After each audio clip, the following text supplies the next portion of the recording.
Time for Mr. Sadge. That's right, we got what do we call him? Sadge Maroon. This man, right?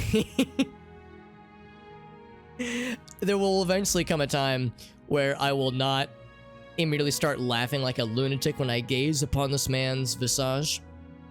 That is not today.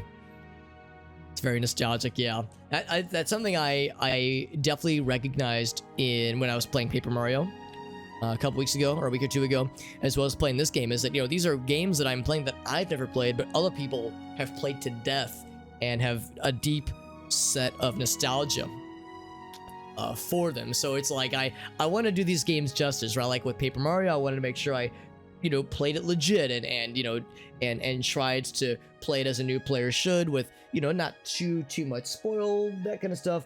And I wanted to do as many side things as possible, side quests, that kind of stuff. And with this game, like, I want to do it justice because I know this game is it's important to a lot of people. So, I feel like a video game. Is archaeologist the word? Maybe anthropologist is the word. Like, deep diving into a game, understanding its significance to those who played it, especially in childhood or adolescence, and trying to receive some of that as well, because I'm really enjoying the game, but I have a feeling that I've only just barely scratched the surface. They made a custom site. Yeah, that was one thing too we actually found. Here, I'll even show you, because we had found how this worked last time.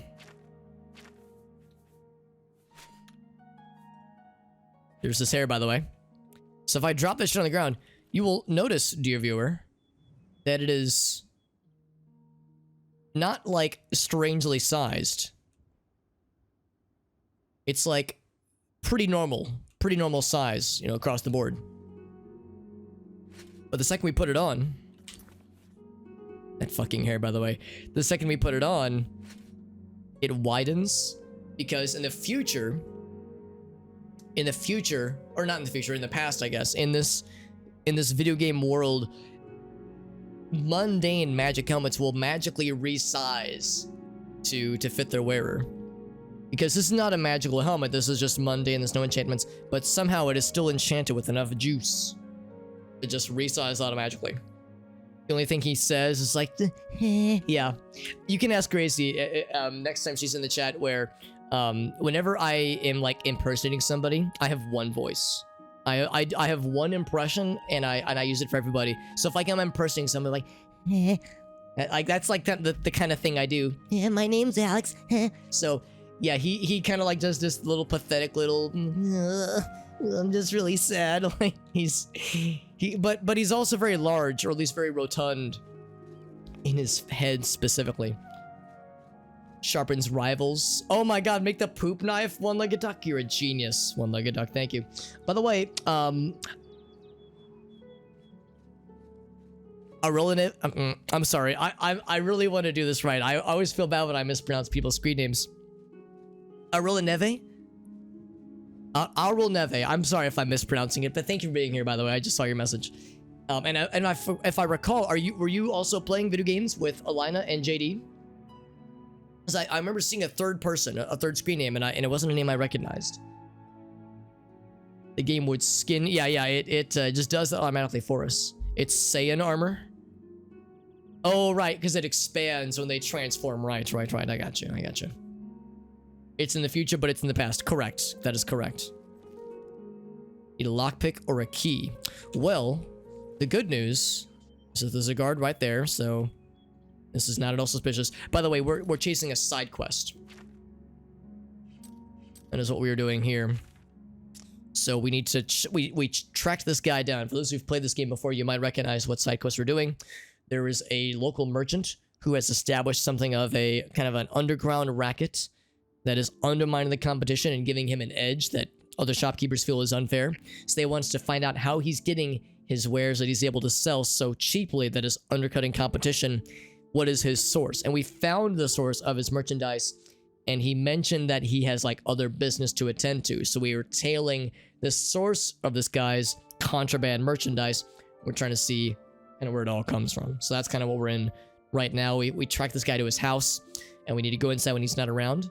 His house is currently not locked, or sorry, is locked rather. And that is the plan. Looks like a Quentin Tarantino. Well, I didn't think he was that purple, but yes, very much so, very much so.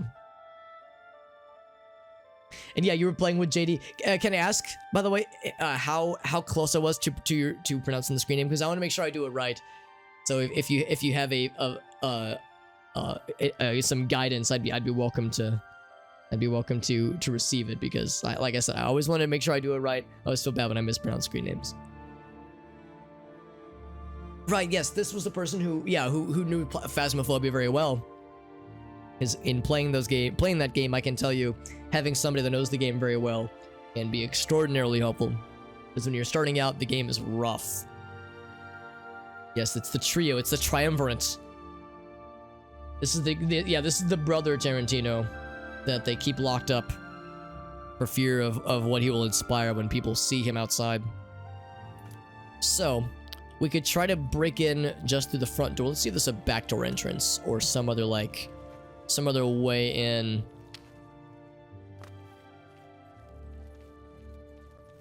But I think that just goes outside. Yep. So that's no good. Yeah, we're gonna look to see if there's another way in. Let's see. I mean, I'll do what is necessary to crack in there. Root pulp, delicious. Keep wanting to press escape to exit all these menus. I'll take the gold and the torch. Like that's an average, like, oh, also I don't have any lockpicks. Oh, that's a slight issue. I can't just break the window, right? That's not super obvious. But yeah, I remember I ran out of lockpicks last time because I got very lockpick happy. Yeah, these are, well, some of these are wide open. Wait, hold on. Oh! This is the place. Whoops, I guess I had saved, or I'd like whipped myself around. I was looking at the wrong place. Oh, it's because he's home. It's 10:40 a.m. So when does he leave? Excuse me, when does he leave then? Okay, so let's do this. Let's wait for another 3 hours. So somehow I'd goofed. I had whipped myself around. I was facing the wrong way. I didn't realize that I was looking at the wrong place.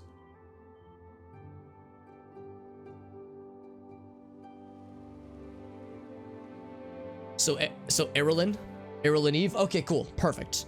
Thank you, Erilyn. I appreciate that, because yes, I want to make sure I do it right. Whenever it comes to online screen names, it's like that is a pertinent part of someone's identity. I want to make sure I do it right. I want to be a good lad. I like being a good lad. Yeah, perfect. Thank you, Erilyn. So that's what I love to see. It's like, yes, any kind of help is always appreciated. There's the guy, by the way. He has indeed left. I could tell him to see where he's going, but we have been implored to bust into his house. But it is locked, though. Fuck. Alright, so in that case, I am going to tail him. Just out of curiosity, to see where he does go. We'll need to get some lockpicks, though. We could always buy some. And in fact, I think we saw there's at least a few merchants that would fit our needs. Yeah, I ran out of lockpicks. I think I was trying to break into a few chests in the sewers, which I might go back for. Once we buy some more lockpicks, I'd just be more curious to see where this guy's going. I don't think I've actually been here before.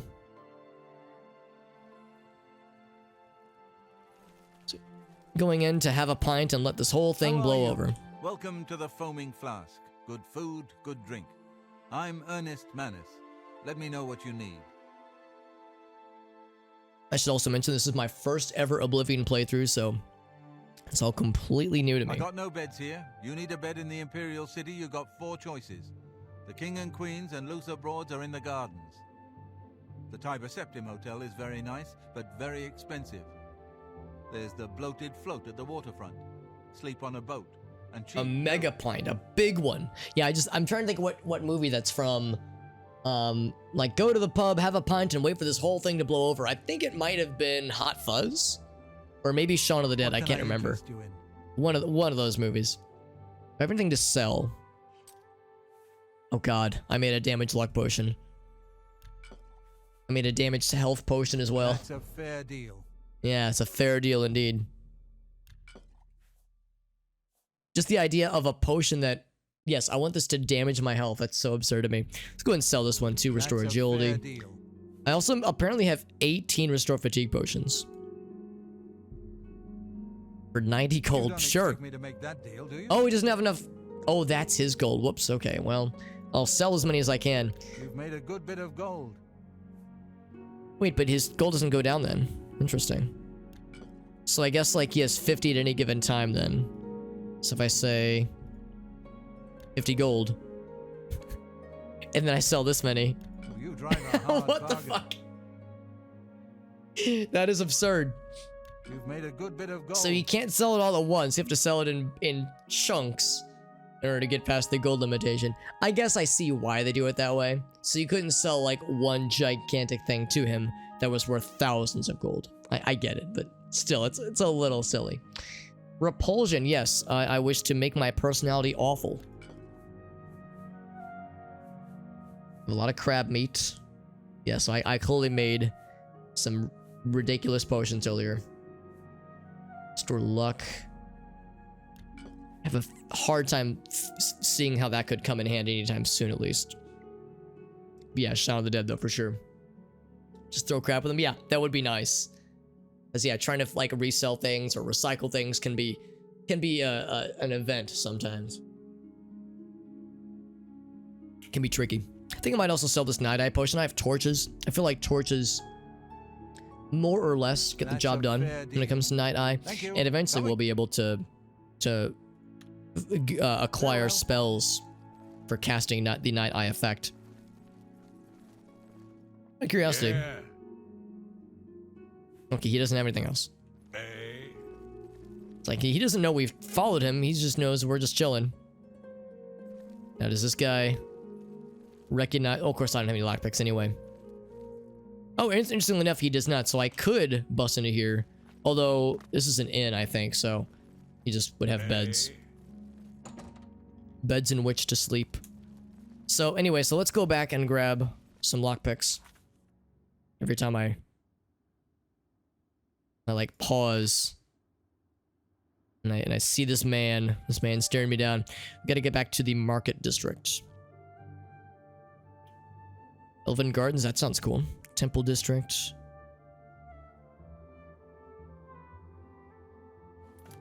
So if I kind of follow this thread, What is it, citizen? we can just cut through the Elven Gardens. Let's do that. Hey, what's up, 500? We have a very normal face, I will have you know.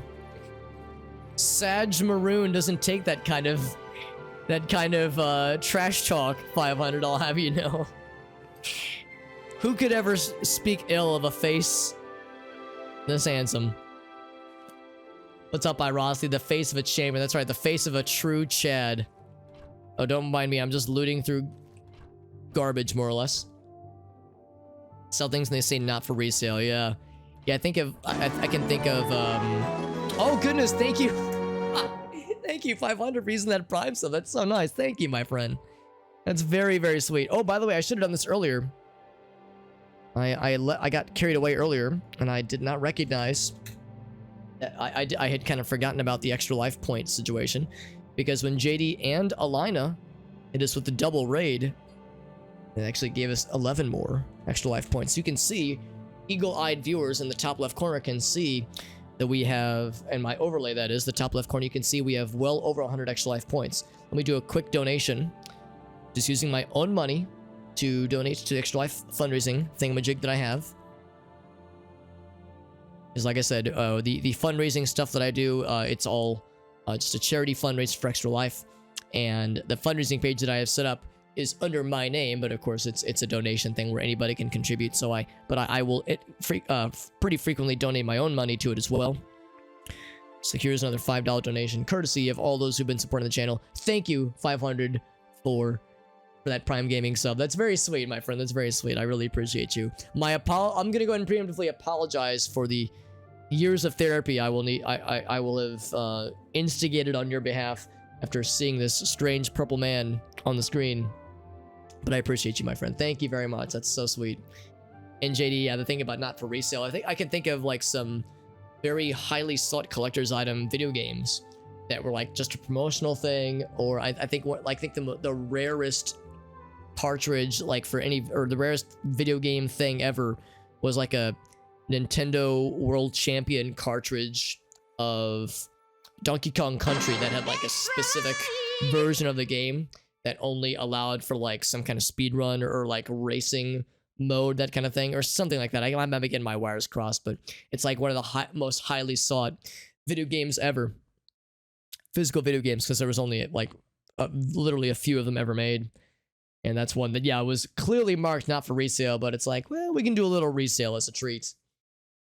Yes, Horrible Fate. I love it, Ayleid. Yeah, that's so sweet. Shoutouts to 500 for being a homie. Sadge Maroon.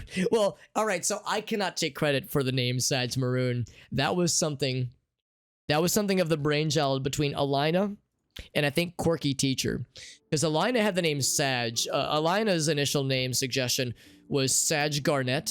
Or I thought it was Garnet, but it'd be Sadge Garnet. But the tricky thing is that Garnet is a like a gemstone that is typically like a deep red.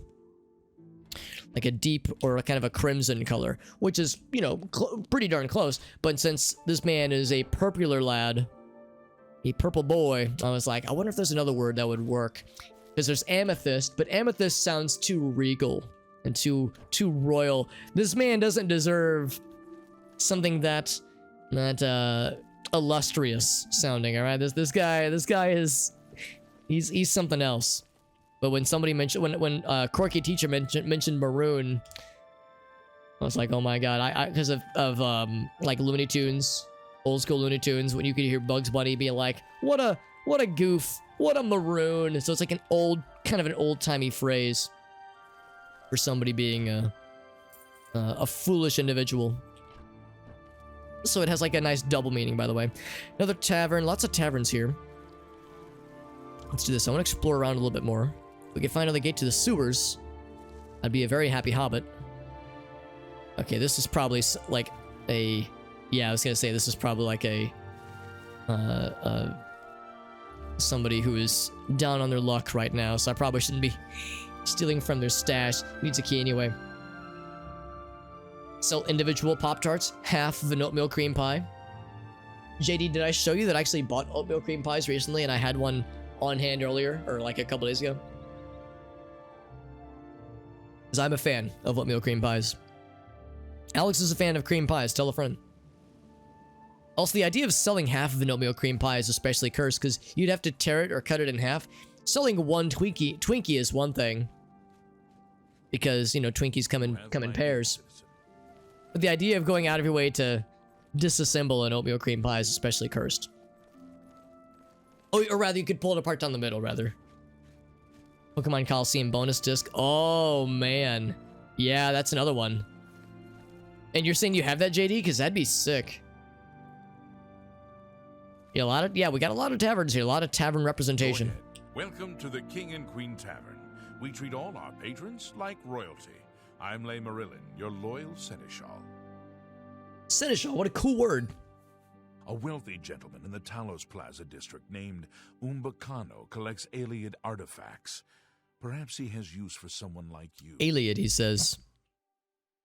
I actually don't know what that word means, but it sounds cool. You in some of my fine wares. So he's got some food for sale. Here, real quick, homie, let me do this. Just hold right there. I'm going to... Actually, hold on. Can I sneak around anywhere? Well, maybe. He's not stopping me.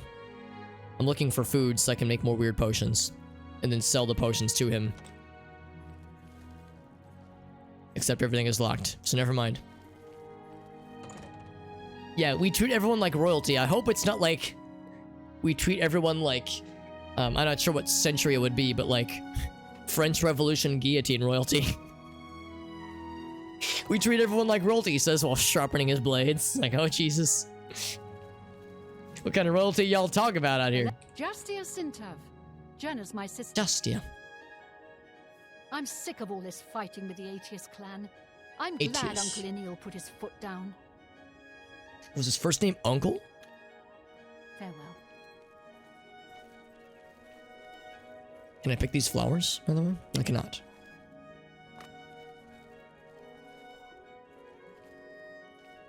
Sorry, I'm getting distracted. It is a thing that happens frequently in games of this caliber, rather. A boarding house. Oh, it's kind of cool. Having a nice little conversation over that way. Yeah, really, ultimately I need to acquire some lockpicks, but I'm not at all opposed to getting distracted along the way. It is very prominently displayed axe. Not sure what that is. Luther Broad's boarding house. I'm Luther. You want beds or food? See me. There's a new ship moored up in the waterfront district. Yeah, we've heard that line Have before. a look around. You won't find better prices in all Tamriel. A sweet roll. We've heard about sweet rolls Farewell. and bullies challenging us for them.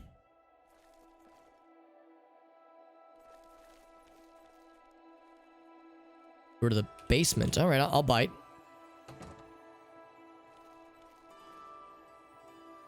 Gotta raise the audio a little bit on my end because this music is iconic for many folks, and it is worth encouraging. So there's nobody down here. There's also a little bit on the dark side of things. A little bit on the dark side of the moon. So I'll whip it out.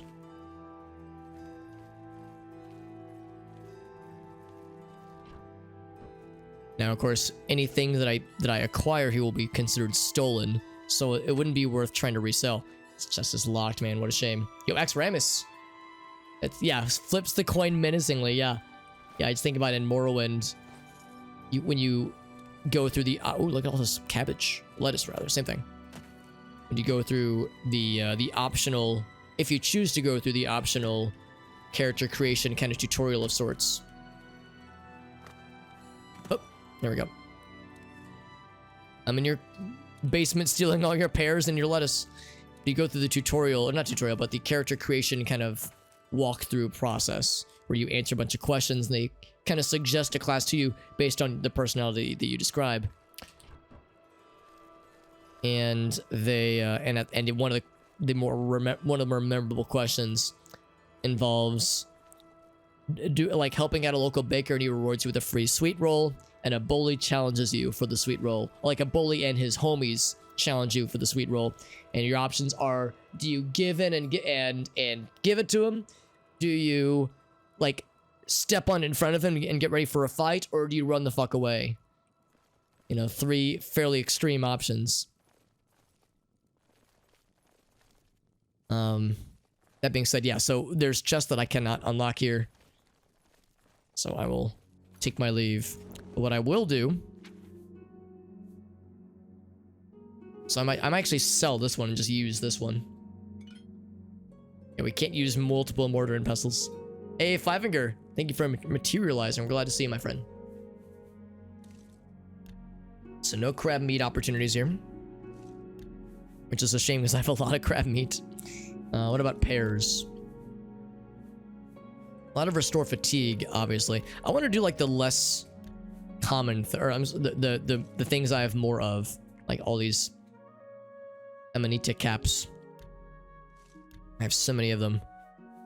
A lot of flour, because the flour would be mostly for restore fatigue. Since I have so many of some things, yeah, this would be more just restore fatigue. That's fine. I like to try to find opportunities for some weird shit, you know? Like this garlic, for instance. Nothing on garlic. How's about mutton? Bone meal and mutton. Let's get a damage fatigue potion. Yay, there we go. Empty someone's house. That's right.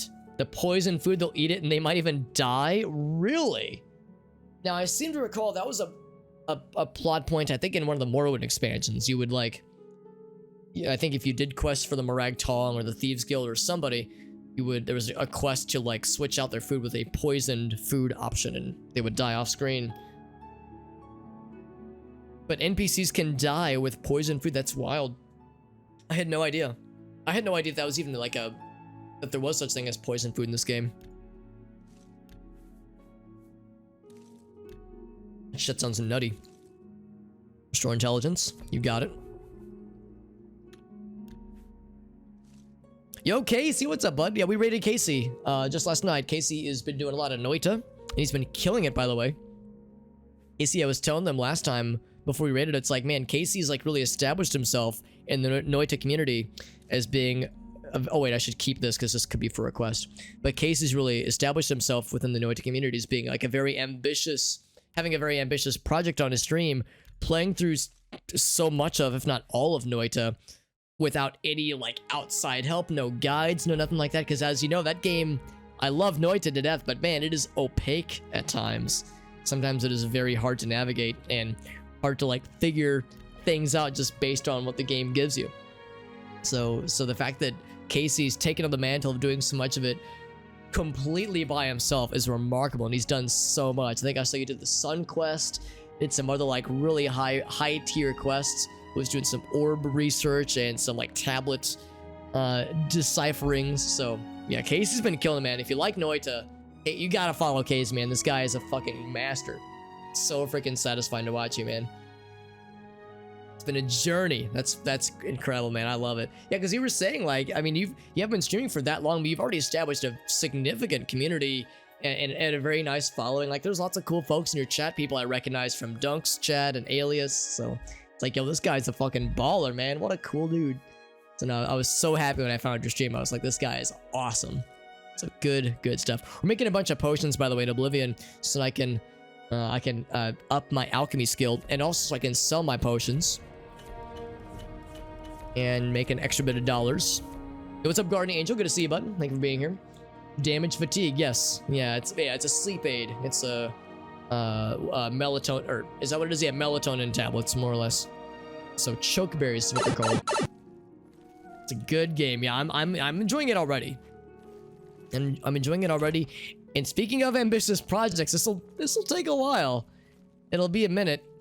Oh, does he know what I was up to? What do you want? Okay. I thought he was gonna accuse me. I don't trust you enough to talk about that. How spicy. Take care. I was to try to sell to him a bunch of questionable potions. So I can... Okay, this is the boarding house rooms. This would be the people staying here. They're probably gonna be locked anyway, yeah. Except a few free apples. Don't mind if I do. Although I like how the table just kind of bounced around there. But yeah, this playthrough's gonna take a while. This is only my third stream of the game. We have a lot of game left in this game. Of course, it's an Elder Scrolls game, so you already know what it is. You know we're gonna be at it for a hot minute, but it is especially true for this game, and like really the last three games, Morrowind, Oblivion, Skyrim. There's a lot of content there, and it is intimidating, but it's a project I'm very much looking forward to seeing all the way through. But this will be our main game thing probably for, I would guess, at least a few months. Okay, there's another entrance to the sewers. Now we could probably find some other nice things, some other heavy armor. Oh, they're talking over there. Probably find some nice things in the sewers. Could probably find some goblins and some rats. We could also maybe find some lockpicks in some, you know, some discarded areas if we're lucky. So yes, I will absolutely allow myself to get distracted and venture into the sewers. What kind of build? Yeah, we got a strange purple-faced dark elf. You would never guess by looking at him that he is a dark elf. Right now, I have made a custom class that I've referred to as the Bulbous Boy. The main ones... Oh, well, here's our stats. But yeah, we've primarily gone for... actually, I'm kind of surprised speed and endurance are our highest stats. And luck of all things. Because yeah, I'm going for primarily a spellcaster. So major skills, almost entirely spellcasting with blade and light armor, so we can do some damage if things get close to us. Hot minutes. Oven hot or summer day hot? Probably surface of the sun hot, if I had to guess. When you first started playing Oblivion, yeah. It was your first Elder Scrolls game. Yeah, and I get it. I mean, for a lot of us, or a lot of you guys, and a lot of us in general, who were like big into gaming back in the Xbox 360, PS3 era, this game was huge. And for some people, this is their first Elder Scrolls game. Morrowind was my favorite, but was my first, but this game, I was in high school when this game came out, and I had so many friends that were so hyped for it. And of course, the reviews came in, everyone loved it, and yeah, of course, people loved the crap out of it. It's a very good game, and it brought the Skyrim hype to near explosive levels 6 years later when that game came out, 5-6 years later. So, like, I get that this game means a lot to a lot of people, for sure. Anything major, Axe Ramus? Not particularly. We did more exploring in the sewers. We did pursue the connection for that one for that merchant for Thoronin, I think. Thoronir. We found the connection for that merchant lad, and we traced him to his house, but I'm out of lockpicks, so I couldn't actually bust into his house when he was gone. Because we can't go in while he is present, because that would kind of spoil the surprise. And we can't bust in when he's not there unless I have a lockpick. Because I couldn't find another way to get in there. So, I was heading to the shops to buy some lockpicks, but I found another entrance to the sewers. I thought I would let myself get distracted in the meantime. Probably gonna hold off on picking up any more crab meat, though. Okay, I lied. Here's some more onions. Here's some more. Okay, I lied. I will continue to pick up more things for potions. Reagents, as I call them. Alteration, that's right. Alteration's gonna be useful. Destruction's what I'm using the most, obviously. Bulbous boys doubling as... Yeah, we were saying last time how when character creation time, we wanted to call the custom class a marriage counselor or a wedding singer or something that sounded like just a normal, boring and mundane trade, you know, of sorts. We could have called him an accountant or something else. Notary public. We could have called him a notary public. I'm gonna open that up, by the way. Started playing Morrowind. Yeah, I love Morrowind gardening. We were talking about that in Casey's stream when we raided him yesterday. Well, we were both kind of waxing nostalgic about Morrowind and noting that this game has a lot of differences with like kind of the overall systems. That Morrowind had a lot of depth this game lacks. But that's not necessarily a bad thing. For some, it's a bad thing, but for others, it's a good thing. So it's kind of a preferential kind of deal. You know, it's like, do you want more depth or do you want more mainstream accessibility? So that's kind of like a continuum upon which Oblivion is in the middle, Morrowind is on the depth end of the spectrum, and then Skyrim is on the mainstream accessibility end of the spectrum. So just kind of how these things go. Leaving food in the sewers, yeah, a questionable choice, no doubt. Left all these crabs down here too, just ripe for the pickings. Never played Morrowind, but you are nostalgic for it. I was talking to my my fiance about that before as well. I want to go up there. In fact, let's go up there now, because I was showing her something. What was I talking to her about? I think I was talking to her about Pikmin. There was something that reminded me of the GameCube game Pikmin, which is a very good game. I think it's because we're both big fans of Pokemon Go, and there's a Pikmin style Pokemon Go-esque game that is that's pretty cool. I don't like it as much as Pokemon Go, but it's okay. And I was telling her about Pikmin, and I showed her like a trailer of the first game just on YouTube, and she has never really been into video games per se. She is very generous, and she's very sweet, and she's very patient with me loving video games and doing my streaming thing. She doesn't really, like, you know, she supports me, and she's very encouraging. But I also know it's like she doesn't really get it herself, but that's fine because she knows this means a lot to me, and that it's something that brings me great joy. And she loves, you know, hearing from individuals in the chat and seeing the fun comments that come through. So she's highly supportive of it, but she's never really been into video games. But when I showed her that trailer, she was like, yeah, that trailer reminds me of the kinds of things that I just would see, you know, from kind of the outside looking in into video game culture. She was saying that she would see it, you know, in advertisements, that kind of thing. And she was like, yeah, same kind of observation that Guardian Angel had, where it's like, I never played these games. In fact, I wasn't even into gaming at the time, but I have nostalgia for an era that I was like never involved in, which I thought was very profound. I never really thought about it that way. So I thought that was kind of cool. Just the idea of nostalgia for something that you might have not been directly involved with, but you can still kind of feel it. So I think that's impressive. It's a very uniquely human sensation.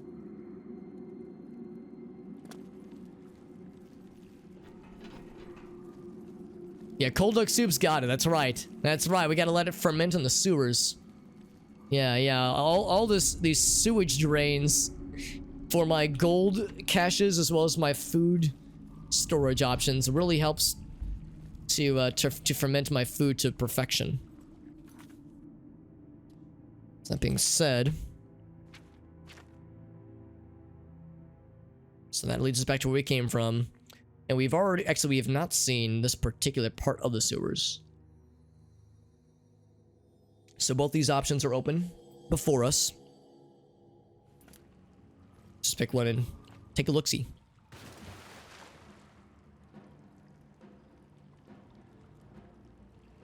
So I see this lad.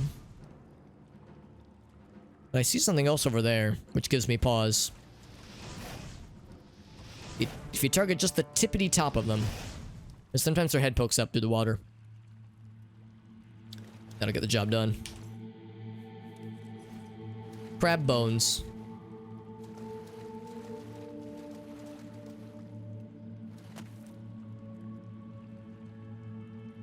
And we did find a few lockpicks, by the way. Although I would be tempted to spend or even maybe waste. Oh my god, waste these lockpicks on those chests we saw earlier. Also, look at this. Look at this. A sack almost entirely submerged in the water with what I'm sure is very quality bread. It can detect life. That's the magic of all the fungal spores protruding off that bread. All the fungus gives you superpowers. Kombucha. I had my fiance used to work for a non-profit, and there was a person. Oh my, look at that. Nice little graphical goof right there. Or maybe it's not a graphical goof. Maybe that's like, well, no, it looks like a goof. It looks like a slight goof there. Sorry, I'm getting ahead of myself. She used to work at a non-profit, and there was a guy there that would, every day without exception, would bring in like a store-bought bottle of kombucha from the store. He loved the stuff, and it kind of became a meme of sorts, and they would kind of tease him a little bit. They'd be like, yo, whatever his name was, yo, John, how's the booch today? They would refer to it as the booch. So now, whenever I'm at the store with Gracie and we go buy the kombucha, I'm like, yo, let's get ourselves some booch. I've actually never tried kombucha because it's kind of expensive, and it sounds like the kind of thing I might not really like, honestly. I would be willing to try it, but I don't know if I want to spend like $5 or like $6 on a bottle for me to probably not like it. So I've yet to try a sip, and I don't know anybody that likes kombucha personally. So I've never been in a situation where I can try a sip without a full commit. Any old series I enjoyed long after their time? Yes, for sure. I mean, one of them is Paper Mario. We played that just before this game, and I enjoyed it. It wasn't like I viscerally became obsessed, you know, I was like addicted to it, but I enjoyed it. It was a good playthrough. We played Fear last year, which is a very extraordinarily good FPS. That was a good one. That was really good. We played Silent Hill last year. That was also very, very good. Maybe it was earlier this year, actually. I can't remember. Silent Hill 1, that is, was very good. So like, yeah, there are games I've come back to years later, but I will confess to you, viewer, I can't think of a lot of instances. Oh right, this is stolen, so I can't actually keep it or anything. Can't think of any off the top of my head of instances where I was like, holy fuck, this game is incredible, where I'm just like enamored with the game. That's actually useful. I could get myself a little drunk as a treat. I'll do it. My intelligence is being drained. Oh. I was hoping it would make me, like, woozy and wobbly. What's up, Moonspine, by the way? It's good to see you, buddy. Yeah, it probably wasn't... Yeah, because crabs wouldn't have bones. They have exoskeletons. So his bone is his outside. Good for the... Yeah, it's probiotic. So yeah, good for the tummies. It's good to see you, Moonspine. Hope you're doing well, buddy. It's one of my college buddies. Alchemy works on principle that, yes, everything's a little magical. A little bit of magic as a treat. Advance Wars, yes, I've only played Dual Strike. I've never played the original, and of course they got the remake coming out on the Switch pretty soon. Yeah, Advance Wars is some good shit. First 2 games are getting remastered. Yeah, so I'm excited for that, Guardian. Yeah. Yeah, I'm trying to think of, like, if there are any, like, really good examples of a game that I just, like, became, you know, enamored with afterwards. You know, getting into it kind of after the fact. I think Fear is probably the one that comes to mind the closest, because I'd never played it, and within like minutes of trying it out, I was like, wow, I get it. This game fucking slaps. So that's probably the one that jumps to mind. Although Moonspine remembers Silent Hill 1. That was a really good one too. That game kicked my ass though. I am not good at Silent Hill. That's a hard ass game, man. Kombucha green tea blend is it's not fermented. Oh, so it's a fake booch. Yeah, Fear is solid. Oh no, it's okay, 5 and go. Yeah, because I mean, I bounce around a lot, do a lot of different games. Also, I could be accused of getting to like Binding of Isaac pretty late, because Binding of Isaac Rebirth came out like 2016, I think, and I didn't play it until last year. So, like, you know, I was people were still playing it, but it wasn't. Well, I guess at that point it was only a few months after the latest expansion came out. So I guess I wasn't that late to the party. Dual Strike. Dual Strike's a good game, man. I need to go back and finish that game. Oh no, it's okay, Axe Ramus. I appreciate you stopping in, man. Thank you very much for being here, my friend. It's not so much for the... Yeah, that's the thing, too. I mean, there's a number of things that, yeah, I've introduced into my diet, not because they taste good, but because it's just good for me, and I like how they make me feel. Like, I don't really like the taste of bananas or the texture, but I like eating bananas because it's like good. I find that that like the way that like the nice things that bananas have in them, potassium and other nice things, helps with like anxiety, that kind of thing. So it's like I find that it's just a soothing sensation, not so much the taste per se. Yeah, it's good to see you, Mr. Moonspine. It's always a pleasure, my friend. Yeah, the music is iconic and yeah, deeply nostalgic for many, so I totally get it. Lockpick mechanic, yeah. I haven't seen Skyrim's. The only thing about Skyrim's lockpicking mechanic is that there's that mod that adds a laugh track every time you break a lockpick. I have observed people online saying that mod is hilarious for like 5 minutes, then it becomes infuriating. Fear wowed you, yeah. I mean, I think it still holds up. I think Fear is still incredible. The horror elements are great, the action is dope, AI is dynamic and engaging and challenging, weapons are creative, story is like heavy. Dude, that game fires on all pistons. Quest for Glory. Oh, Ultimate, yeah. Silent Hill 1. Silent Hill 1's it's a good game, but God, it kicked my ass. It was a good ass kicking, and I beat it, but I got the bad ending, so you know. Did I really beat it? Let's see if I can get this shit. Like a real gamer. Like a real gamer, what I even tell you guys. All for jack shit, actually, but that's okay. This was not worth an average lock. You kidding me? Average lock my ass. Okay, maybe don't lock my ass. You know what I mean. Average lock, comma, my ass. Editor's note, do not lock Alex's ass. No, this is a fucking lock. Holy moly. This one makes me a little scared.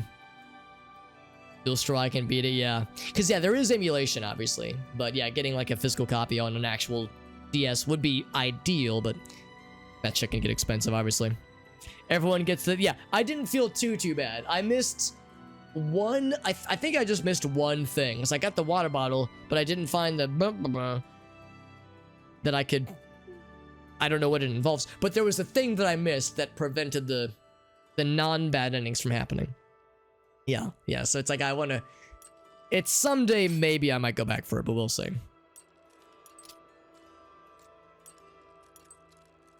Ooh, that'd been a good one. Oh, it's sometimes you get like one good followed by one bad.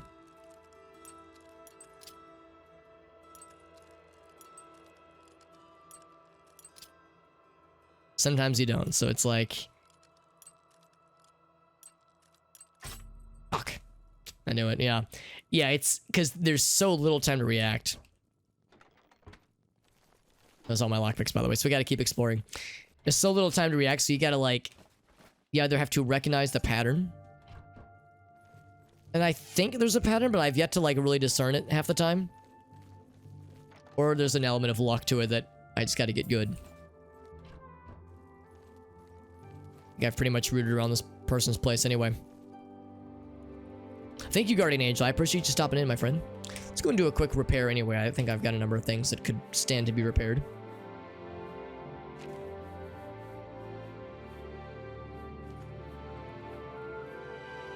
Yeah, I've got things that are crapping out. In fact, I should probably be using those more often anytime I see them. It's just that the stuff I have is baby's first equipment. And we'll be probably finding or buying new stuff fairly soon anyway. So it's like I really haven't had much need really to repair things just because all this is all temporary anyway. But I might as well, and I guess if nothing else, it also does up our, what I'm assuming there's an armorer class. Yeah, armorer class indeed, so. Have any more uses? I do.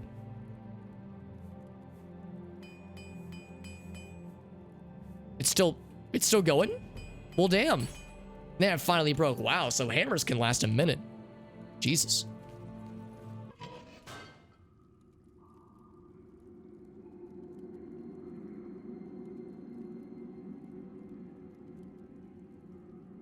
Exactly, Five Finger. And the frustrating thing, too, is that for a while, that's what Nintendo used to do. Of course, it had to be on their hardware, but still, you know, you used to be able to... Well, you still can, but that service is soon going away. The Virtual Console on the Wii U and the 3DS. It was also on the Wii, but the Wii Virtual Console shop has, you know, famously been taken offline. I guess so that was a few years ago. But yeah, for a while there were like officially sanctioned ways to basically buy what is explicitly an emulated version of a game. Like they don't call it emulation, but that's what it was. You know, whenever I was playing Paper Mario on the Wii U, it wasn't natively on the Wii U. It was the original Paper Mario being emulated on Wii U hardware in a manner that was officially sanctioned by Nintendo. So like, you know, that's all fine and dandy. But oh, it looks like he's still alive, actually. I'll take the rat meats. Yeah, sadly, that kind of thing has been falling out of fashion in favor of more subscription-style services, like the Switch Online services, and it sounds like other Ocean of Grace. That's my bay, but it sounds like other places are kind of leaning into that as being like more or less becoming the industry standard, the subscription service style, as opposed to owning a game outright. Just a random chance. Yeah, there's probably like a random chance thing that is more or less influenced by your armorer's skill and also the quality of the hammer. Because I'm guessing that here we go. In this game, much like in Morrowind, there's different style or different qualities of hammers. And the armor skill playing into it, so just the die roll being influenced. Just like in Dungeons and Dragons, we do a lot of things to try to influence those die rolls in our favor. The move to yeah, it seems like that's becoming more and more the norm. And I'm with you. I would rather just pay a one-time fee and just have it on my console or on my account Hence why I went and scooped up a bunch of things on my Wii U, so I would have them at the ready and not have to be bound by a subscription service. I actually let my my Switch Online subscription lapse just because I haven't like played anything that requires online, nor do I have any interest currently on anything that is on NES or SNES online. Although that being said, I would probably go back for some of those games eventually. $20 a year, you know, for NES and SNES online is fine for me, but I wouldn't get enough out of it to justify the N64 online version. It's like, you know, the different tiers are different for everybody. You want nothing model, you feel like it's kind of getting there, yeah. I mean, I like that with Steam, that you know, that's still kind of the de facto for PC gamers. I pay a one-time fee for most games, at least. And I got it on my Steam account, so as long as I have my Steam account, I'm in good shape. Of course, some games on Steam are subscription only, or they're free to play until a certain point, that kind of thing. But I'm glad that at least Steam has kept that going. But yeah, it does kind of feel that writing has been on the wall for a while, doesn't it? NES, SNES, yeah, like that's pretty nice. I think $20 a year rather, for the NES and SNES online is pretty nice. But it doesn't cover everything, is the problem, right? Like, there's a lot of games that are not represented there, obviously. So, therein lies the problem. If I want to play something fairly obscure, I either have to shell out the big bucks for an obscure, you know, for a used copy, or for a, what's the word? Refabricated? A refab? There's like a word for, ROMs that are loaded onto, you know, cartridges that look legit, and they're usually sold a lot cheaper. There's a word for it. Reproduce. I think repro is the term. Okay, you know what? Let's do it that way.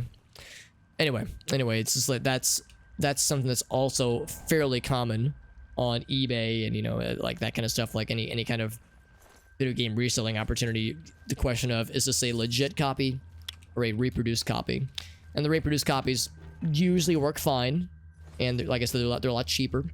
And for some games that are incredibly rare, or, you know, there just weren't many copies of it made, kind of the only option you have sometimes for physical copies. See that in the pipe, by the way. Whoops, wrong spell.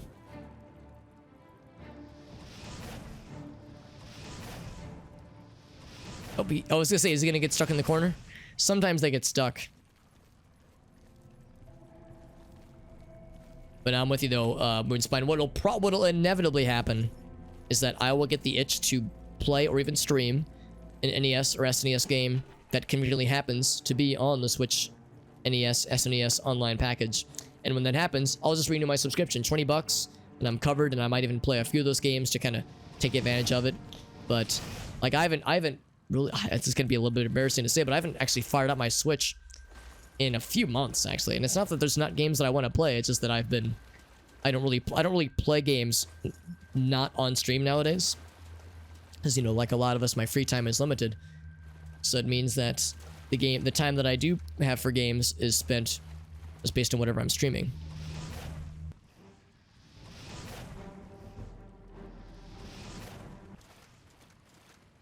Wasn't sure if crouching actually helped, or if being in sneak mode actually made a difference, but it made me feel like a gamer, and that's what matters. But yeah, there's a bunch of Switch games I absolutely want to play, though. In fact, I own several that I want to play, but I haven't touched them yet, so it's embarrassing.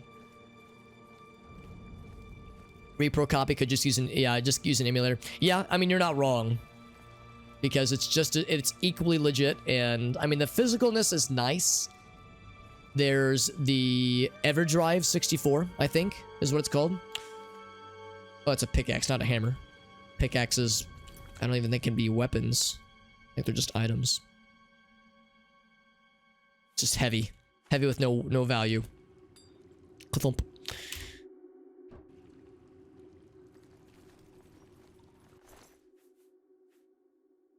Take the arrows, all of them. But, Yeah, like the EverDrive is a good example of that, where it's like you could load it with, you know, any number of, oh, random gold, very nice. Any number of ROMs, that is, for the N64 specifically, the EverDrive 64. Slap a bunch of ROMs in that bad boy, and it's kind of a multi-purpose repro ready cart. So honestly, that would probably be a more sound investment for somebody going for a repro copy of something. Whoops, how'd you get here?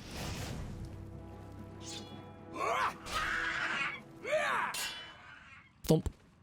I'm guessing he blocked, because I saw he was at the ready for something. Because I have a block that I never use. But it seems like we still damaged him, so maybe if you try to block with only a sword, or only like a one-handed weapon, then you still take some damage.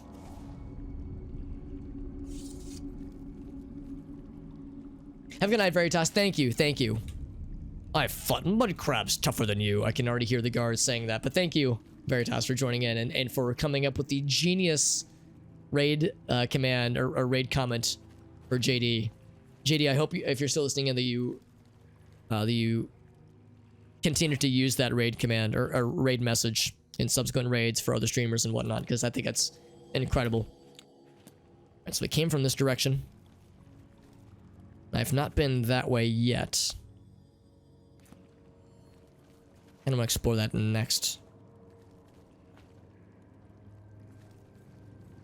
So there's no spell sneak attack. Yeah, I don't think there was in Morrowind either. There was bow and arrow sneak attack. And in fact, that was the only sneak attack I ever got in Morrowind. Was the bow and arrow variant. I can never get a physical sneak attack because the AI in that game can smell you if they have their back turned to you. I guess if you're invisible, maybe that's the thing. If you go invisible or go chameleon, maybe that's the strat, but I was never a enough gamer to do that shit. More torches, which are, by the way, weightless somehow. Weightless in Seattle.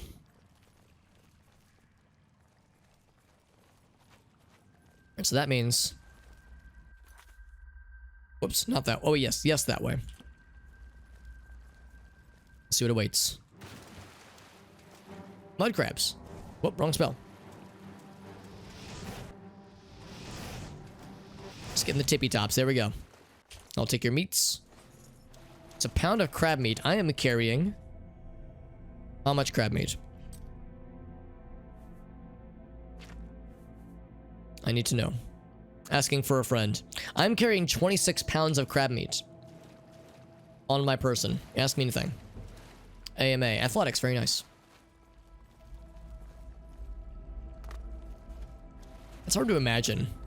Just lugging 26 pounds of any kind of meat as I trounce around a dungeon. A sewer dungeon, no less.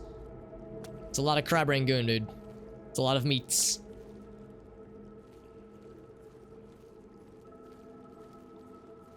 Problem that I have with crab rangoon is that I am becoming more and more lactose intolerant as I get older. So like, and I've also learned that a lot of crab rangoon doesn't actually even have crab meat in it. It's just the cream cheese. Oh, yeah, that guy was jitterbugging out for a second there. That lunge attack is probably one I use the most because it closes the distance. Smiling. Closes the distance and does pretty sick dammy dams. And I like the dammy dams.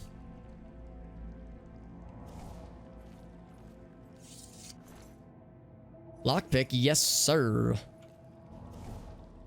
Restoration, which is one of my major skills, I do believe.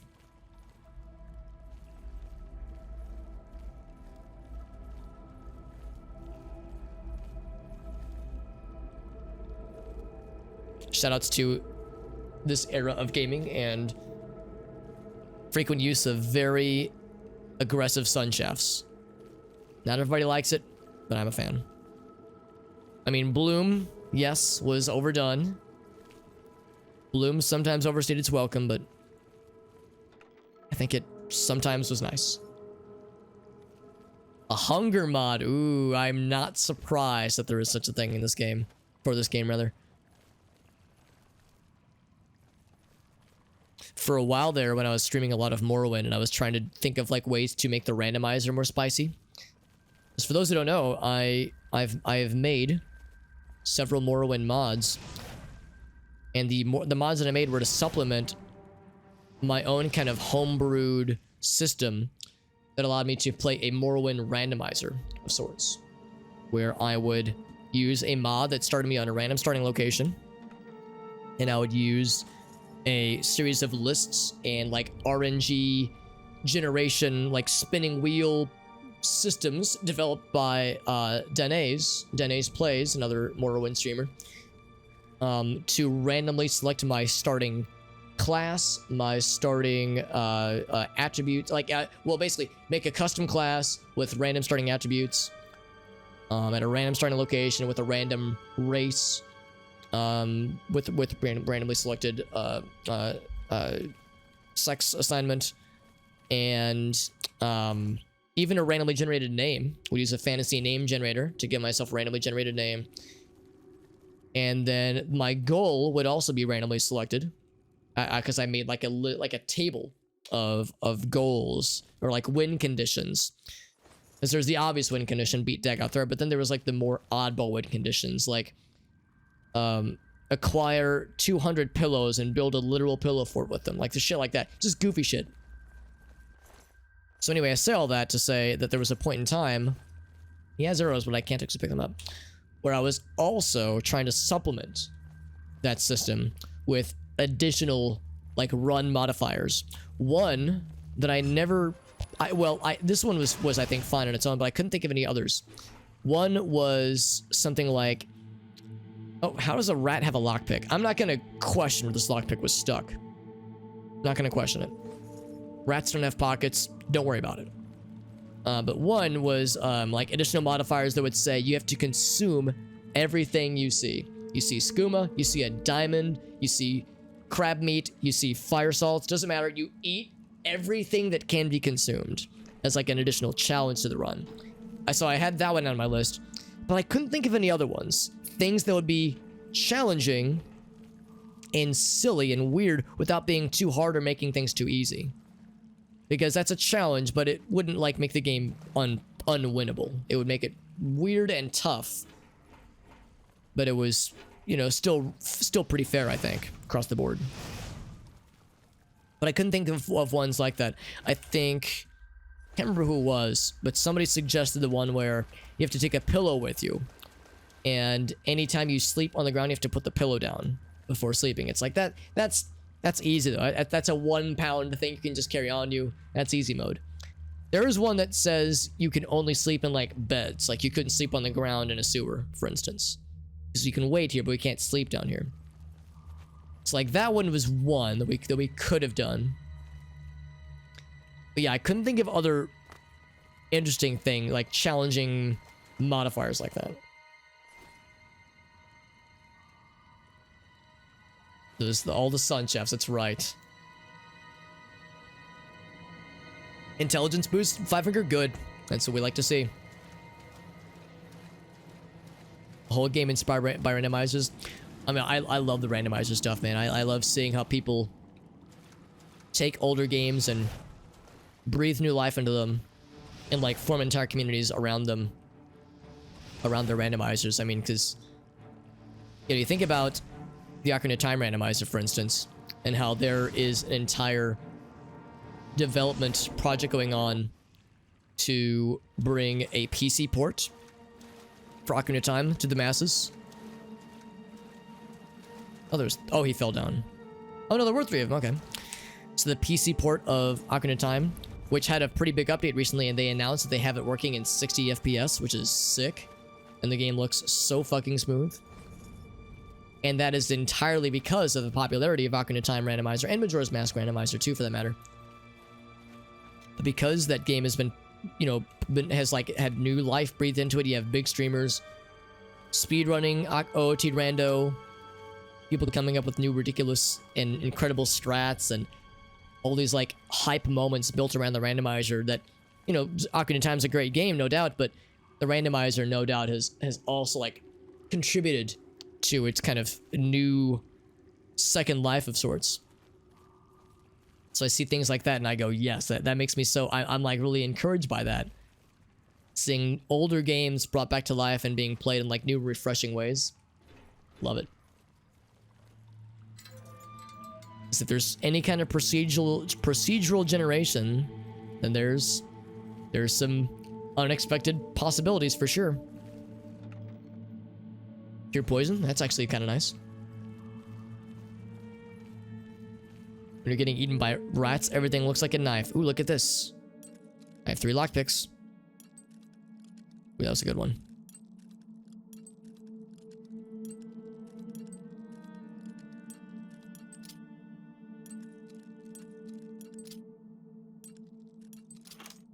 Got that shit first try like a gamer. Only kill undead, Daedra 6th house. Yeah, like, that would be really hard. That would be really hard. Would it be impossible? Probably, actually. It probably would be. Depending on the win condition, it could be. It's hard trying to think of things like that that are unique and interesting, but also wouldn't, like, conflict with any of the win conditions that I've come up with, that kind of thing. It's hard. It's hard, and I have... It has made me extremely appreciative of those who do come up with those kinds of systems and respect the ways that the challenges that they have in trying to keep them balanced.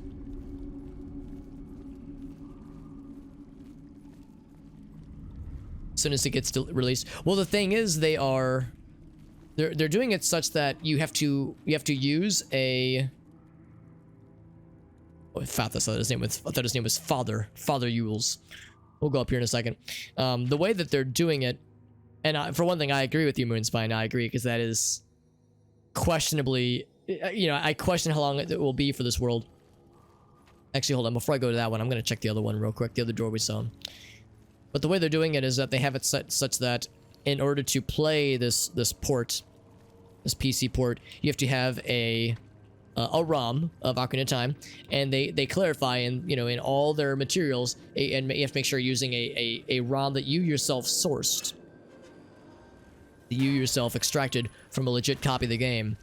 So, and there's kind of an implied wink wink nudge nudge there, and a lot of us kind of recognize what's going on there. Also, this is very ominous, by the way.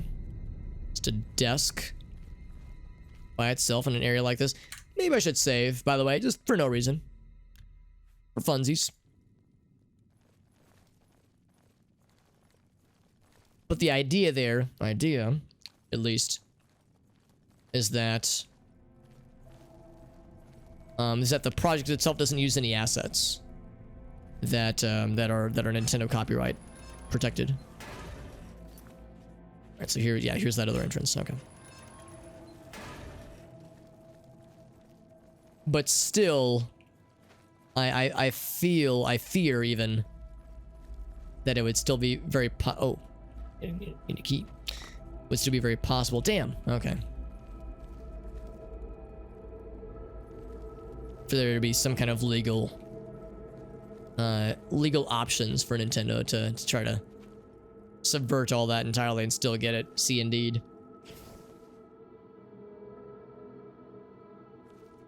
Because, yeah, then they don't have the game source. That's exactly it. So it's the PC port, quote unquote, but really I'm pretty sure at least the way it works is that, yeah, that you need some kind of ROM as like the basis for so much of it. That's how they're kind of repackaging it. Let's get our torch back. 3 lockpicks, by the way. Hell yeah.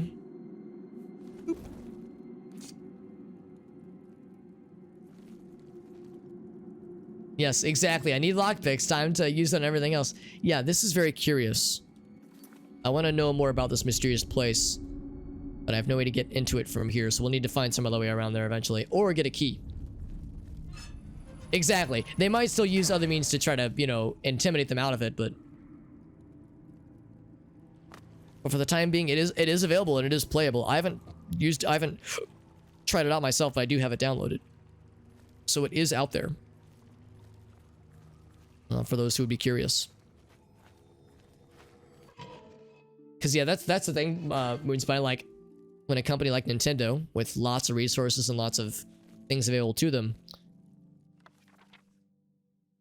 have the desire to to squelch something like that, you know, to keep it from going from propagating. It may not be necessarily truly copyright infringement, but it's adjacent enough where they can say they have a case, and they have the money and the lawyers and the resources to put, you know, suggest they're gonna put a case forth, more or less intimidation, really. And the people that, or the group that they're targeting does not have Nintendo lawyers or Nintendo money or resources. So if they were to fight it, they might have a case to win, but do they have the resources to outlast the opposition? And you know, it's a kind of a death by attrition. So it is something that we've seen, like a very common case that happens with a lot of other larger companies as well. So it is oftentimes how these things go. The scare tactics, yeah. So we'll see though. We'll see. Hopefully it won't come to that. I think it might be a quest location 5 figure. You might not be wrong. It might be something very cool. Looks like, however, that is the end of the line, my friends, for this little dilly-dally. This dalliance. But that's okay, because we got some lockpicks, which is primarily what I came here for, but I also got treasure and some water bread. Some nice and moldy, moist bread. We got to kill some goblins and some rats, and I got 900 more pounds of crab meat, so it was all worth it.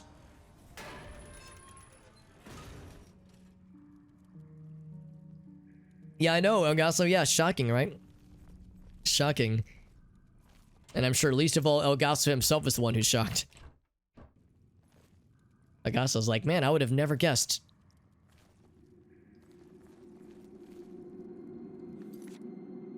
There was one time, Elgaso, we raided somebody. And I can't remember who it was, but we raided somebody. And they just kind of offhand mentioned something about something with their work situation that was unpleasant, and Elgaso was like, wait a second. Could it mean that capitalism is maybe not good? And I remember the guy was like, he was like, I can't remember the exact wording, but he was like, Elgaso, you'd be surprised. Because, you know, he didn't know, he wasn't familiar with Elgaso's brand of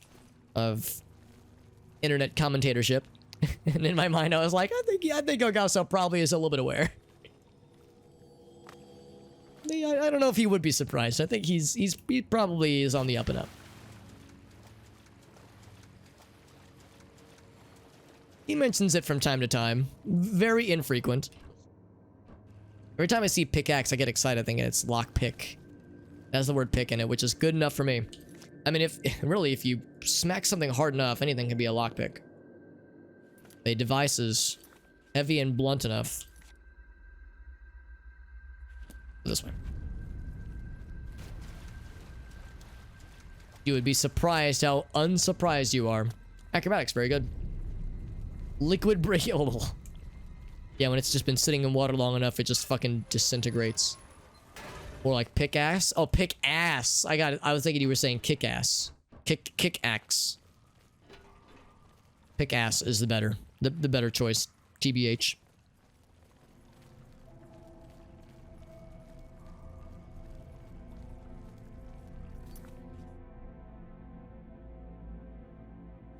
This way. Wait, hold on. Was there anywhere else here? Nope, we had explored all of it.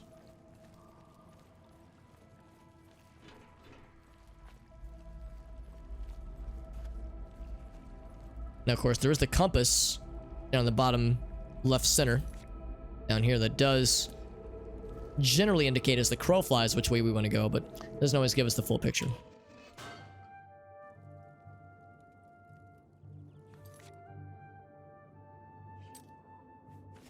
There we go. A new lockpick. That's right, Five Finger. Picks up a cinder block. Wow, a cool lockpick. Spent her last year's like. Oh my god. Cold duck soup, I fucking love you, man.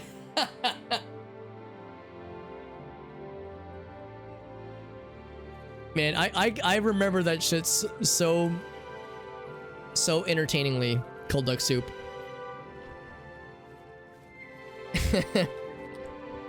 when I was telling you guys about the social media post thing that I saw that was talking about like what book would be would be a deal breaker for you if somebody said, oh yeah, XYZ is my favorite book. And I was saying that, yeah, if somebody says Atlas Shrugged is their favorite book, it's like, you know, I try not to like immediately just discount somebody, obviously, but I think to myself, if that's your favorite thing ever, I go, it tells me I would disagree with this person in a lot of ways. And Cold Duck Soup's comments were very entertaining. Have a good night, Alana. Thanks for hanging out, friend. I appreciate you joining in, and thank you again for that very kind raid. That was very sweet of you. Hitting us with a very generous raid with our friend JD. It was so nice. It was very sweet. So let's see if I want to go back. Here we go. Yeah, so we want to go back this way. I got 3 lockpicks and a pocket full of miracles. If I wanted to, I could try to remember where those other areas were. There's like a really cool chest. Was it in the boarding house?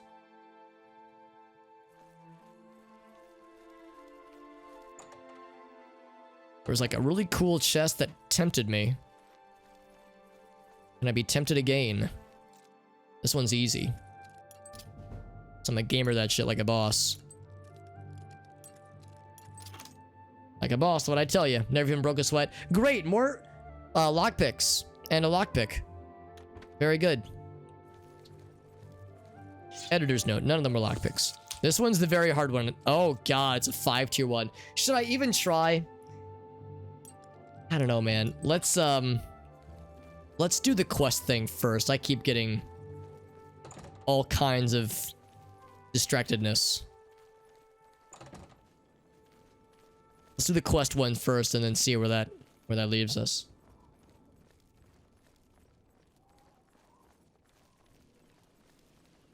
It is so easy to just get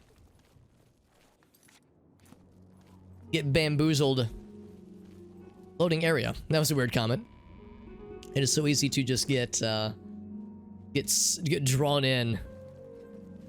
Can I help you, citizen? Get drawn into more things to explore, more rabbit holes to chase. There's been some terrible trouble at the chapel in Anvil. You've heard about this one. A short stay in our lovely Imperial prison should cool your enthusiasm for a life of crime. The drunk tank, in particular, has a unique aroma. For a life of crime. Is he implying that we are a crime individual? That we did a crime? Pretty sure we don't have any kind of bounty. No, we're good. We good, fam. We good. Guy, I mean, we have many stolen goods on me, but that's fine. That's fine. He doesn't have shit on us. Is her mouth just agape?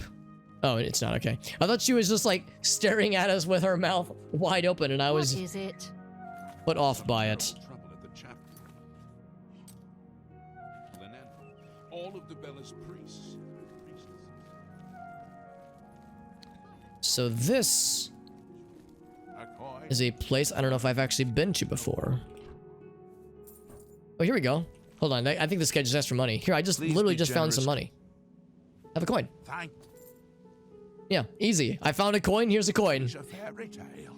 The Imperial Watch pretends there is a thief king named the Grey Fox who controls all the thieves in Cyrodiil. You have my ear. As he Vincent Van Goghs himself. To keep us down.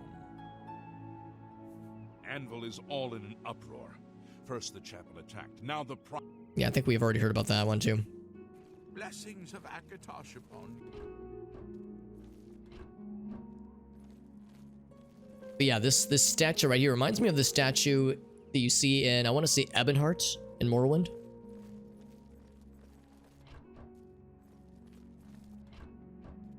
Very prominent dragon statue thing.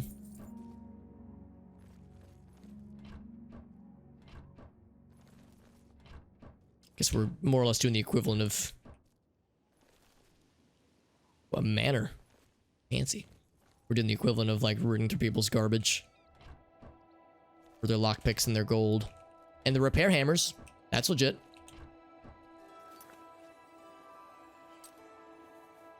People just throwing the repair hammers outside for any old hooligan to nab. It me. I'm the hooligan.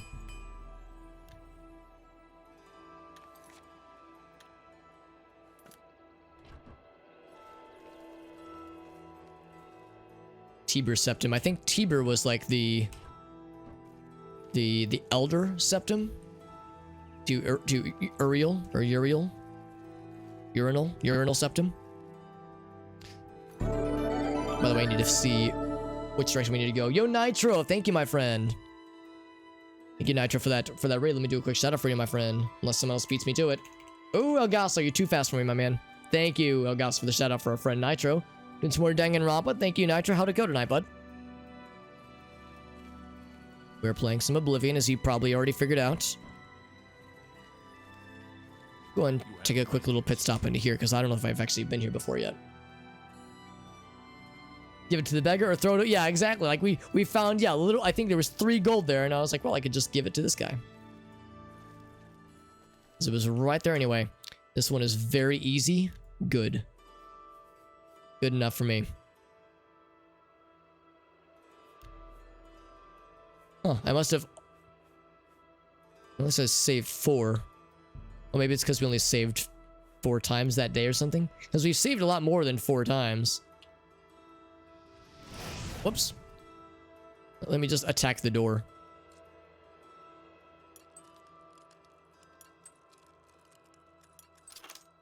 They were not wrong. It is very easy.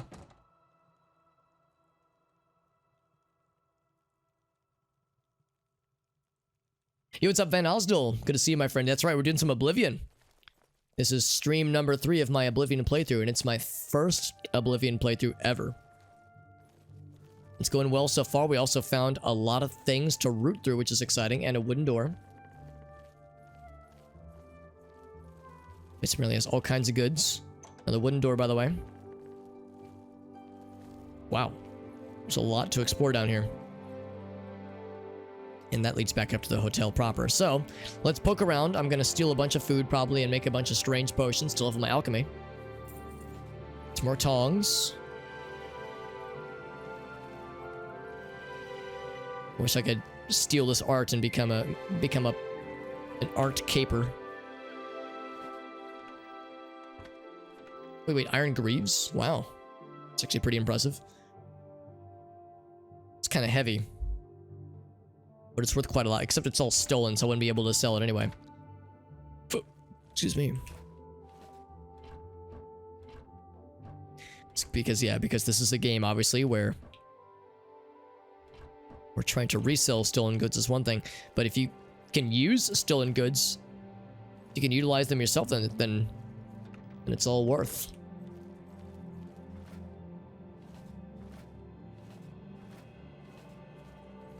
I also like the idea of using a sack to store your tongs and your tan mugs.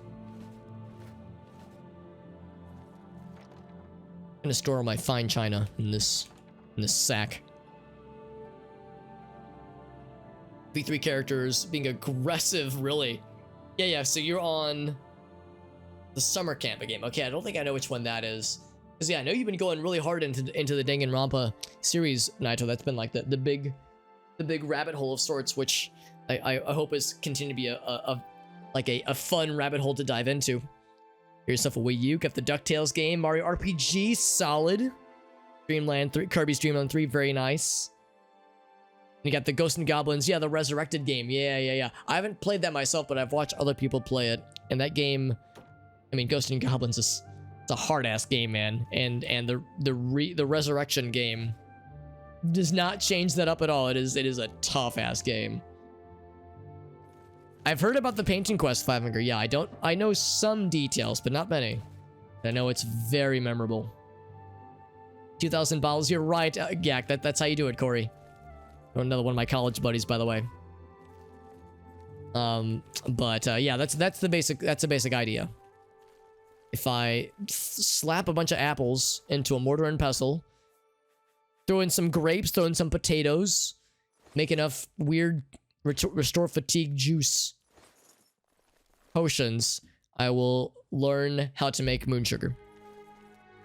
Oh yeah, so Moonspine, yeah. So without saying last names, Moonspine, that's Corey. And Corey, Moonspine is Mike, or Michael. Trying to, be respectful of privacy and whatnot, but you know what I mean. Grape, bread, apple. Oh, and flour. Don't forget the flour. Key components.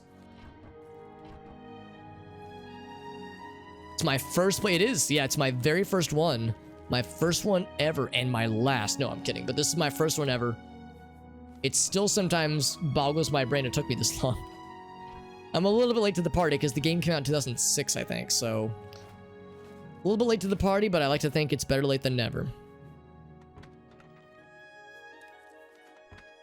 Because, yeah, I've played so much Morrowind, but when I was in high school and college when this game came out, I didn't have a computer that could run this game, and I didn't have an Xbox 360. And, by the time I did have a computer that could run this competently, I was still playing a lot of Morrowind. And, of course, by that point, Skyrim had come out as well. So, I just kind of fell behind and never really tried to get caught back up. But now I am reacquiring the getting caught back up. So, it's a slow but respectful process. And Quirky Teacher, what's up, friend? Thank you for being here. Quirky, we had somebody earlier pop in, and when they saw our character's face, they were like, oh my god, what? And when we told them that our character's name was Sadge Maroon, they hit us with a Prime Gaming sub. They were like, that name is incredible. I was like, well, we have Quirky and Ayleid to thank for the name combo, so I can take zero credit for that creativity. Yeah, his last name is Moonspine. Yes. Mikey Moonspine. Old Mikey Moonies. Whoops, I made a slider of immortality. Whoopsie daisy. Happens all the time. You mean an elixir of immortality. Oops. Oops, an accident. The slider of immortality. Yeah, I was thinking the same thing. Like a little miniature burger where you eat it and your intestines are bulletproof.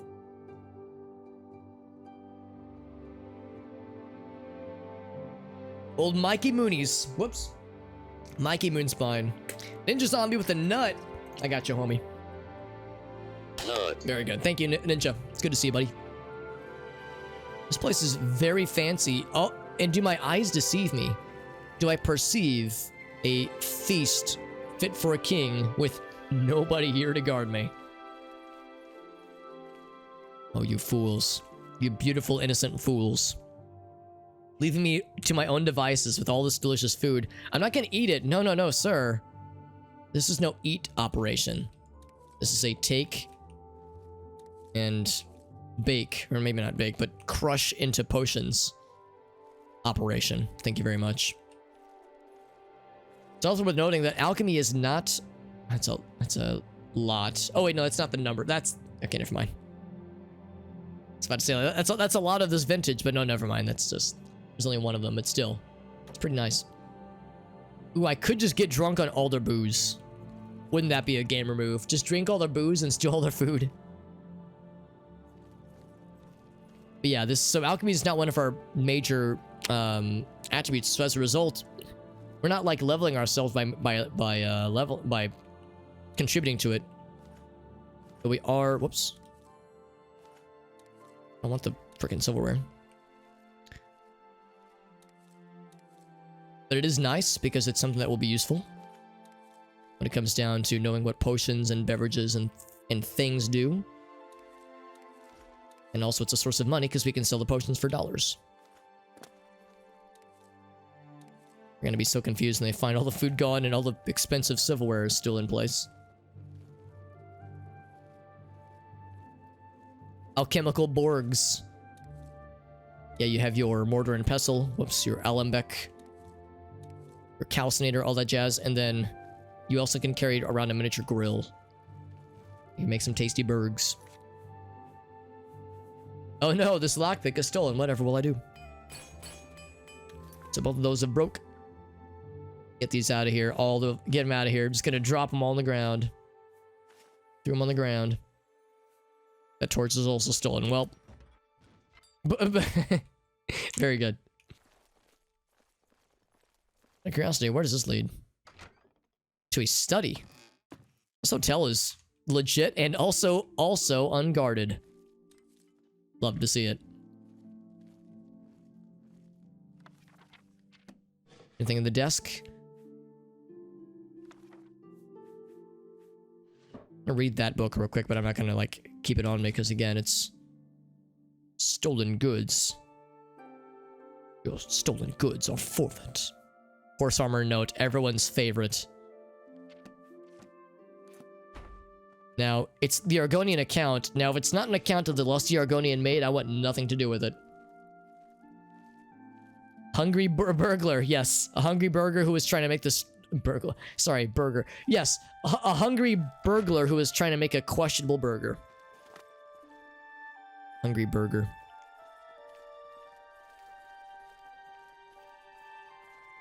Okay, hold on. I was joking about it earlier. I'm gonna actually do it though, because I think it'll be very funny. For me, at least. This might be a horrible idea. And this probably won't kill me. Probably.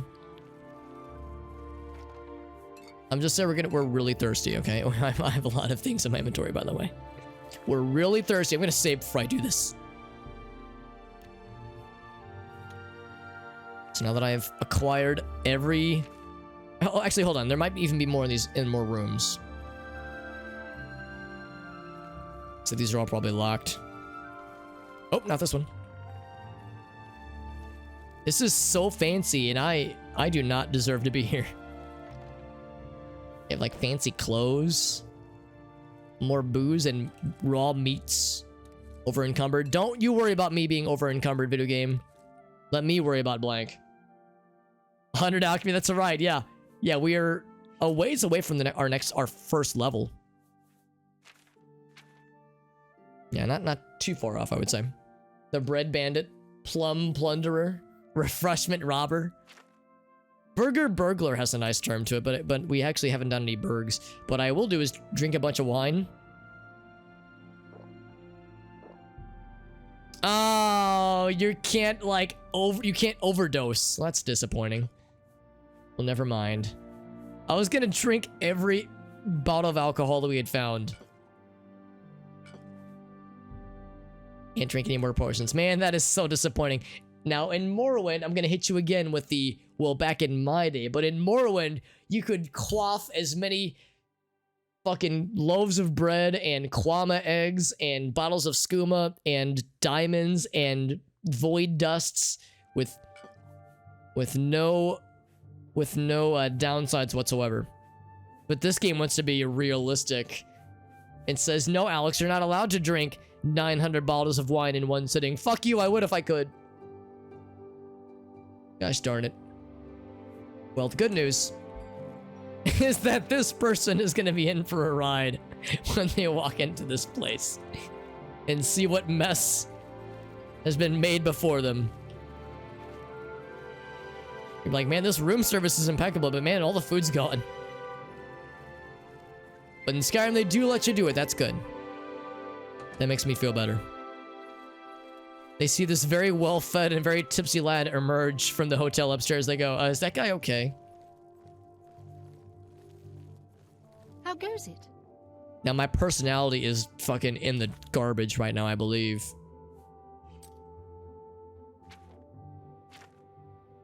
Yep, personality 0. People are like, oh my god, this person is fucking absurd.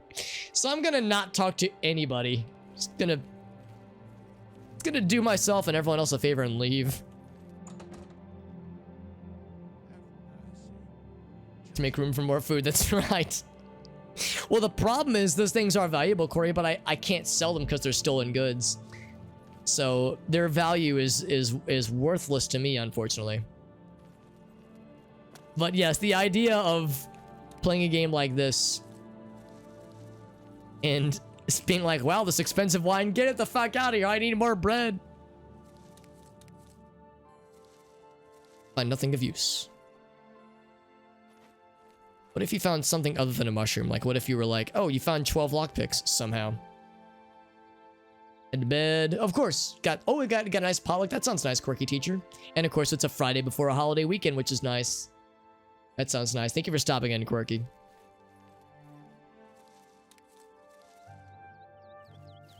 Need some kind of fence to keep ne'er-do-wells like myself out from causing trouble. What's it doing, by the way? My personality drain is slowly recovering. So, by the way, it's... Oh, actually, no, our personality has mostly recovered, it seems. In fact, there it is. So, what time is it right now? It is 8 p.m. That dude actually might still be gone from his house if we act fast.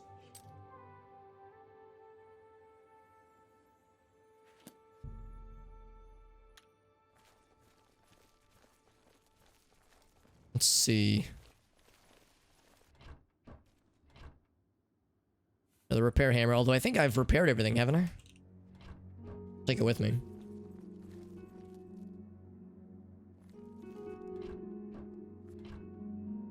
The torch. I think it might be on the other side, maybe. Oh, it's very far away still. Whoop.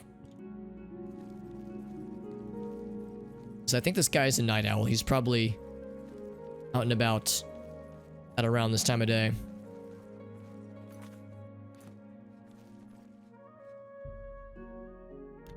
He is home. Oh, okay. So now's the part. Actually, how's about this? Now that I've got a bunch of potions, let's go ahead and do this part. I'll use the stolen one. The real outlaw. So I have a lot of crab meat. I can make nothing with my 36 pounds of crab meat. Also, we could just drop all of it on the street out here and let that be someone else's problem. What about these mushrooms? Can't do anything with these mushrooms either. We'll eventually have to start dropping more of these things because this is getting out of hand. I have 22 strawberries.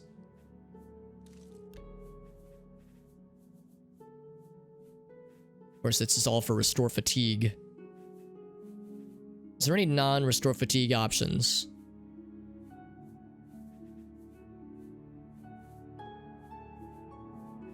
Yep, all we can do is make weird juice. Cheese, corn, meat juice. That is also restore fatigue.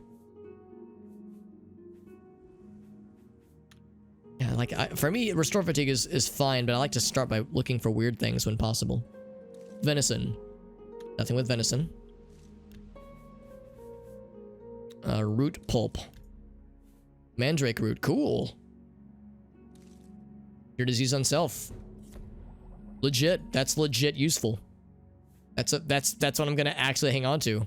See, so it's not all memes. It's mostly memes, but not entirely. Steel blue. Steel blue caps. Blue steel. Nothing on the sacred lotus seeds. Rat meat. There we go. Give me the muttons. For damage fatigue.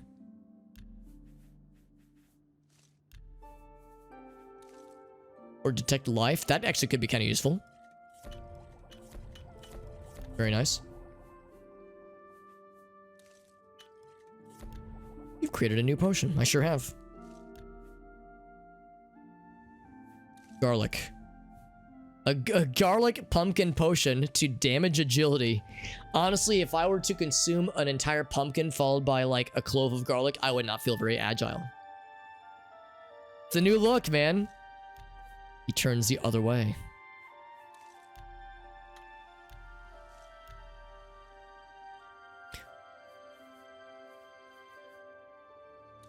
There's the mutton again. Yeah, we've already done our 1 damage fatigue option. Nirnroot we're keeping around for a quest.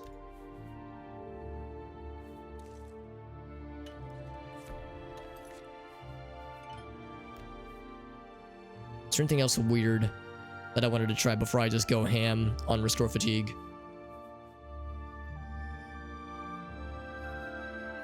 I think that's probably it. So we're gonna go corn and apples. An apple corn restore fatigue potion. And then a flower apple potion. And strawberries. Strawberries and flour. This is so reminiscent of my Morrowind playthrough where I did the exact same shit. Here's time for strawberries and cheese. Some tasty poison potions.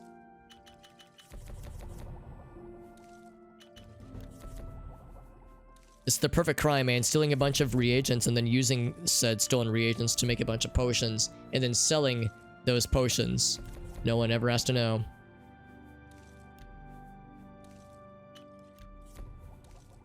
Potato and wheat grain. And I think that did it, because now we're left with 2 onions. The onion stands alone. So look at that. We freed up some inventory space, quite a lot actually. And we ended up with about 100 restore fatigue potions. No regrets. So it is 8:30. He is home right now. I will wait for... Actually, he might leave to like meet with the dude. I'm gonna wait for 4 hours. It's a good strat. In my extremely biased opinion. An apple corn smoothie. Delicious. 'Cause yeah, he left at like the twilight hours last time to meet with his buddy.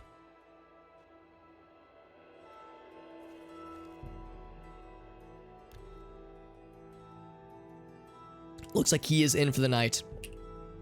This isn't suspicious, by the way, is it? Standing awkwardly outside this man's home, just T-posing overnight while this man sleeps in his house. A lettuce farmer making his life was spent making this lettuce, and I stole all of it and crushed it with apples and corn to make the dumbest shit. Now, let's make sure nobody can see me doing this shit. I think the eyeball being gray means we're in the clear. Of course, I just auto-saved anyway, so we're probably even more so in the clear. What even is my alchemy? I think it's like not that high, but it's probably getting there at least. Not my cabbages.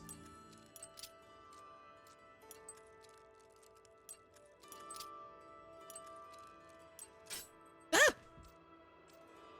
Kind of saw that coming, honestly.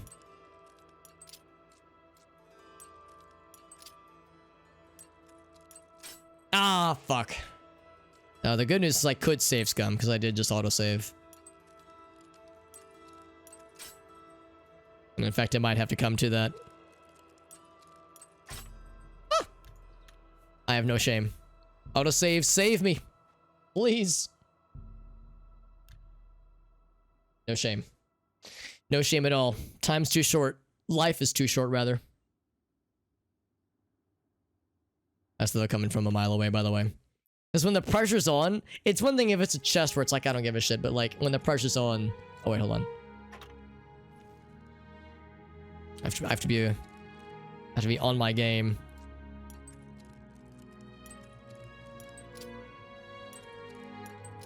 Remember that one time I was like, easy lock my ass, and I was like, wait a second, don't easy lock my ass. I need that. Ah! I need my ass to be unlocked. No, I will not elaborate further. No further questions. So anyway, we've been wanting to get into this place for a hot minute. Oh, I see some pumpkins that are just begging to be fucking ganked. Now this leather cuirass would be stolen. I think I'm using a leather cuirass, aren't I? I'm using a rough leather, which I think is the same. Maybe it looks less nice, but armor-wise, it's fine. Well, this guy doesn't walk in to see me stealing his shit and knocking his crap on the floor. Looking for any kind of dirt on this man. Any kind of stuff that indicates that he is up to no good and that he's getting his merchandise through questionable and illicit sources.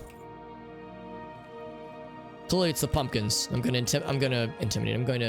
interrogate these pumpkins and intimidate the pumpkins. Africa says there was nothing happened, Alex. Nothing worthwhile. Whoops. There was nothing to note. radishes.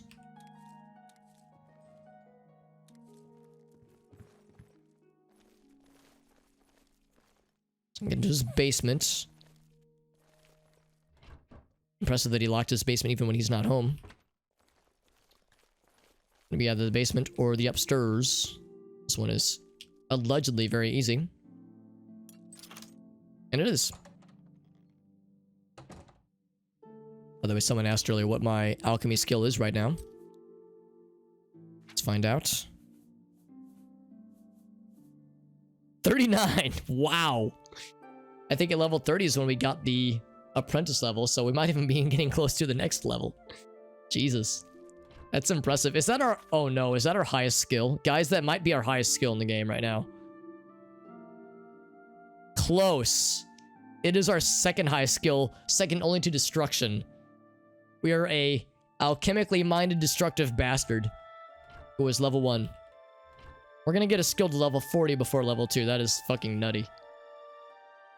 Yeah, when I said intimidate, I meant interrogate, but intimidate is honestly funnier. Also, can you... Oh, you can crouch sprint. That's kind of cool. I just assumed the game wouldn't let me. Also, can we just take a minute to appreciate the fact that these motherfuckers out here just eat raw cheese wedges and chase it with wine and apples? Good fucking lord, that just... Even for people that aren't lactose intolerant, that just doesn't sound healthy. Just eat an entire cheese wedge and be like, ah, that's my dinner. I feel like that would cause some complications. On Morrowind. That's a pretty cool game.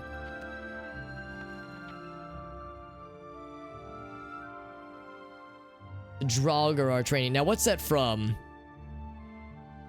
Draugr. That's the, that's like the Norwegian water zombies, right? The waterborne zombies. Come from the mists. For any books that are either cool and would have like useful info, or things that have the dirt, some kind of ledger. This guy's transactions.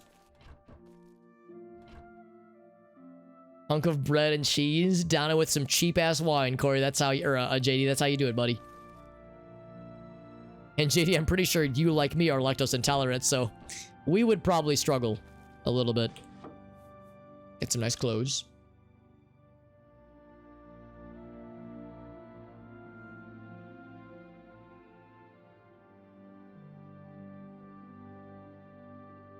Oh, Skyrim, okay. There's a particular meme comic.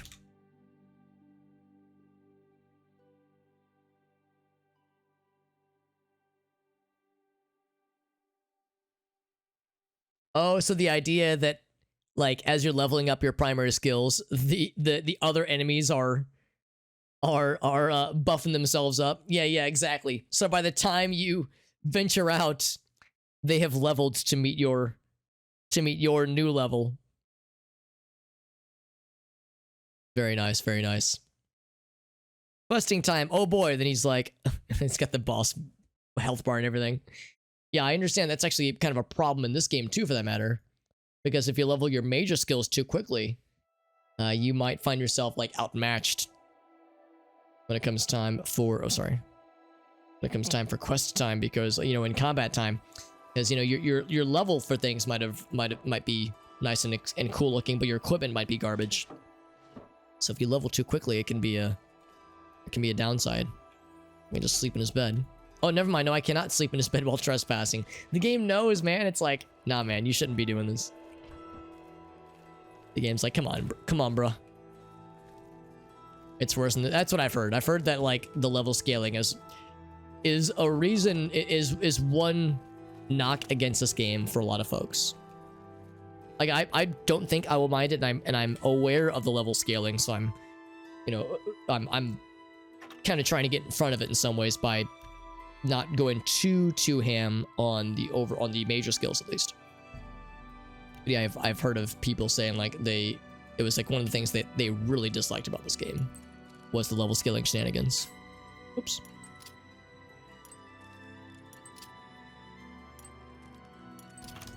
Got that shit. And our security level's up. Hell yeah. Yeah, still enjoyed it overall, but yeah, it's like it's a fair criticism, a fair critique. The fact that you can crouch, you know, sneak and run at the same time.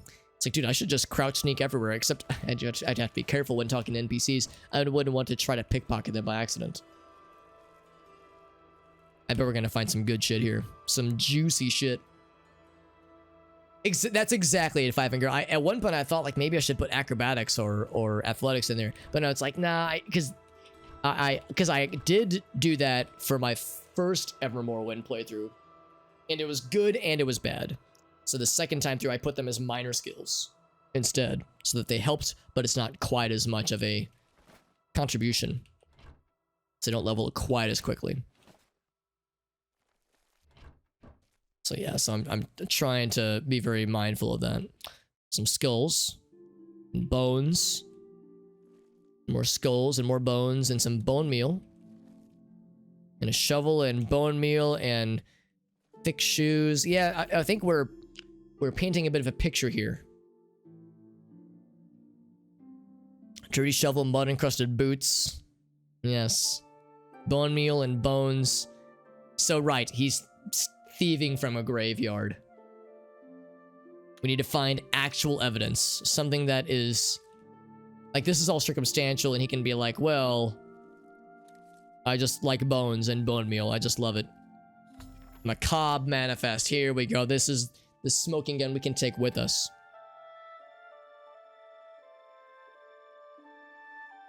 We can confront Thorinir and see if he's like gonna double down on this. Recently deceased. Yes. That's a curious racket, alright. We'll take it with us. Also, I like how obvious it is. It's on a table that is adorned with candles, making it nice and super obvious what's going on down here. I don't want to overstay my welcome, because he could always return while I'm fucking around down here, and that would probably not go well for me. More bone meal for more potions. Now I can use this bone juice to make some more weird potions.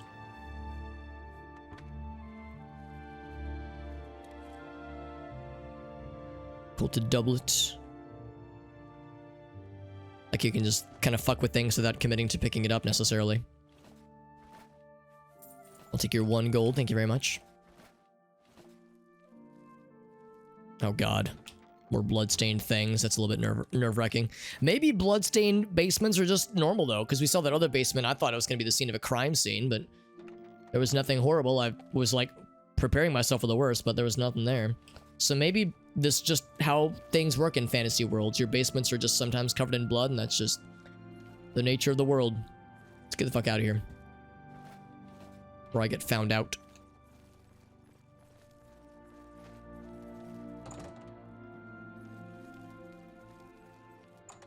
He'll be walking in right as I walk out.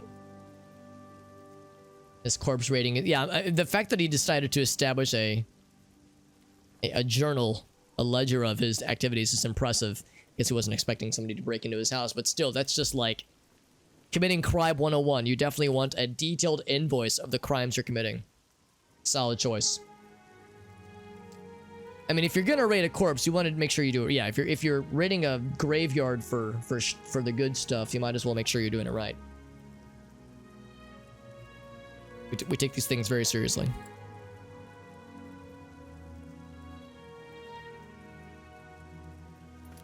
So we can take this to Thorinir now, and I will do exactly that. That would be at the market district, I believe.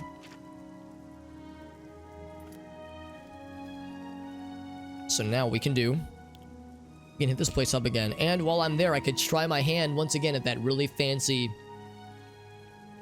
chest that I had my eye on, because it's such a high level chest. It's the highest level lock rating. I was like, dude, we could try it, man. We could try it.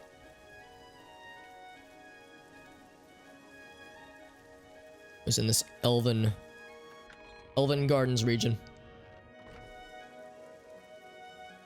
Giant rats from the sewers. I mean, at that point, yeah, the rules of the game are different.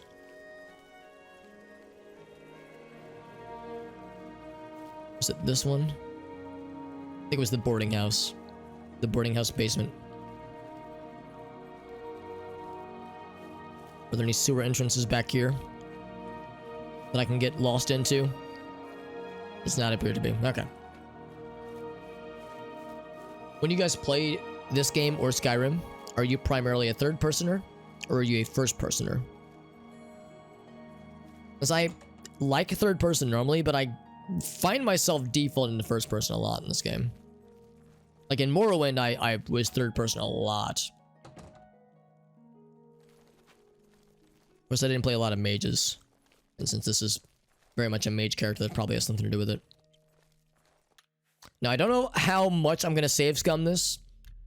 Or I'm going to get it first try like a gamer, but I might save scum this a little bit, but I'm not going to overstay my welcome.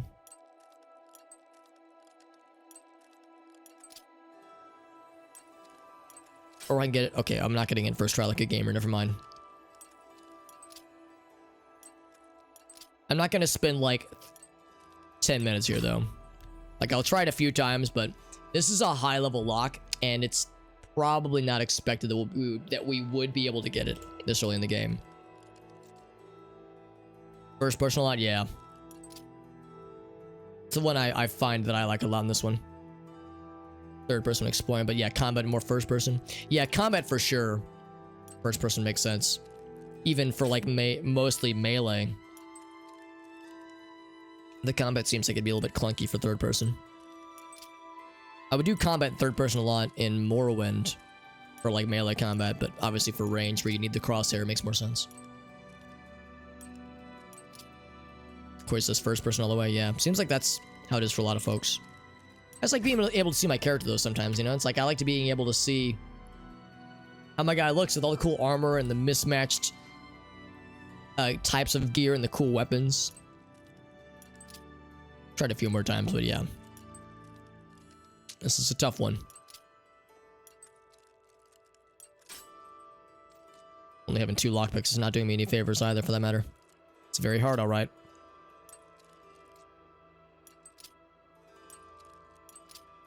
See, the third one's where I keep getting stuck.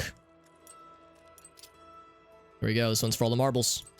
Oh, what a gamer. Hell yeah. A reward? Jack shit. Ain't that some shit? I knew that was not going to be worth it. But there was a voice in my head saying, but it could be cool, Alex. But it wasn't. But it wasn't cool. And this chest was also lame. Bamboozled again. God damn it. I'm not surprised. Unsurprised. I have nothing to repair. It's okay. Once again, it was the experience, okay? It was the knowledge of having gotten more familiar with lockpicks. The experience gained. The experience gained and the like quantitatively the experience, but also the qualitative experience. Let's back this way. Yes, I got, and we got it first try. Yes, very much confirmed first try. Don't mind the autosaves. To quote Five Finger earlier, you saw nothing.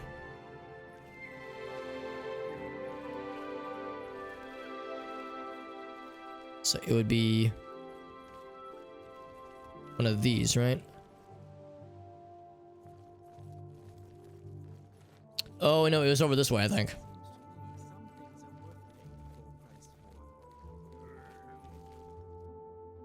Here it is, the copious coin purse. It must be very good, mundane pants. You are not wrong. Alright, man, I got bad news for you, homie. Welcome back. Anvil is all... I can't believe what I'm seeing in this book. I'm mortified to think these things here were once on the bodies of the recently deceased. It's just too horrible to comprehend. I don't even know what to say. I guess an apology is not enough. What can I do? Help me catch his ass, hell Yes, yeah. That's the least I can do. First and foremost, I will never meet with him again. I can promise you that. Secondly, I remember him mentioning a place he had to be this very day. Yes, that's right. He said that he wouldn't be able to do anything else, as he had something important to do. You don't think he would dig up another Oh, no, he wouldn't. But I guess he has been. Oh, my. What have I done? Showing, like, genuine remorse is kind of surprising. I was worried he was going to double down. But like, nah, fuck this. I'm making money. That's what matters. You do that. And in the meantime, I'll decide what to do with all these ill-gotten things. I'm so sorry. I don't even want to look at it for another moment. I hope everyone can forgive me for not doing a better job checking up on my sources. All right, so he seems genuinely remorseful. So good on you, homie. I hope you can forgive me. I had no idea. Character development and such. So with that, we need to track to see where he's going to go next then.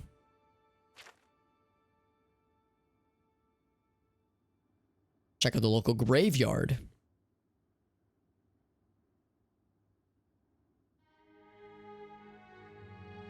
Okay, so we'll head there next. Give me 1 sec, friends. I need to use the little hobbit's room. I shall be right back.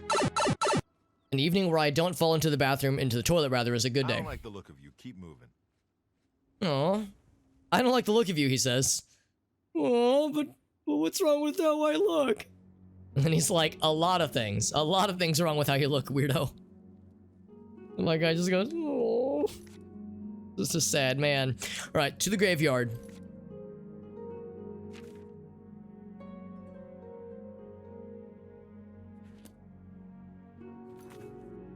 Which, of course, you know, we're heavily relying on the map markers here. Which I guess, you know, I'm not the hugest fan of, but it's giving us these toys. We might as well make use of it. Like that guy just kind of gazing at the water. I know Van Alster, yeah, 5 in a row, which is impressive. Now this looks to be a graveyard of sorts. Which we have seen this place before. Farthus Yules. I've got a nice house. I have a little income. Quite comfortable. The time is light on my hands. Hello, fellow dark elf, who is definitely a normal dark elf like me. Samuel Bantian used to be a wild one. They say he used to be quite the locksmith. It's a beautiful city. I love to walk, talk with everyone, hear the news. I kind of missed the Morrowind dark elf voice actors. I guess the ladies sounded pretty normal, but the dudes were like, go ahead. Keep moving. Like they sounded very gravelly. You too. Are we gonna see a bunch of graves that have recently been exhumed?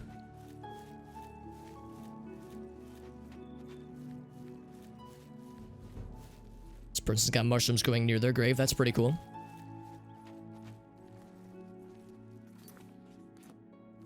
To be down on this other side. And this is the palace area, right? Green Emperor Way. Free time and plenty of room in his house. Yeah, I've got room in my house and money to spare, but not a lot of time. And then he gives you a little wink.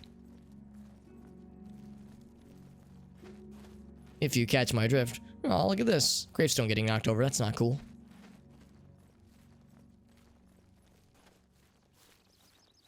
They're Aussies? Do you mean like Australian? Oh, like in their manner of speaking, or if they have accents in Skyrim. Door has been. Oh, look at that. Oh, Nepsid! Thank you, my friend. Thank you, Nepsid. I'm grateful that you're here, Nepsid. That's so sweet. Nepsid says, I love when you stream late. Well, I like when you are here, Nepsid. Thank you, my friend. That's very sweet. That is very, very generous. You are the 2nd or 3rd sub we've gotten tonight. Thank you, my friend. 3 months on that tier 1. Thank you. Thank you, Nepsa. That's so sweet. That is very, very sweet. And as always, not an expectation. I'm just glad you're here. I hope times have been well for you, and I hope you're staying safe, and hope everything's good. It's good to see you, my friends. Good to see you. We're playing some Oblivion, and we are undertaking a side quest that is having us pursue a lad who we found has been digging up people's graves and selling off their items that they were buried with which they were buried for personal gain. And now we're trying to like see what's going on, man. We're gonna try and put a stop to that shit. I have a feeling this guy's gonna put up a fight. He's trying to desecrate more graves.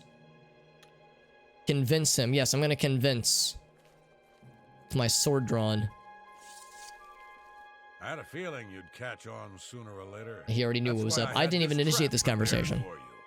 If you'll notice, the grave is already dug. This time it wasn't to take something away from the graveyard. It was to add something.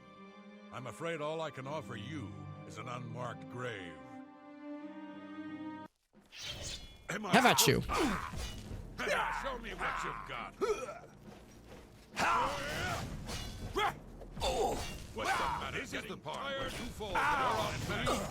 My lack of skills here is showing.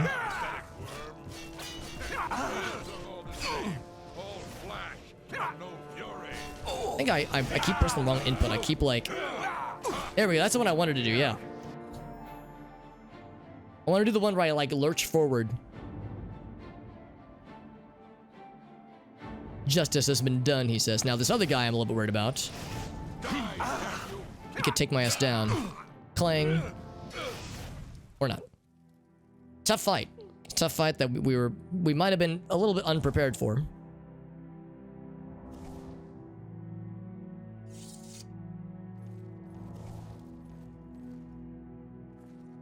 We got that shit. Yeah, he was wielding a cool looking weapon. It's very expensive.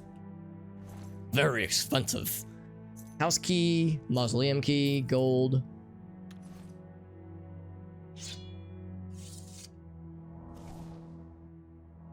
Gonna be doing that a lot as our mana slowly restores itself.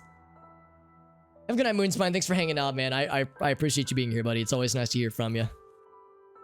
Yeah, we got that. Got that combat resolved. Let's not repair that just yet. Let's look at that cool sword. It is one-handed. Damage is an upgrade. Yeah, we'll take it. This one is still worth hanging on to, I would say. In endurance and willpower. That's our new one. It's to debase them. That's right. Grave robbing death. That's right. Five Finger says a normal justice system for sure. Speaking of things that are normal, time to make more potions. Actually, hold on. Not yet. Not yet, because there might be more things around here. So instead, I will temporarily drop this.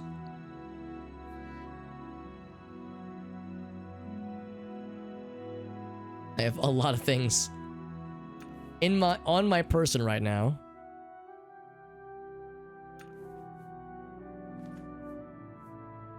So that cannot be repaired. Oh, okay. Because it's a magic item. Gotcha. So in that case, repair these things up. How about now? No, not yet. Not yet. Finally broke.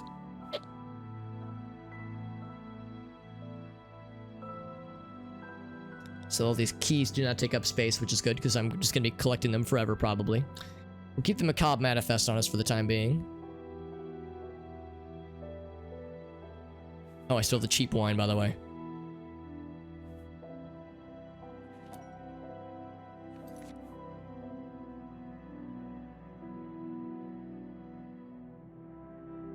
I think I might also go ahead and drop the arrows. I guess I could sell them.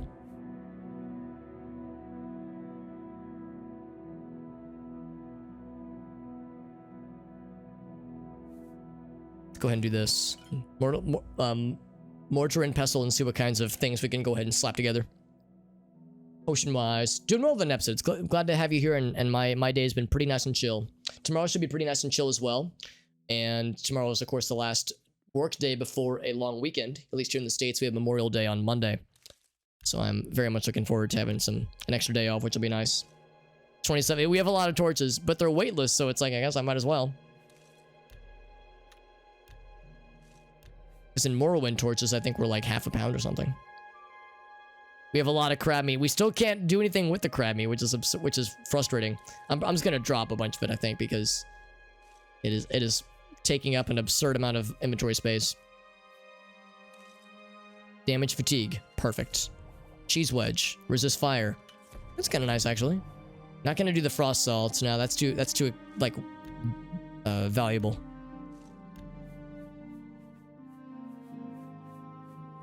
What about the radishes? Probably restore. Yeah, everything's restore fatigue as always. A nice day off. Yeah, that's always so refreshing.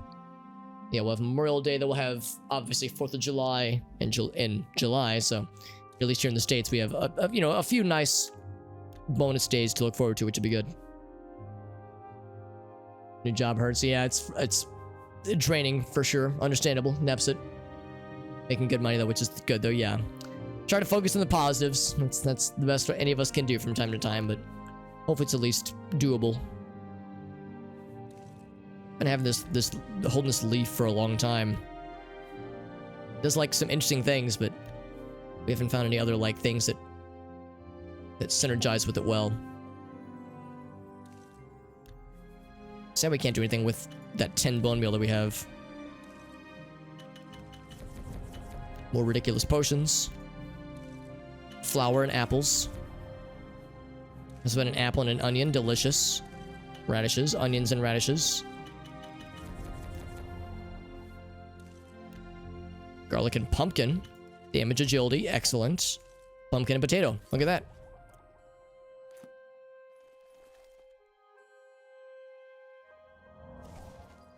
Be healing every so often. Yeah, more pickaxes and such. Okay, flowers. Now I'm not desecrating graves,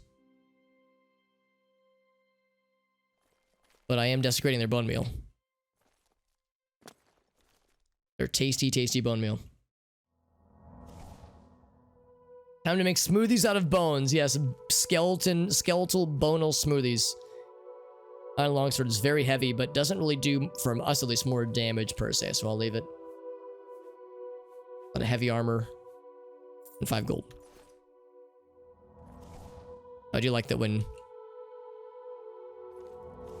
you cast a spell that the lighting effects illuminate the area around you accordingly.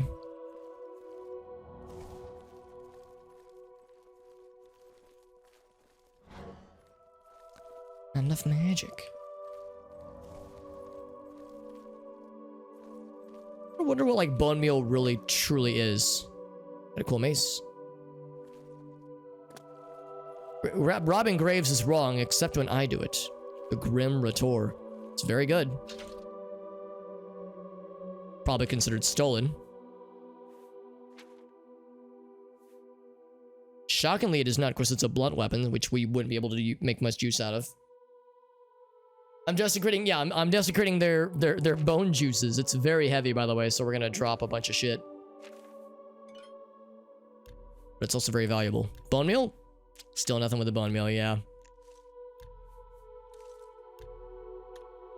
We really didn't get anything new out of this. We just got that one pumpkin from earlier and just more bone meal. So let's do this. Oh god. This is gonna look absurd. But we're just littering this fucking mausoleum with over 30 pounds of crab meat. Here we go. Oh, that actually wasn't as ridiculous as I was hoping it would be. They look like little pink spiders. I was hoping it would just be like and just fucking cover the ground in front of me at least. A coolness sword looks real cool, by the way. There's a menacing aura about itself. Can't swing while I'm in this mode. Looks really neat. And of course, we won't be able to repair it for a while, but hopefully we'll be able to get our armor skill up eventually. For that matter, what is our armor skill? Yeah, the maze is actually quite sick. I mean, I don't know if I would really use it myself, but it's very valuable. Level 10. Okay, it actually might be a while. Didn't say journeyman was the level we needed to be. So we'll have to take it to places to be repaired. Yeah, just the contents, exactly. A nice bone smoothie, that's correct. Warehouse work, yeah, if you're doing any kind of warehouse work, Nebsit, yeah, that shit is exhausting. I've never done that kind of work myself, but I have many friends that have lately, and it's... the way they tell it is that it is very unforgiving Manual labor.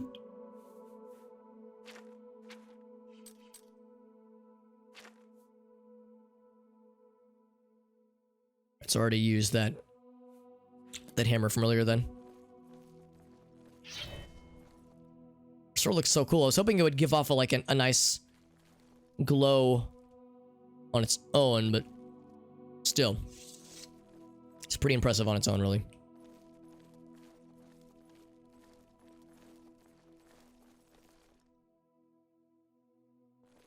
A bat is in here, which is actually kind of cool. Kind of a nice little detail. Nothing else in this guy. Let's go ahead and... Oh, I guess it was they locked it behind us. We can go ahead and head back to the merchant that gave us that quest in the first place. Now, this guy looks familiar. Where have I seen you before? I think someone is watching me. I see figures in the shadows all the time. I know it's all in my head. I'm spending too much time on my latest project. But enough about me. What can I do for you? Yeah, we stole the bone meal, so here's a bunch of crab meat to make up for it. We stole the bone juice, here's the meats instead. We're putting the dead there. Yeah, we added dead bodies to the mausoleum. Fine. What can I do for you? Goodbye. So they're walking together somewhere. Seems like they know what they're doing. Arboretum. Really? That sounds kind of cool. Hail. I haven't been here before, have I?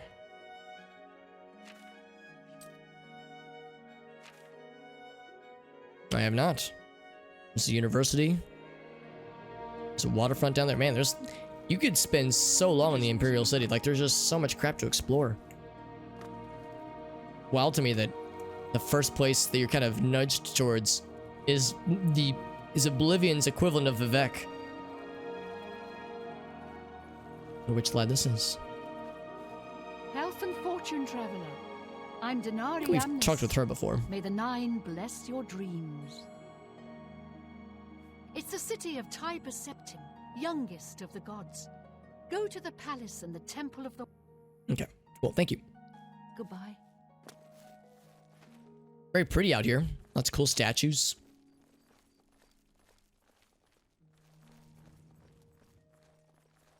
I'm guessing these are, important figures of the game's lore and or mythology.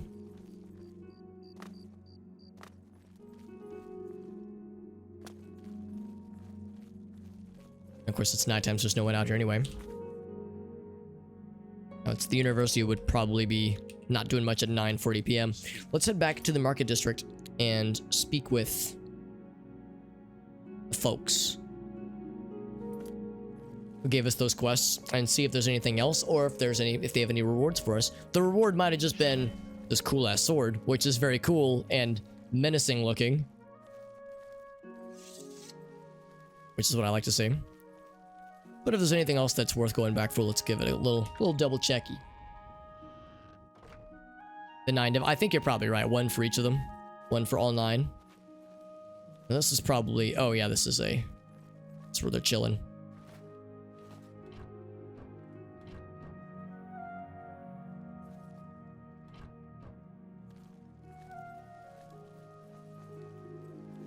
The Argonians really do have a unique look in this game that is a little bit off-putting at first, at least. This is the arena. Again, the arena is probably... What's new with you? They're gonna fight. Say they have been called back. Get their hands up. Marsh. Fisticuffs. Disappear into the swamps and are never seen. Look at that smile. I've heard many. I'm gonna beat the shit out of this tales of Black person. Marsh. Smiley face. It sounds like a truly mysterious place. District more like Pistrix. Bye. Oh gosh, someone's on a roll. Killing spree.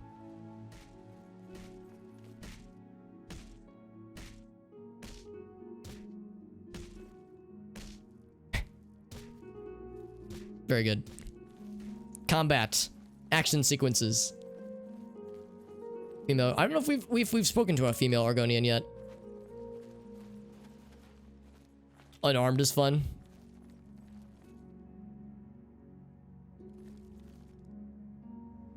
I could see it like, wait, hold on. Bloodworks. Okay, hold on. I want to see what this is. But yeah, I could see unarmed being very involved in this game. A little bit sad that unarmored isn't a thing. Because in Morrowind, that was a nice stat to play with.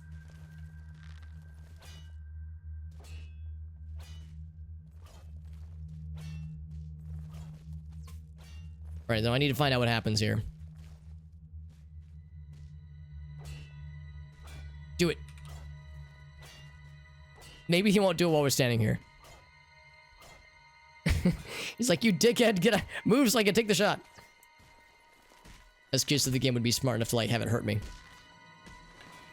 Wait, yellow team. Oh, champions, okay. It's just different teams then. Blue team, yeah. Don't have to threaten me with a good time. Let me guess, red team? I'm a busy No. man.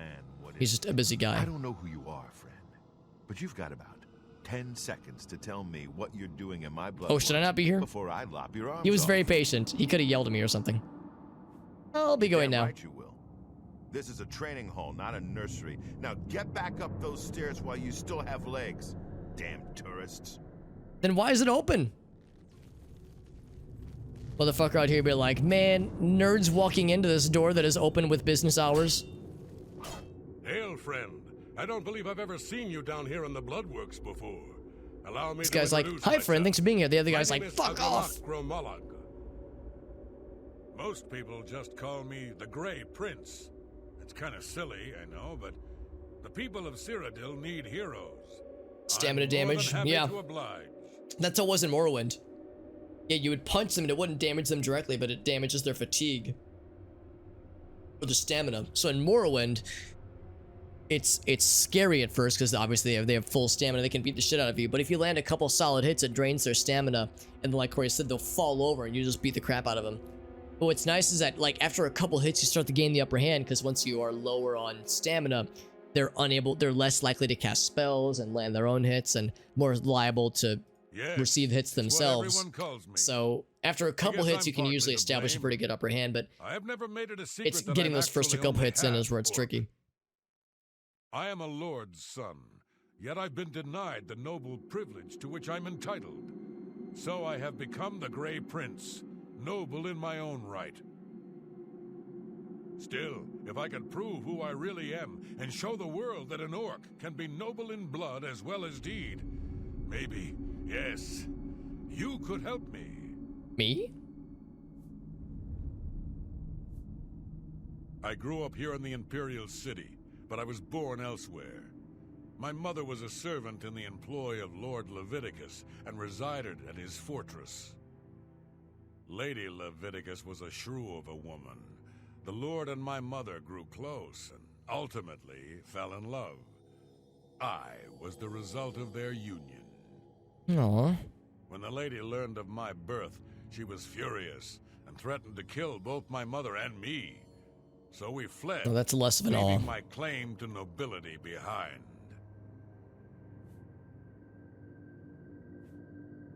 Cut to the chase now. We'll be nice. We'll My be nice. mother died recently. Before she passed, she gave me this key and told me it would unlock the truth at the place of my birth, Crowhaven. Crowhaven is a ruined fort far to the west of here. I'd go myself, but my training regimen doesn't allow for the luxury of such an excursion. My friend, you must travel to Crowhaven and use the key to unlock whatever it is that holds the proof of my birthright. Find this proof and return it to me, and I'll share with you some of my finest combat techniques. Trust me, you can't learn these moves in a book. Yeah, their first name was Yellow Team and their last name was Champion. Mama and Papa Champion were sure proud. So it's a quest. Yeah. It's a legit quest. Oh god. Yeah, the only reason I came in here is just because the name Bloodworks sounded so cool. Oh, hey there. Nice to make your acquaintance. See, everyone down here is so nice, but that angry guy is so mean. My name's not important, really. My I'm a name is Blue combatant Team of Gladiator. Gladiator rank. The arena is the bloody jewel of the Imperial City. It's where all the best fighters from all over the Empire come to test their skills. If you think you've got what it takes, go talk to Owen, the Blade Master. You'll find him in the Bloodworks, day and night. But stay away from Isabel, the battle matron. She doesn't deal with combatants unless they want to challenge the Grand Champion. Oh my. Tell me more. That's Isabel. She's sort of the arena den mother. She handles the logistical stuff as well as the training of the Grand Champion. That's Owen. He is in charge of the arena, arranges the fights, trains combatants, that sort of thing. Been that way since Gaiden Shinji. Who is Gaiden Shinji? I Are am you serious. Gaiden Shinji was the first arena blade master. It was he who oversaw construction of the arena back in the First Era. The arena was his dream. To this day, an arena combatant lives by Shinji's credo. The best techniques are passed on by the survivors. To be the best, learn from the best. Ironically, Shinji himself was killed shortly after the arena was completed. Even he could not survive the 30-year siege of Orsinium. Thanks for the history lesson. Farewell, my friend. May your blade always strike true. And first. Everyone down here's so nice, except for the angry guy. Okay, I think I'm starting to see why this is called the Bloodworks. At first, I wasn't convinced. Now I'm starting to put it together. You just sleep on the floor, by the way. Hello, friend. Like he was stuck in this animation loop. Very nice. A little bit sad there's no magic user people down here. It's all fisticuffs folks. I'm trying to train here, And stabby weakling. people. Why don't you go someplace more your speed? Like the Mages Guild. Yes, that actually does sound nice. And who in Shinji's name might you be? Oh, I'm Look, supposed to not if talk to you're a her. spectator, go upstairs and talk to the gatekeeper. This ain't no damn peep show. And if you're one of those idiots who thinks they have something to prove in the arena, go over and talk to Owen. Well, okay, so it's kind of a 50-50 as far as when people are nice to you versus when people are like, you fucking nerd, get the fuck out of my face.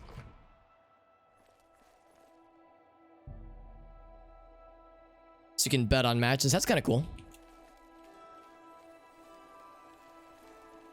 We're gonna make some sick dollars. Alright, so that all being said, I was wanting to go back to the market, so I shall head back that way, indeed. Till first blood. Yeah, I'm guessing it just goes till someone fucking dies. Which is intense, but not terribly surprising.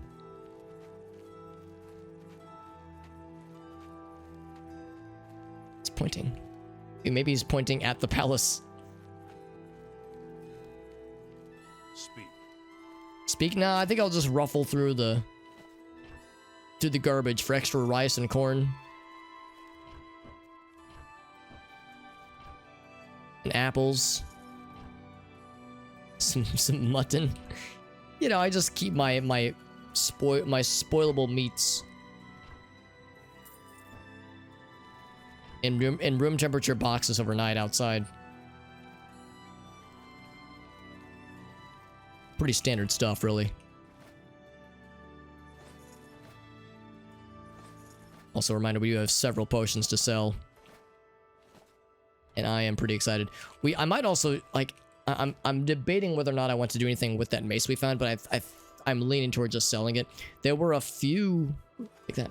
There were a few merchants that had, like, a few thousand gold, at least, in at least a few cases, would probably be able to afford the things that we would like to sell to them. Soaking next to the crab meats. Yeah, let me go back to the mausoleum. Been here before? Of course, it's probably locked by now. Yeah. Yeah. Let me go back to the mausoleum and retrieve all the crab meats that I had placed down, so I can pair them with some moist bread. I've been here before, and I thought I had looted this all previously. Maybe they like repopulate themselves after a while. Give me a fresh stock of... Oh, over encumbered. A fresh stock of things to use for potions. Yeah, the Grim Rhetor. Absorb Blunt. Absorb Strength. Absorb Strength could actually be pretty impressive. Frost damage on strike. That's like... Man, that's really good. That's really good. My Blunt is 10. Oof. Blade is 35. Yeah, but it's like really good. And like the idea of draining the strength of those we fight could be, well, absorbing at least. That'd be quite powerful. Man, maybe, the problem is though, of course, I've made blades a major thing. So if I were to start leveling Blunt, I wouldn't get, you know, levels towards it. Face Smash, man. Maybe I should fuck around with it and just see how the absorb strength part works, because that part's the one I'm the most curious about. The damage would be a little bit less, obviously.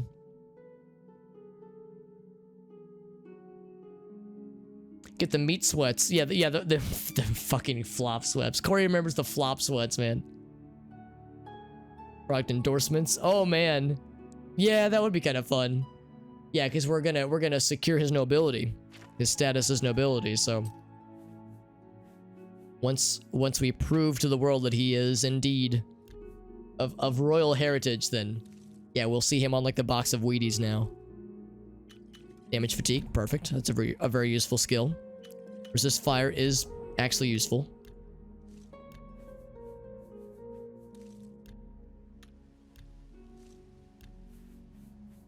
I mean, I would very much trust a pale orc on the back of a Wheaties box, or like in an orange juice advertisement. I would be very down. Collecting all this venison, but I can't do shit with it. Yeah, all these other things I'm just hoarding.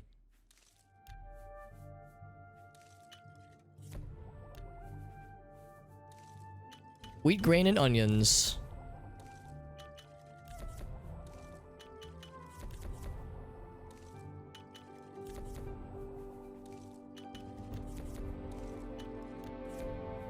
And then lettuce, pumpkin, and then potato, and I think that's it. Yep.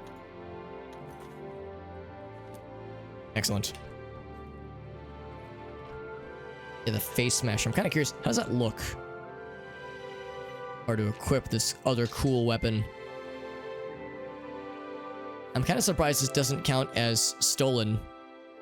It was liberated from the mausoleum.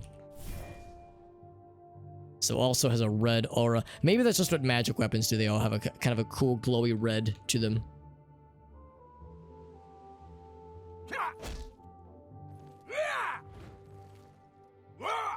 It takes a lot of stamina to slap this thing around. Yeah, I would be curious to see how it behaves in the wild, but... 'Cause the other one we got is not bad. Drain willpower, drain endurance. Drain endurance, the drain endurance part could be quite nice. Drain willpower, I mean, that's really only going to make a difference for mages. And I don't know if we're going to be using melee on mages a lot, honestly. So I'd be more interested in things that drain things for... that would be more interested for melee people. Strength and endurance and agility. More so than willpower. Or intelligence.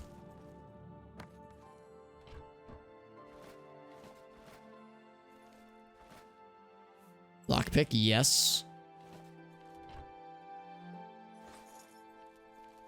Yeah, the lockpicks alone make that all very worth.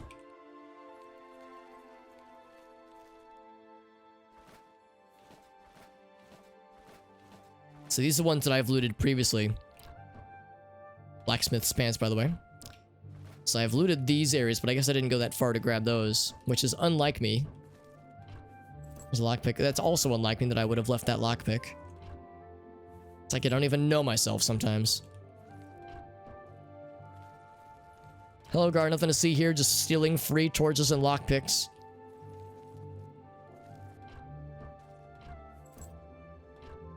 Why are people just storing these things outside?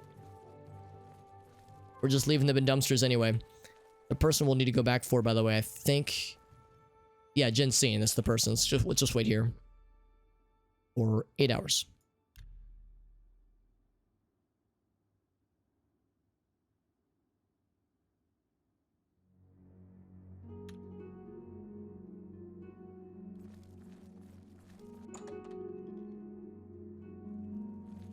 I got good news, lady. News about that certain task we discussed? Yes. To think, all those items on Thorinir's shelves were only recently buried. Such blasphemy. You gotta like a store named Slash and Smash. Words fail me. I knew that Thorinir obtained his goods through dark dealings, but I never would have imagined this. As sickened as I am, I will not tell the City Watch until you have confirmed this theory and brought us the proof we need. Wait, didn't I find the proof? Now that you have the manifest, yes, there we go. You'll need one more piece of evidence that proves the theory that links Agarmir directly to the crime. Was there something else I was supposed to grab, Look for maybe? something in his possession that can be linked to his crimes, and we will have him. Be ever vigilant. The crime of grave robbing is punishable only by death. Well, yeah, about that. Agamir is likely to do anything to keep his crimes. Yeah, I thought that was the end of the quest. Maybe there's still something else then. Well, have a look around. You won't find better prices in all Tamriel. By the way, I'm gonna sell some things. I just have a few things to sell. Cure disease is legit useful. Damage agility, not so much. Damage fatigue, probably not gonna use those too often. Detect life could be nice. I don't know if I need 5 of them. Let's sell all but 2. Oh, let's sell 3 of them. Cure poison is nice. Resist fire. I will sell these 2. Hey, what's up, modes? Good to see you, friend. We're playing more Oblivion, obviously, and we're selling some things that I've been making a lot of potions, as you can see. Hundreds of gold worth of potions, apparently. This is a pretty sweet racket we've got going on here. Was she about to say something? I feel like I cut her off. She was like, ah! She was flabbergasted by all these ridiculous potions I have.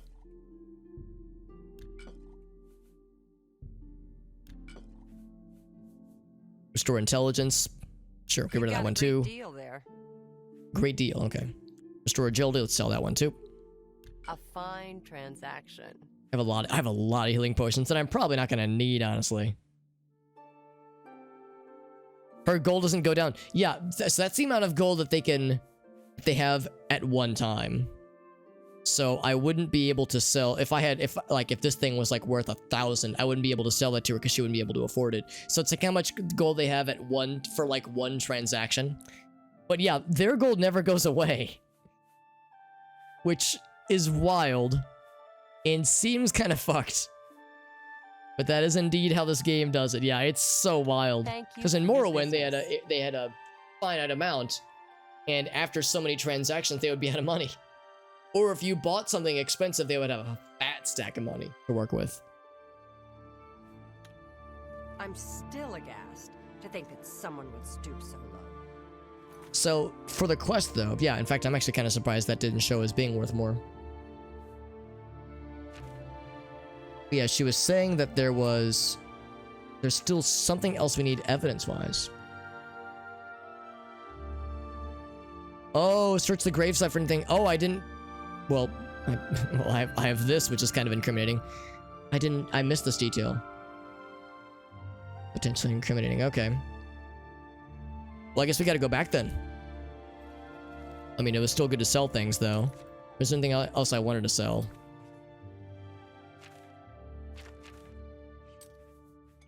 I mean, I did find some more some more ingredients. Damage fatigue, perfect. Resist fire, good.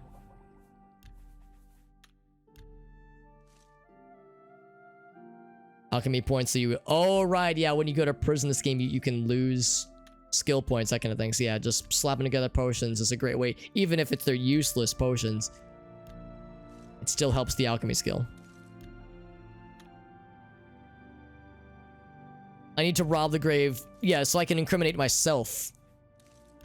I need evidence that I'm the villain. I was the bad guy all along.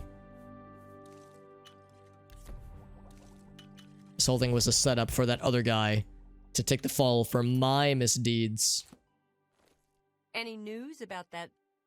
That certain task? Let's do business. I'm gonna go and sell my arrows. Because I'm not convinced that I'm gonna, like, fuck with bows. I think when it comes to range things, I would just use spells. Sell my iron arrows.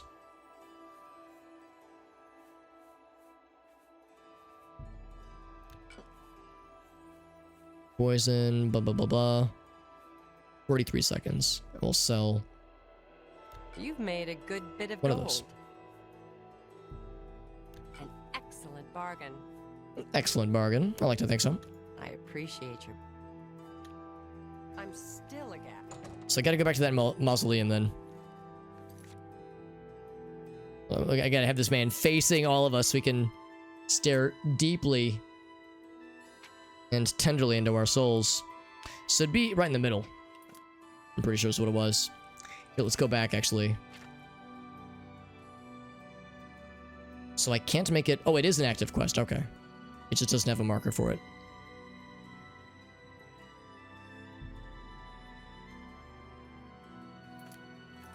So we just... Yeah, we don't have a quest marker. So we need to just find which entry that was. It's cool armor, or a cool hammer rather. We just gotta go find which mausoleum site that was. The dude we killed wasn't real. Oh my god, is it a fucking... I'm trying to think what movie I'm thinking of. Not the Arena District. Tyler Durden, what is it? Fight Club? A Fight Club situation where the guy who we thought was like our buddy, that was also at times we were at odds with, was actually us all along. It was just a character we had invented. It was me who was talking. I mean, that would explain it actually, because that was pretty sus the way we snuck in the bushes facing directly in front of them.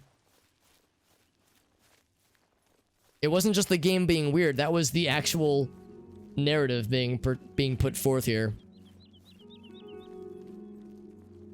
Also shouts to running diagonally. This is how you run in real life too. Sorry folks, but this is peak male form. Whoops. I can't shift tab and run at the same time because shift tab is the Steam shortcut. Time to make some good ass potions. Potion seller. I'm riding into battle. And I need your strongest potions. So we need something incriminating. Alright, let's give me another torch. So we can get lit. Yeah, use the stolen torches. This bouquet of flowers will surely do it. I mean, he said there was something. They said there might be something on him. His dark shirt, his dog shit shoes. It's doe skin, but dog shit. Some good ass potions, that's right. There's my sword. And my axe. The fact that they had, like, you know, moved this guy all about. Who dropped this wine here? That's pretty suspicious.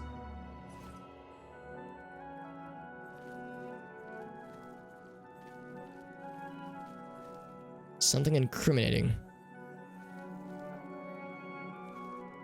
Would it be... Oh, it's his shovel. That's what it is.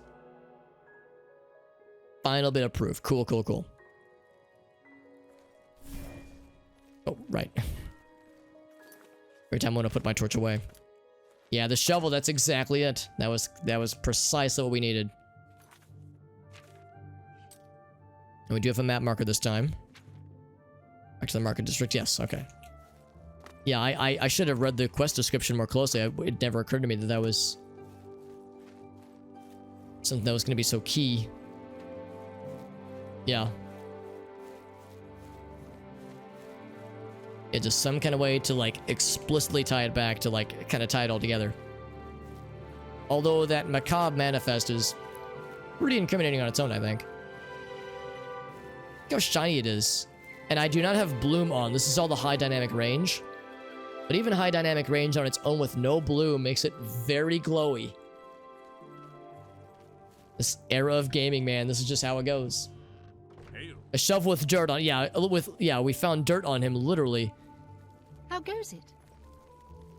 But that manifest you would think would be a little bit more explicit. Let's stop by this guy's place real quick to see if he has anything else. Nice floor watermelon, by the way. Floor melon. Were you able to stop Agamir? Yes, he's fucking dead. Then we can at last rest. I feared had he somehow bested you, I'd be next. It is fortunate that your skills exceeded his. I've come to some decisions. I intend to donate all of the money I have made, as well as what is left of these stolen items, to the temple. I also want you to know that I had a long discussion with Jensine, and I have decided to join the society. I realize you risked your life to give me a chance, and Thorinir never forgets things like that. Accept this ring as a humble reward. I will accept it. It's the least I can do to say thank you. Now, don't be a stranger. The copious coin purse is still in business. Weather ward, circlet. Oh, look at that. So look at that. Yeah, the dude seems legit remorseful. Because at first I was like, I don't know, man. He claims like he is ignorant of where supplies are coming from. I have disposed of all my ill-gotten merchandise and replaced it with more expensive but carefully obtained items. Turns out like this guy's all right. Good on you, homie. Bunch of books. I mean, this is pretty much the same, but sure. It's a nice thing to see. Also, I'm gonna go ahead and sell these. I mean, they make me look nice, maybe. They make me look pretty, but they don't really offer any functionality. Maybe they provide a small amount of armor to that one part of our arm, or of our fingy. Wow, that's an incredible ring. Holy shit. Why were we getting such good things this early in the game? This is the kind of crap where you get into Morrowind when you're like 100 hours in the game. Let's also sell our legit mortar and pestle.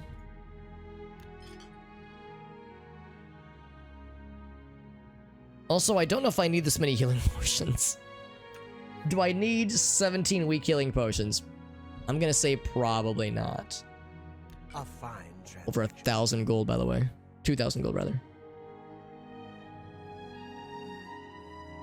So right now we only have the healing potions that we've made, and they're not very good. 2 points for 8 seconds. 35. Okay, that's a little bit better. 35 points.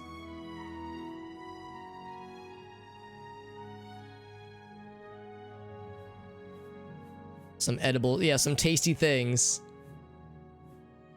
Thank you. Come again. You've shown me mercy. I won't forget that. Thank you. Don't mention it. We're just so sad and purple.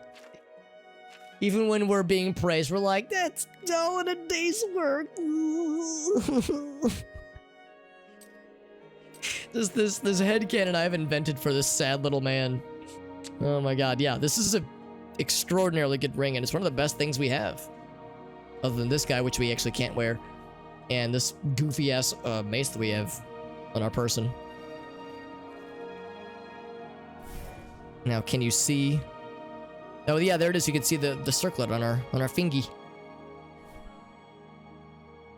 We're so cool. We're so cool, except for, you know, this mess. But other than that, we look great. What is it now? Alright, so let's go talk to Janine then.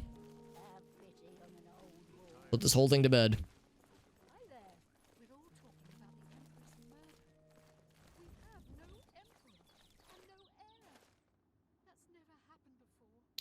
I think it is I'm on the wrong side. You know what? I should hit up the discount spells place as well. I'm gonna do that first because there were many spells I had my eye on earlier that I think I would very much like to go ahead and spend my dollars on, my well-earned dollars. Brought to Shield Gorath. I actually don't know what that is. You want cheap. But I What can I interest you will in? likely find out someday. So absorption on touch. Not sure I would mess with that myself. Burning touch, just okay. Feather is nice, but I don't know if I would really mess with it myself. Seems like something I wouldn't want to rely upon.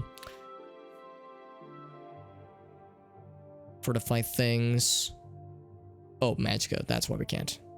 Restoration skill needs to be higher. Major wound on target. 15 points for 10 seconds. That sounds like a lot.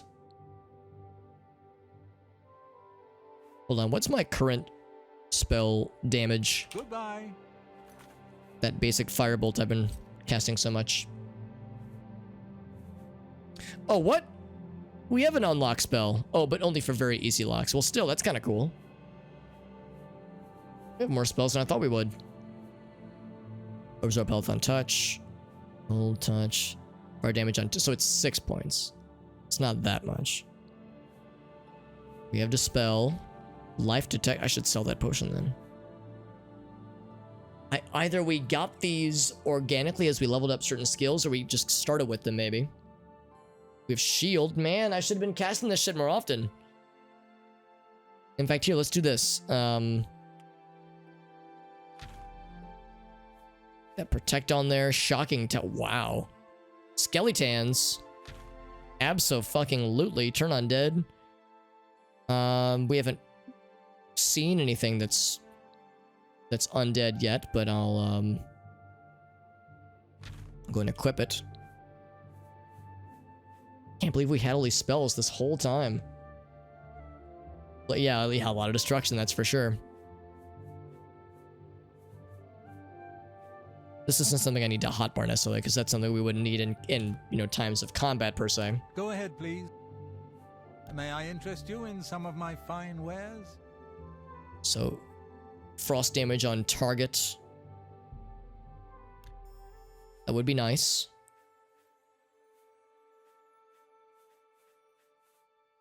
And major wound, 15 points for 10 seconds. That's pretty legit too. I'll take that one.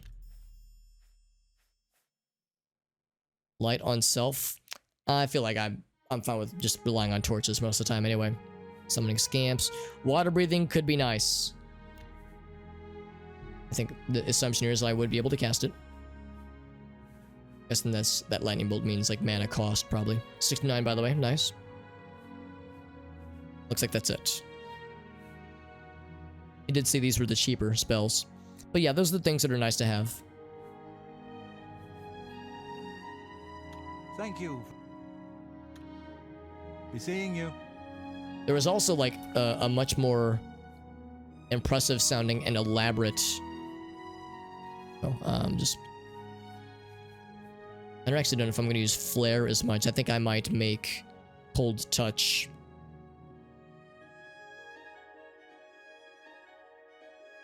That one, yeah. So that'd be like our default ranged attack. Flare is cheap to cast, but does very little damage. This is... Oh, that's on touch though. Whoops. Snowball, there it is. The icon is identical. Yeah, Snowball. Like this rotary phone display. Yeah, the thing is, Fireball is... or Flare in this case, would be resisted against... would be resisted by any kind of Dunmer that we were to fight. And Snowball would be resisted by any Nords we were to fight. But at least we have a foil for each extreme, which is nice. Major Wound. Major Wound sounds pretty intense, like that would drain over time. So that'd be a good thing to cast from afar, probably. Let's do this. I will put that... I'll put that at number 3. So it's like that way my range damage things are near each other. You know, I should probably just cast this every so often. So I can slowly level up my alteration. Or conjuration? Same thing. It costs very little mana. Although, of course, if I do that too much, then we start to over-level ourselves. Maybe I shouldn't go too crazy, but still, that's nice to have. How are you? Alright, so, yeah, I want to stop by Janine's place. Here's the staff place. There was a nicer spell. Selling person.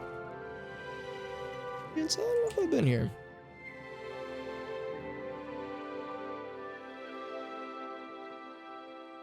This is probably a clothier. You've come to divine elegance because you care about what you wear. And Pelineria has what you want, or no one has. Callendale runs a nice place at the Mystic Emporium. I think that's where we want to go next, yeah. Have a look at my wares.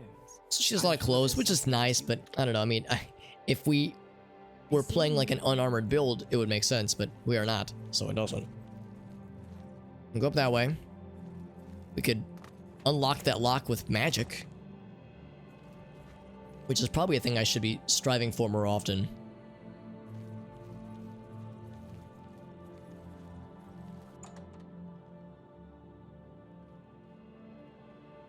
Grinding alteration, or yeah, I think conjuration is what I meant, but alteration's good too. Oh, you time to rest and meditate because we just learned mysticism shenanigans. Dude, your bird hair fucks me up every time, and I kind of love it. Goods for sale here. What can I interest you in?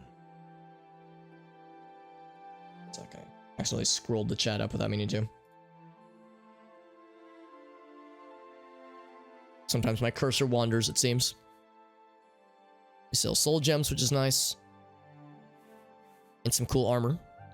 Or, well, no, it's not. Oh, yeah, it is heavy armor, yeah. It's very good. It's also very expensive.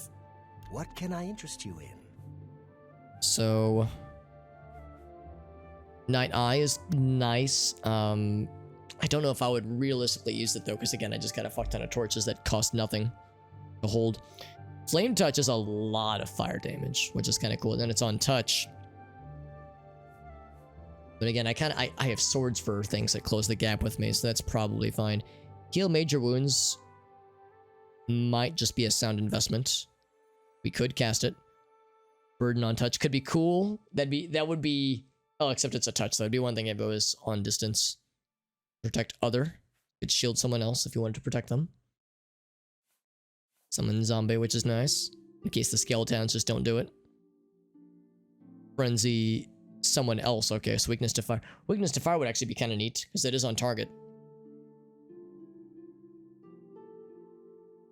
Although I don't have any fire distant spells that are good. I just have the one that's, you know, the starter one, which is fine. Weakness to poison. Might go ahead and grab it. 25%. It's like in Pokemon. Do I cast a thing that weakens the bad guy and then damage them, or do I just cast the damage thing twice? Yeah. Let's go ahead and grab it. Why the hell not? Grab that one. Will also heal major wounds. I appreciate you. Can I interest you too? And then does she sell things too? I'm waiting. You glow in the dark. I remember that part. She sells potions. What can I interest you in? And crab meat and bone meal. I'm familiar with all these things. Intimately familiar even. Let's sell the detect life potions. Because we have a spell that does that, so that's fine. I'm gonna sell the dispel potion as well. We have a spell for that too. Percentile increase, hell yes. A pleasure to see. Have a look at my wares. Just some, but these I'm are sure there's something fucking suit. big boy spells, so we cannot cast. Either we lack magicka or skills. Or money. Or all three. We're getting there though. We're getting there. Stop talking. Stop talking. Oh. She didn't like that we just gave them business, I suppose.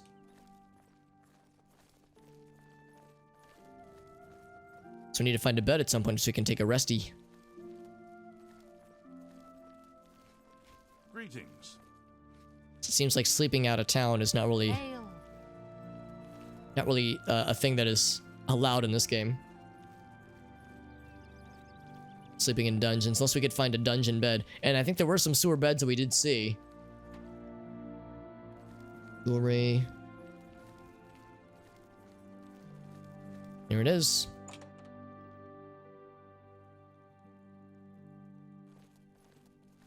I have been anxiously awaiting your return. I am pleased that Thorinair has decided to donate his inventory to the temple. At least he is trying to make amends. The very thought of what Agarmir was doing sickens me. I hope those poor souls rest in peace now that this is over. The very... Whoops. Well done. There it is. This shovel will Put it to certainly bed. confirm Agarmir's crimes. Along with the manifest, it should prove useful to the City Watch. In your absence, Thorinair visited and we spoke at length about his role in this scheme. I believe him when he says he didn't know Agarmir's source. Hey, Whale, what's up, buddy? It's good to see you, my friend. He told me of his intentions to donate all We just finished a quest, a side quest even. Local temple. He also agreed to buy and sell merchandise at fair prices. What a homie. Last but not least, he's officially joined the society. I am taken aback by his honest intentions. In return, the society has decided not to press charges. His name will be absconded from the records of this crime. Absconded, that's a good name. Now, I'm sure you A are good word, waiting rather. to hear about your reward. The society thanks you for everything you have done. Please. We got some take coin this for our gold. troubles. Many thanks on behalf of all of us. And we got a cool new sword out of it. 100 gold, 100 bones, and a cool ass sword, and a cool ass mace for that matter. And a Steam Deck. Oh, nice, Will. That'll be cool. I'm guessing you've probably ordered it, so it'll take a while to get here. But still, that's exciting. What games do you think you'll play on a I'm Whale? mature enough to admit I was mistaken about Thorinair. He's a welcome member of our group in the Market District. Yeah, I'm glad. That sounds like a nice positive thing. I remember when you interest popped in you a in couple of some days of ago. my It's like, wares? man, work was a bummer and things were just kind of shitty. Hope things are on the up and up now, though. Hope the... Oh my god, yeah, we sold all these fucking fatigue potions to her. Oh my god. I hope it's all good stuff, man. That's good to hear. Anything else I'm going to sell to her? Probably not. At some point, I need to find a mages It's guild. been a pleasure doing business with you. Looks like we're wearing a bucket on her head, by the way. Ugh, we're so sad. Every time, man. Every time. Got the email. Oh, but it's still... Oh, okay. So it might be weird. Actually, wait. Is she not going to pursue me? She probably should. Yeah, she should. Smart girl. I cannot be trusted.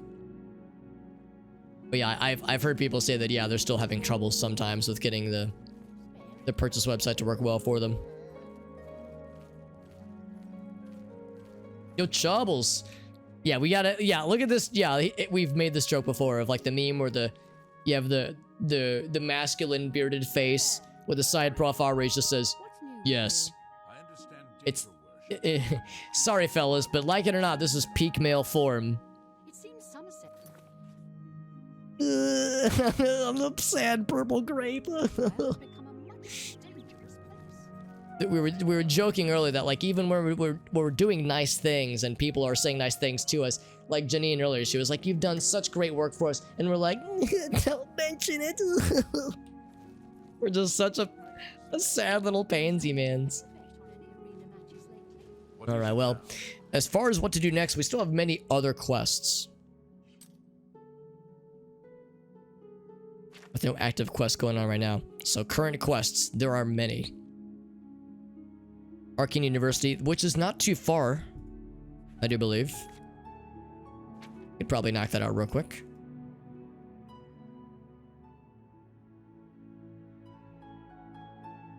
Although I'm observing that...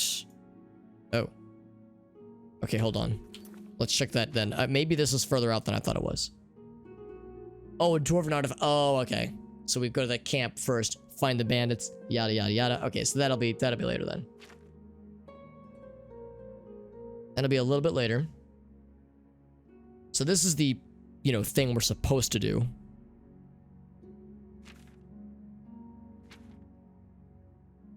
And that is also a ways away, I do believe. Not that far, though. It's a little far, but not too ridiculous. Anything else inside the city, though? The capital. Bald eagle from the front, and then versus the back. Yeah. Or the side, rather. The side profile. Same energy. Yeah, the fucking chin line. And also the underbite. Jesus. He's just so sad. The fact that I continue to cackle like a hyena whenever I look at this fucking man makes me confident we were correct in birthing this strange man. Outfit a horse with, oh, fucking DLC armor, yes. DLC horse armor.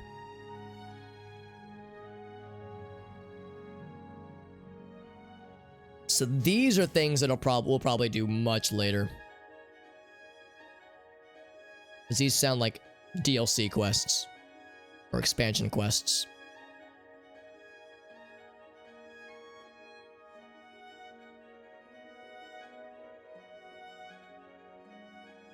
Battlehorn cat. Yeah, that's also probably far out. Strange doorway. Yes, we've heard about this. Sprig of Nirnroot. We could take it to just an alchemist. We have alchemists here. In fact, I'm probably not too far from one.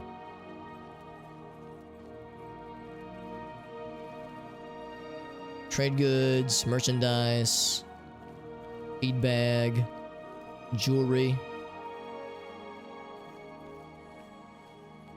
Go to this other side. Horse armor used to be ridiculed, yeah. Yeah, it was kind of the bellwether, wasn't it? It was kind of like oh, this is ridiculous, we're all gonna make fun of it.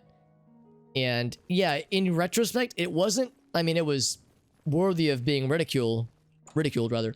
But compared to like some things nowadays, it's really not that bad. It's not like the worst thing ever compared to other unsavory practices. Hello again. You're more than welcome here. I have everything for the budding alchemist. Maybe call back or something, yeah. Yeah, see if it's getting held up somewhere well, because that'd be pretty sick. I'd be curious to know what kinds of games you kind of have in mind for it. Find some Nirnroot. That root seems to have strange properties, the likes of which I've yet to see duplicated in other flora of its ilk. I believe that Sindarian in Skingrad could serve your inquiry better, as his area of expertise centers around things of this nature. Very nice. Seeking your roots. Thorinir didn't turn out to be such a bad fellow after all. I'm glad he decided to join the society. Bye.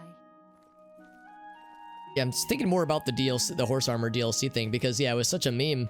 But I guess the thing about the horse armor DLC is that it was something you could buy, and it did very little of anything. You know, it offered very little, but like, you know, it was optional. Like, you didn't have to buy it. It's not like it was locking very important things behind it. Like it was paywalling something that was like so super cool. I guess the horse armor is nice, but like I feel like the protection it offers isn't really that amazing. But I just think about games where they paywalled very important things behind, you know, DLC that felt like maybe, I mean, DLC isn't bad obviously, but like day one patch or day one DLC where it's like it's on the disc, you know, the content is there, they're just putting an additional paywall down for good measure. It's like that feels pretty scummy. Yeah, it's like I in retrospect the horse armor thing isn't, it's silly, but it's not like, you know, harmful I think in retrospect. Sindarion in Skingrad. Now, do I know where that is? Let's check the map. We do not. Wish I could zoom out on this map right here. But I don't see a way to do so control-wise or otherwise. See, I actually don't know where Skingrad is. There's Skyrim. Didn't realize it was on the border of this area. That's pretty impressive. Other things are known about. Province of Cyrodiil. It's a big place, dude. Valenwood, isn't that an elf area, I think? Wood elf area, I think. There's Anvil. We've heard of Anvil. So there's Skingrad. Not, well, yeah, it's kind of far away, except I don't know where we are right now.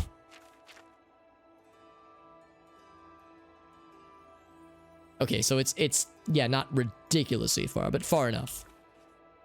Looking for other quests I can do here.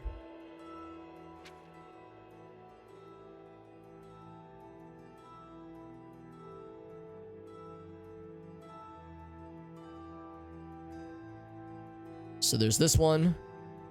Crowhaven. I don't think we know where Crowhaven is. It's all the way far west. Real far west. Yeah, some of these require some traveling, which is fine. Arena faction, right. Alchemist. Okay, so really no other quests can be done within the city itself. So really what I would like to do is I'd like to explore the city more and see if there's other, you know, side quests to pick up maybe. But more than likely we'll be venturing out probably fairly soon. Excuse me, fairly soon. As far as other areas to explore, I have not been to the Handy Stables yet. Of course, I don't have a horse. We have been to the Talos Plaza and the Elven Gardens. Been to the arena a little bit. We've been to the Arboretum. Haven't been to the temple yet. Let's do this. I'm going to double check the prison. Make sure there was nothing else that I missed. As we were memeing on finding the guy who was talking shit at the beginning of the game and just beating the crap out of his ass. I'm going to try once more to see if there was just something I was missing.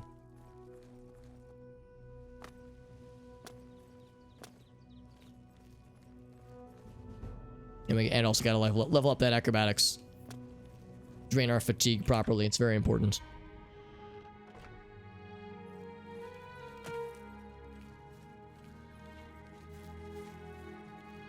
These are probably guard towers. Oh, they're offices, rather. Very good.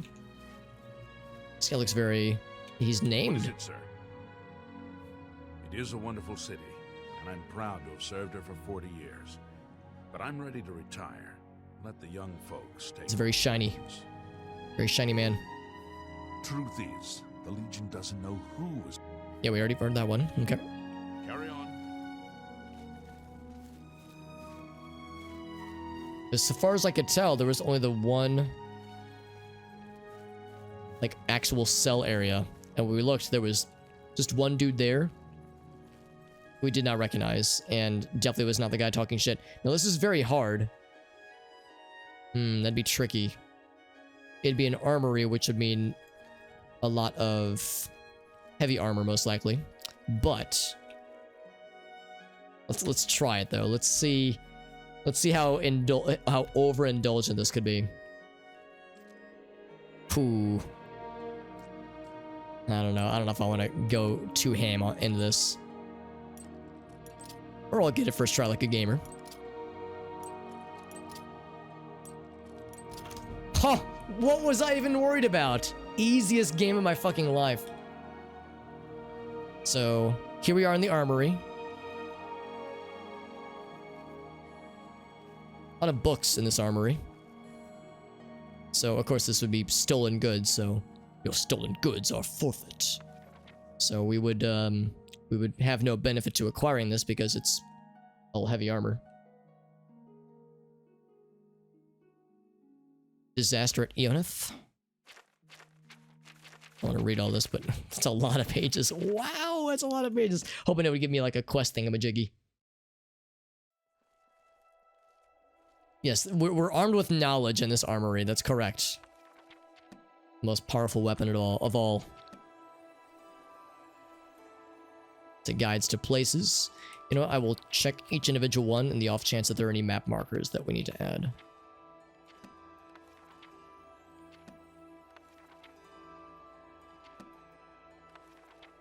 Most of these we've already checked, but we're filling our map up with more map markers.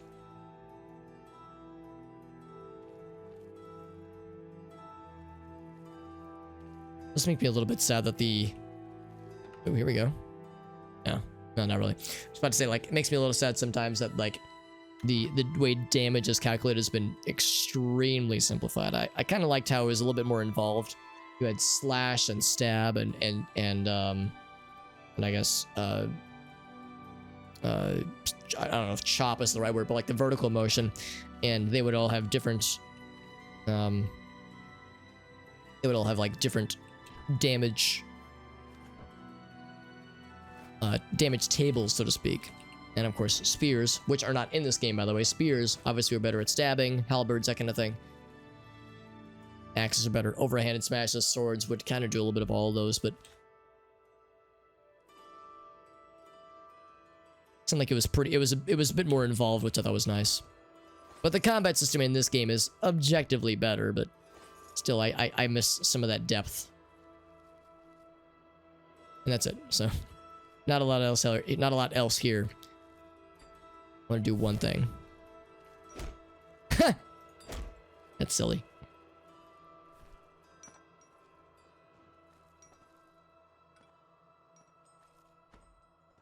It might be too small.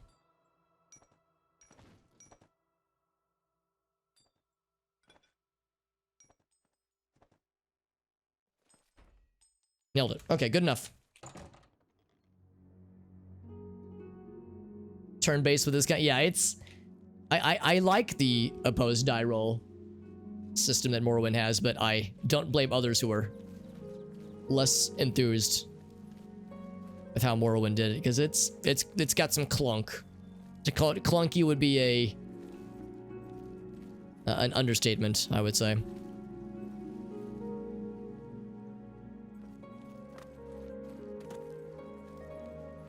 Also, the Morrowind way you level up your acrobatics is by just snapping your legs in half by jumping off of large buildings. I don't know if this game works that way, but that was how us Morrowind gamers did it back then. So this one is very locked. This, I think, yeah, we've explored here and there was nothing for it. Custom spells get OP. I would expect no less. Custom spells in Morrowind, I'm pretty sure, were also pretty silly. Speak. I don't know if they were like... Well, yeah, actually, no. You could absolutely game the system in strange and weird ways. Yeah, needs a key. Speak.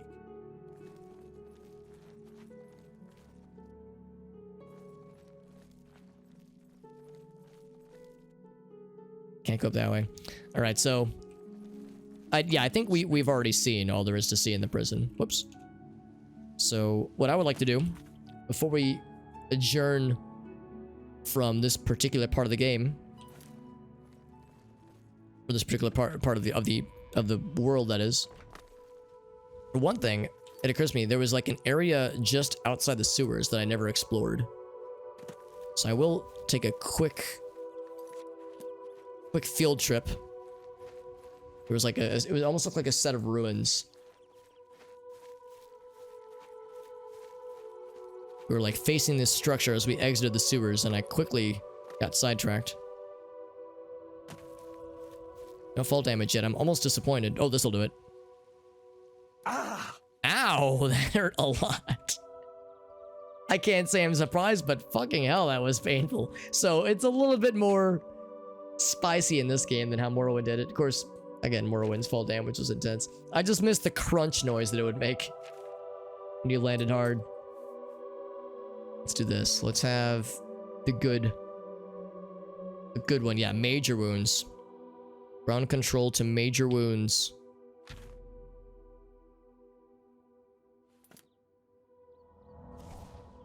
Takes a lot of mana. And you get a little bit of health back, but not a ton. Temporary HP drain. Like as a custom spell, that is. What's down here? There it is, yeah. The structure right here caught my eye, and this is as close as I'm going to be for a while. At some point, I also want to check out the Arcane University, then the Temple District. And I guess the waterfront, too, just to give the whole city a once-over. Still not enough magicka, that's surprising. Yeah, it's you get health back, but not a lot. So yeah, fall damage ain't nothing to fuck with in this game.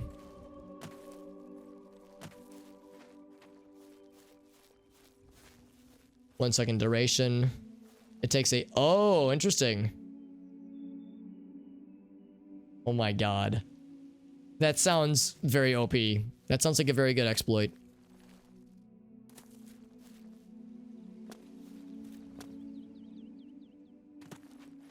I could see that being a big thing for like people doing speedruns of this game and wanting to quickly murder things that they would otherwise not really want or wouldn't be expected to be able to kill so easily. My first slaughterfish. He's dead. Give me them scales. Hell yeah.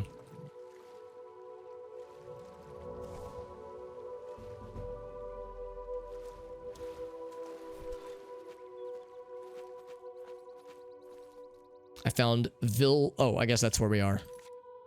Yes. Vilverin.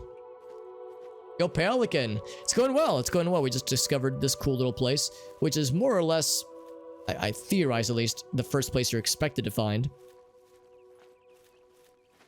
Set of ruins and such, so I'm gonna poke around a little bit. It's very glowy. Poke around a little bit, then we'll go back to the city. Do some other, whoops. Do some other explorifications, so we can enter the stronghold. I guess it's more or less analogous to the ruins we would find in Morrowind. Poison of Feeble Mind, perfect. My Feeble Mind can always use more poison.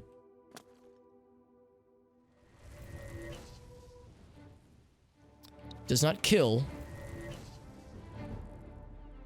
A little jump.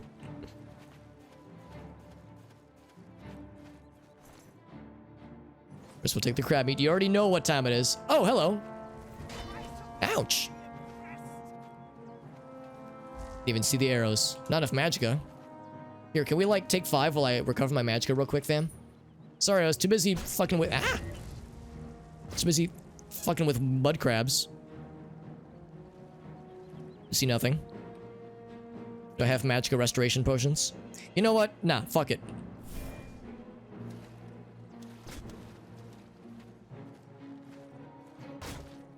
Okay, that does still hurt.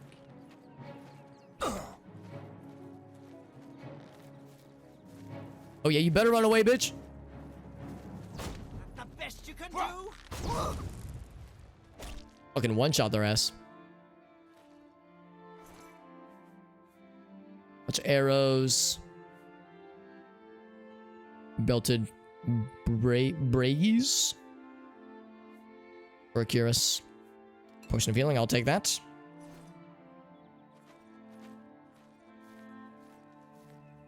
I was having so much fun slaying mud crabs, I generally keep my eyes on the big prize, which is to say enemy combatants.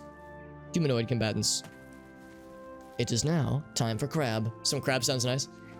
I'm kind of so-so on crab meat, although I haven't had it in a long time, so I could probably stand to give the old college retry.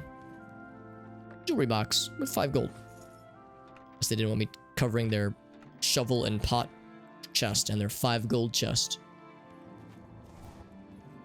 Is that more than Nern? It is more than Nern.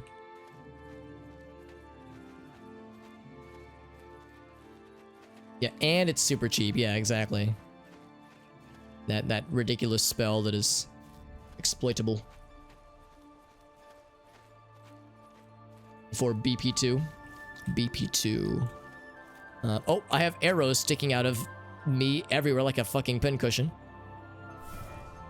Let me slap the arrows off. Doesn't work that way.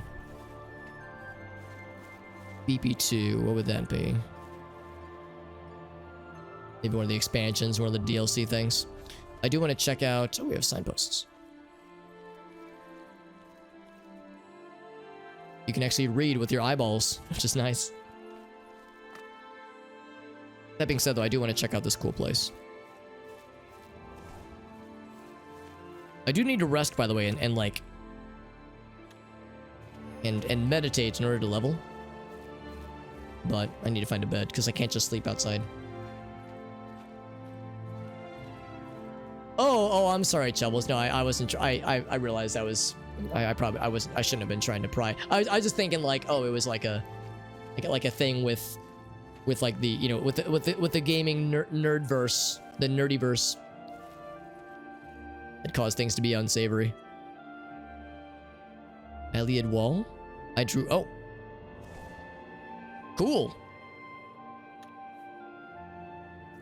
I definitely know what I'm doing. Can I see like what that does?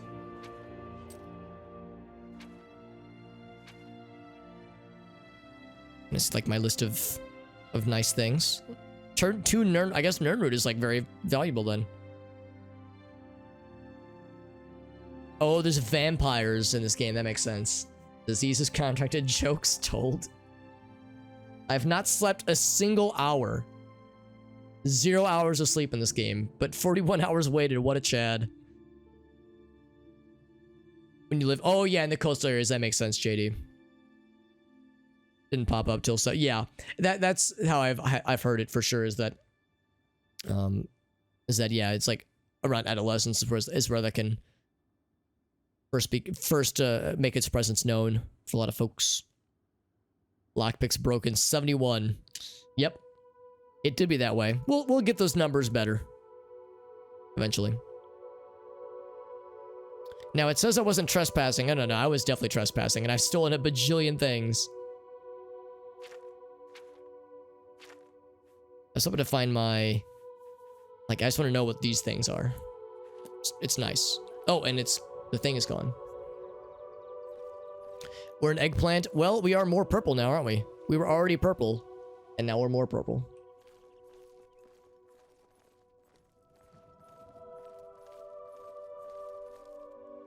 Maybe that's why those dudes tried to stop us. They were like, this man is already sucked all the purple.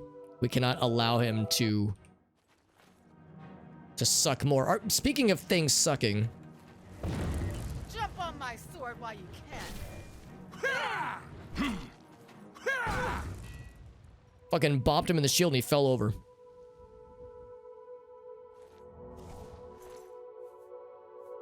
More fur things, potion, and lockpicks, the greatest treasure of all.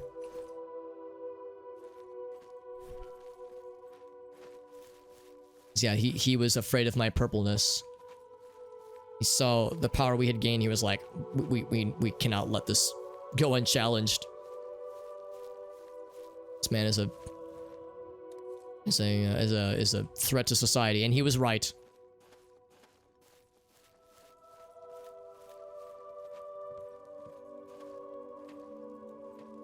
Like the fire sprite work there, very nice.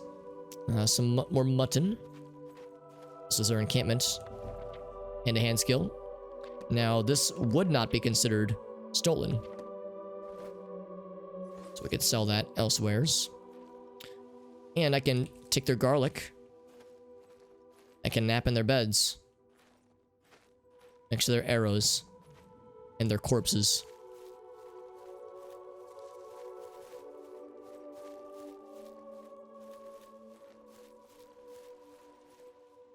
Anything else over here? Let's go ahead and take a little nappy then. Under the stars, very romantic. Very pleasant. Monkshood root pulp. Delicious. Little 8-hour sleepies. So, now we get to level things up. I think that's more or less the same message we would see in Morrowind when we leveled up for the first time. So, intelligence and willpower are the big obvious ones. So intelligence, yes. Willpower would only be a +3. Agility is nice. At a +5. Light armor for speed would not be a bad thing. Endurance is always good too. Except it's the governing skill for block, armor, and... Yeah, we don't really care about any of those things, honestly. It's just health gain per level is nice. I might put a point into luck. Luck was really nice in Morrowind. I don't know if it functions the same way in this game. I think I'll go ahead and do willpower. I only get 3 out of it. But I think I should more or less always put into willpower. Security, sneak, and marksman. Yeah, agility is nice, but it wouldn't really benefit us at all. Speed maybe. Speed. I'm a hard maybe on speed, if not just because of light armor. What would you guys recommend for those who've played Morrowind before, or Oblivion before? For a character of my stature, would we... we only would get 1 point, whereas speed we get a +5. I'm leaning towards speed, actually. But I'm down for suggestions, people have them.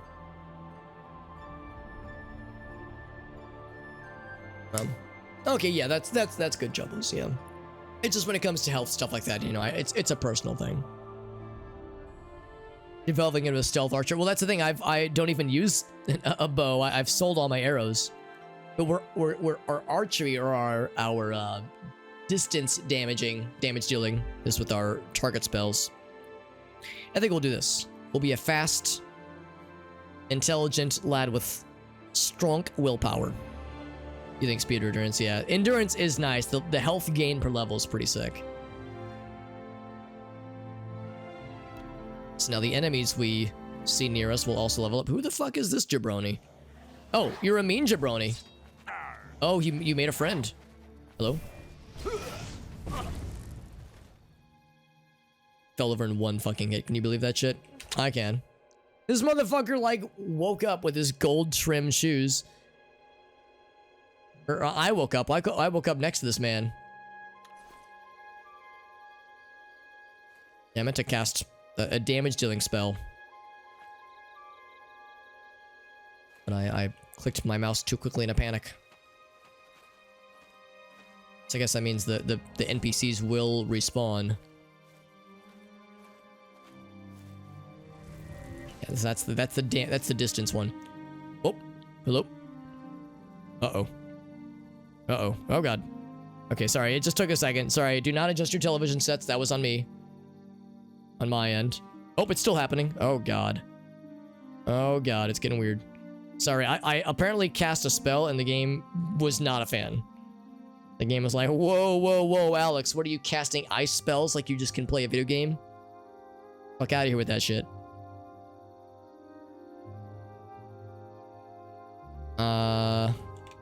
Okay, this could be a problem. The game said nah. Well, of course we saved when we slept, so no harm, no foul. Here, let's do this. Look away. OBS window has recovered. Yeah. Hey, there it is. We're okay. We're alive. Yeah, I cast a spell and the game was like, that is an illegal gamer move. We're putting you under arrest, Alex Q Super Hobbit, if that is your real name. It is. I will acquire the purple once again.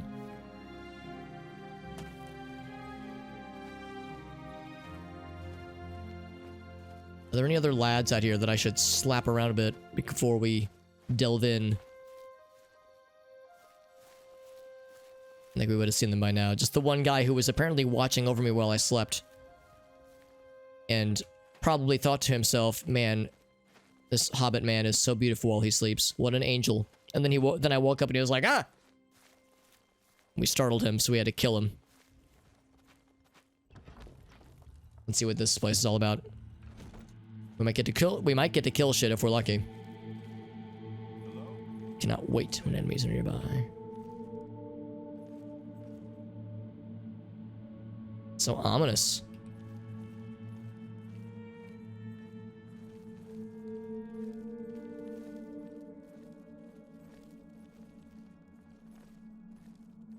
That's where you can use your third-person gamer skills. What do you guys think? Think this guy's all right? Are you?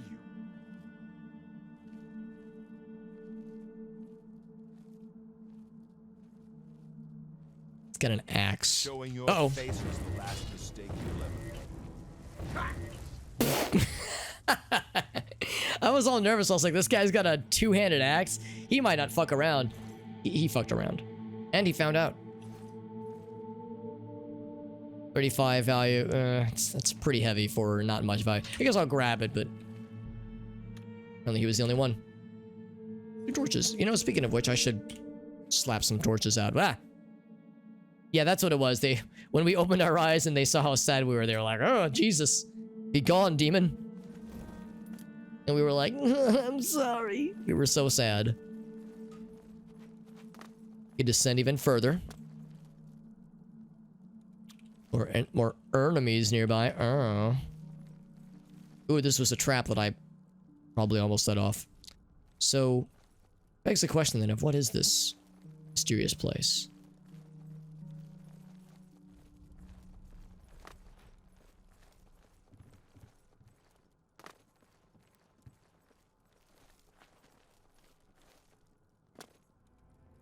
Huh. I don't know. Let's keep exploring. Maybe we'll find more info soon. Oh, Jesus. And thank you, Pelican, for the cheer. That's so nice. Thank you, my friend. Godspeed to me and my crabs. Thank you, Pelican. Me and my crabs, thank you vociferously. Alex, do you mean the crabs that are nestled in your... within your pubic hairs? No, that's a story for another day. I'm sure Pelican meant my crab meat. Thank you, Pelican. Thank you for that cheer. That's so nice. I'm probably gonna be wrapping up in a little bit myself since it is nearing 1 a.m. I'm gonna guess you're probably not a nice person. You are not a nice person. But you're about to be an ice person. Hey, got him. Got her, rather. As her battle hammer loudly cling, clang, clongs down the stairs. Somehow we're not overburdened with these heavy-ass weapons we have.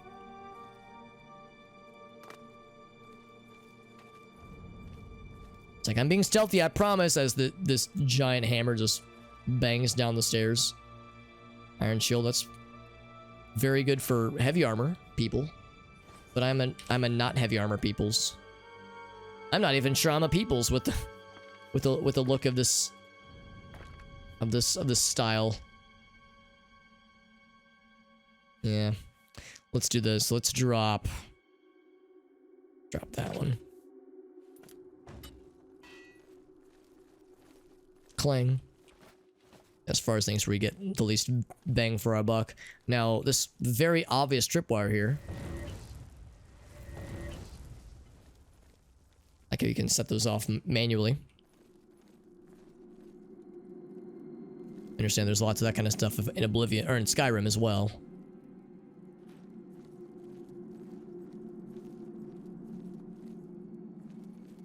Yeah, this is more reminiscent of the Daedra shrines. Daedra ruins. In Morrowind. Now that they're opening up a bit. There's a dude in the distance.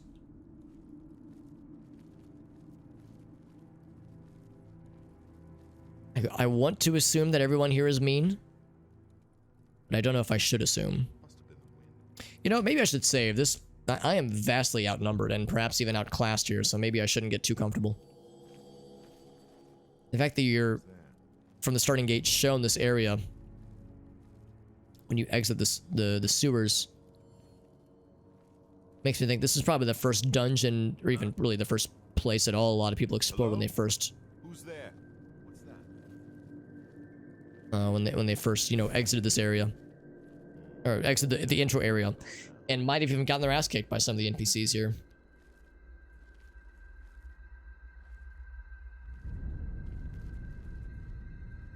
So let's find out if they're all mean. Okay, well, you're definitely mean.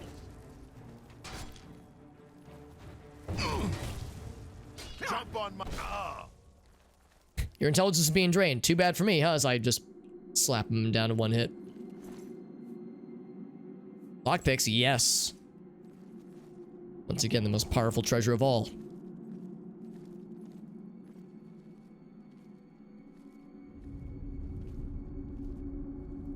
The idea of like sneaking up on someone and getting a sneak attack in is sexually very gratifying. Now, is this guy gonna snitch on my ass? Hello? Yes, he is. Who's there? And this guy somehow is none the wiser.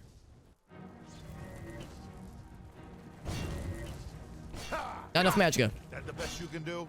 Oh, he actually dodged it. And then he didn't.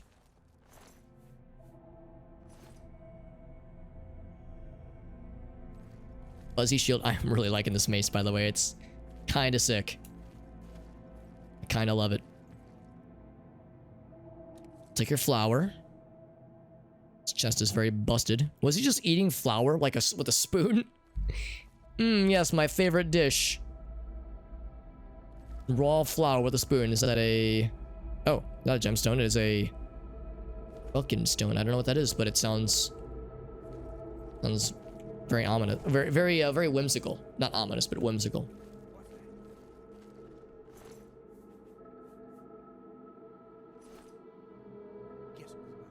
Iron greaves that she was not wearing. Just here's an armor thing that I'm just gonna not wear. You fools, you left out your mutton and your apple and your bread and your carrots. Just begging for trouble. What's that? Do you know who you're dealing with, I say? Confidently. Actually, that is more valuable. Yeah, than this guy. Oh, we have a spell for this. Plunk. As it slowly falls over.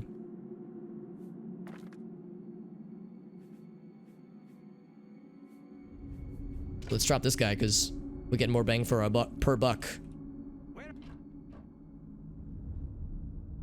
This is the thing we just found. Also, I thought I heard a voice just there. Claymore looks pretty dope, doesn't it?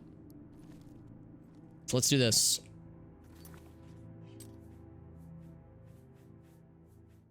Open very easy lock. Hell yeah. And a scroll for open easy. I don't know if I'm gonna bother with that. It's pretty cheap. I guess we could just resell it, but still kind of silly. Some torches. Another one. Another one. Is that unlock on target? It is. If I wanted to unlock something from afar, I could. Can I unlock that man's face? I'm trying to give everyone here the benefit of a doubt, but we already know what it is.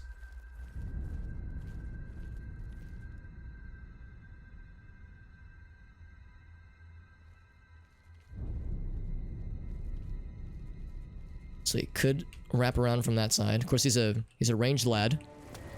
Oh, he's a mage lad. Never mind. Whoops. He summoned an ancestral buddy.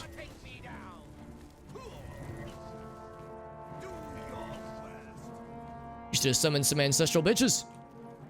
Except I'm out of magicers. Too bad. Too bad for him. The way they just go, then topple over.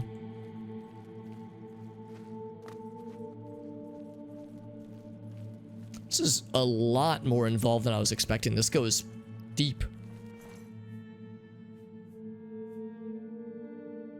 Oh, that's kind of cool. For gauntlets, I could make use of that, I think. I don't think I have any hand armor.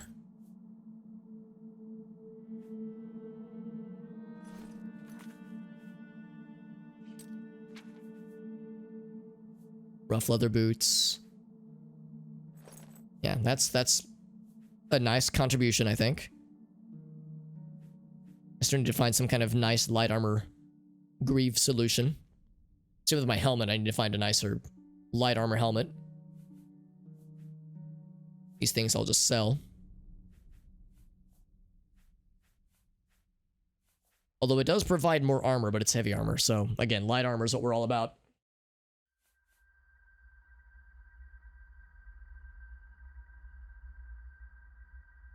Scrolling up the window without meaning to.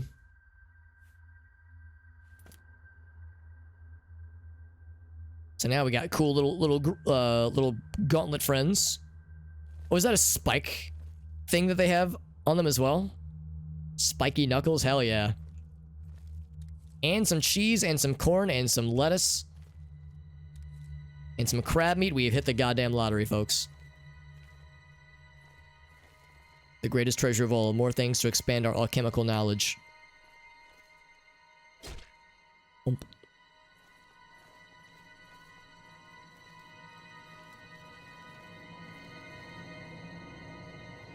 One person there. Whoops, wrong button.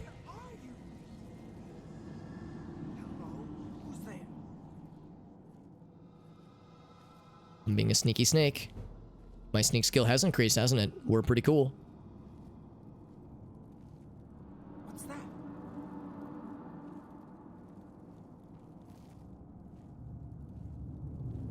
I mean, let's be honest, this guy's gonna fuck us over anyway.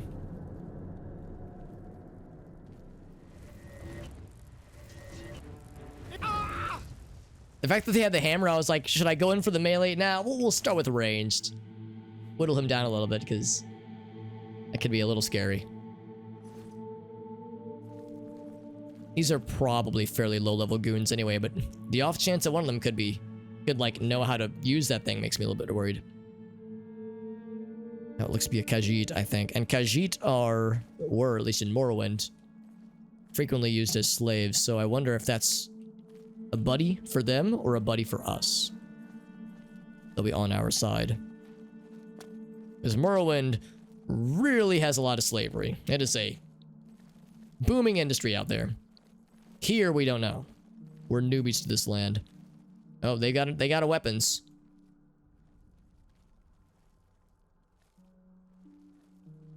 Give them benefit of a doubt once again. Hello, look at me over here. Okay, yep, they don't like that. Bonk. It's so wild to me that we're one-shotting people this early in the game when, again, in Morrowind, like, fighting an NPC is an event in Morrowind. Like, you will have a hard time. It is a rough time in that game. Now, actually, hold on. Do I have anything? So these are all 1s and 2s. Do I have anything on my person? Ugh. That is 1s and 2s. This one, obviously. So the rough leather boots, that's already fine. Rough leather. So they don't have any helmets. That's a 2 anyway. Yeah, no one has any helmets. But if you were to give me a light helmet, I would probably prefer it, honestly. Stone door. Huh. Very, very cool looking and sounding. How deep does this rabbit hole go, though?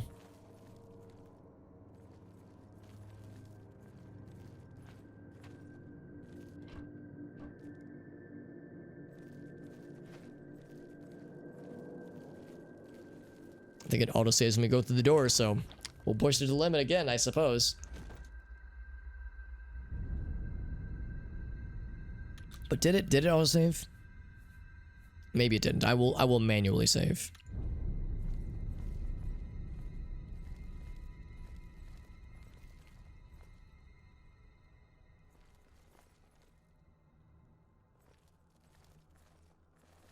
That structure in the middle gives me pause. Hear a voice just now?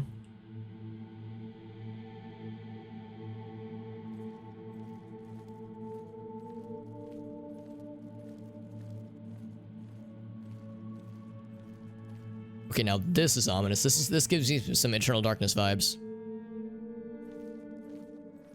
The monastery level especially. Oh boy. Oh boy. I don't know what I did, but I unlocked the dick twist chamber.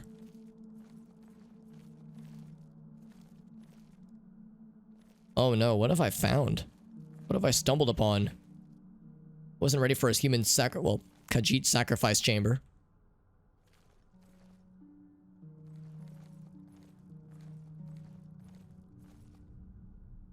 Well, they're already dead.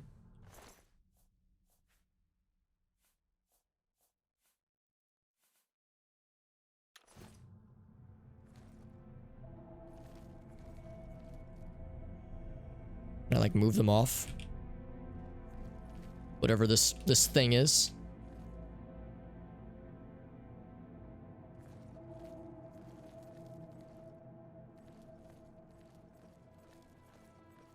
It just keeps going. Now, it's not very easy, it's just regular easy.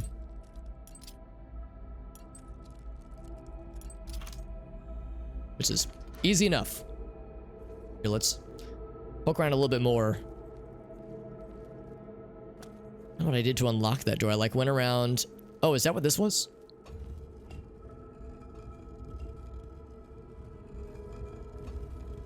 Oh, zombies. Hold on. I have a thing for you. Hold on. We have turn undead, don't we? We've seen zombies before, but I've never had a chance to, like, fuck with them, you know? So turn undead, I guess, makes them run away. Doesn't actually hurt them.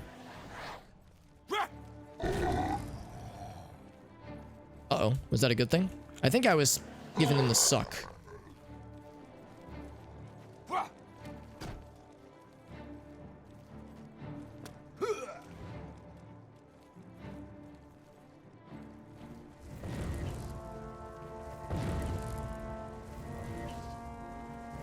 Why are you still alive, dude? Yo, level 98 wizard. That is a good screen name.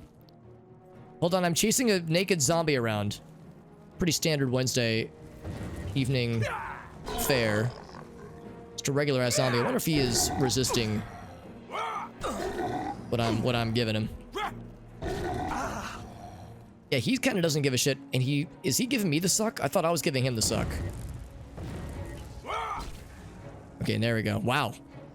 There's some mechanics going on with these zombies. We retrieve his flesh real quick. I was thinking what was happening is we were absorbing his something.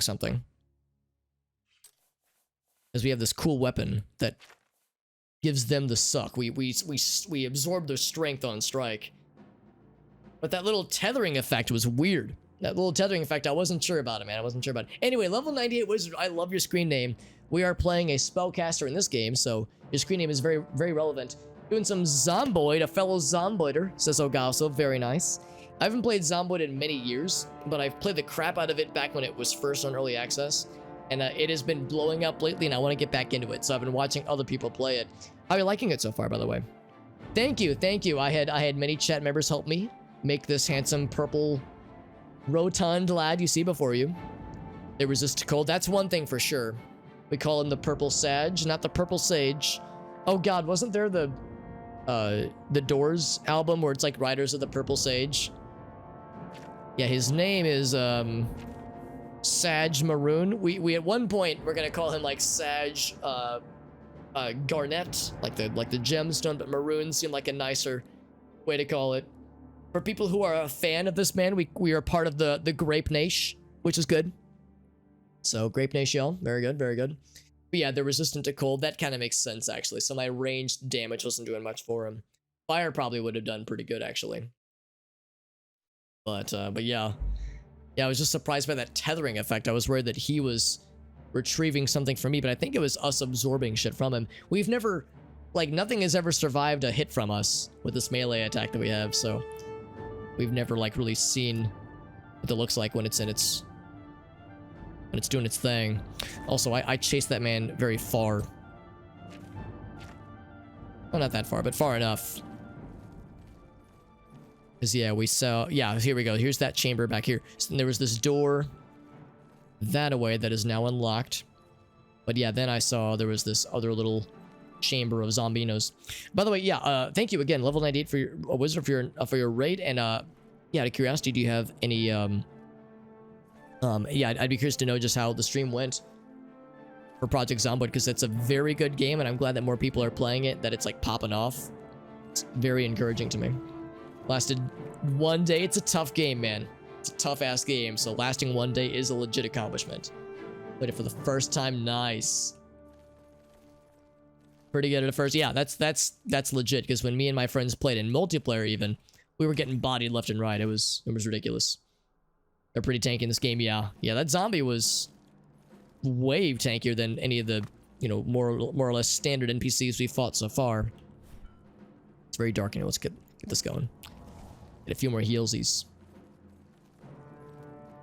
So yeah, you recognize this weapon. Yeah, I guess it's probably a recognizable weapon for those who've played this game and know that I'm fairly early on. Yeah, it's a good game. This is my first Oblivion playthrough, by the way. And you can tell we're still pretty early in it. But I'm enjoying myself, and thank you again for that very nice raid. I really appreciate you. And I'm guessing, based on your name, that you were also a fan of spellcasty things. What kind of character do you typically make in this game? You turn undead again, which worked well. And Flare, of course, is an option. We took Shocking Touch, which is touch damage. Yeah, really, it's the cold damage which he resists heavily, or Flare. Let's do this. I'm gonna hit him with a single turn undead.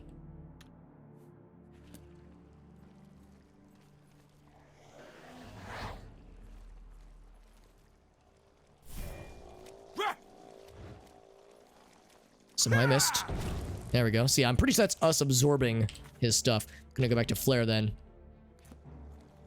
Just cast this to him from afar, light his ass on fire a little bit. Not a very good damaging spell, but it gets the job done.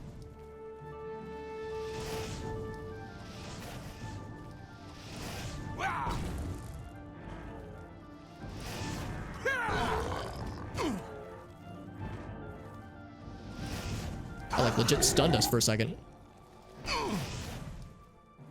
Put his ass down. Let me retrieve your flesh so I can make a potion out of it. Oh, am I over encumbered?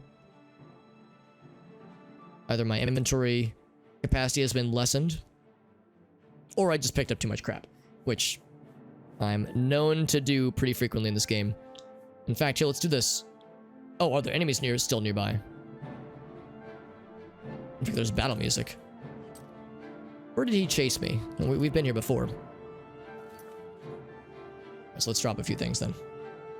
Play Oblivion for the first time. Yeah, it's taken me a long time to finally get around to this great game, but I keep telling myself better late than never, so at least we're getting back into it. Or not back into it, but getting into it. Freezing Shard. Oh, there are spellbooks in this game. Nice. Freezing Shard added. Nice. On target, 3 points for 5 seconds, so it is a damage over time. A DOT. Yeah, you go for spellcasters. Solid. Solid. I'm a fan of such things. I should repair my shit. You can't do shit when enemies are nearby, dude. I'm gonna drop all 4 of those things, so I'll be able to easily find them again. There's apparently like lots of battling things happening or about to happen nearby based on this music. There's our second Zombino. It's right around here, I think.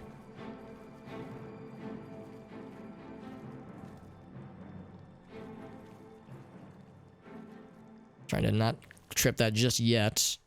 Oh, these are chests. Oh.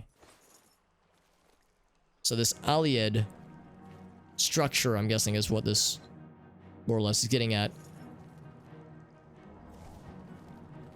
It's like these like ruins, Ayleid ruins maybe, or Ayleid.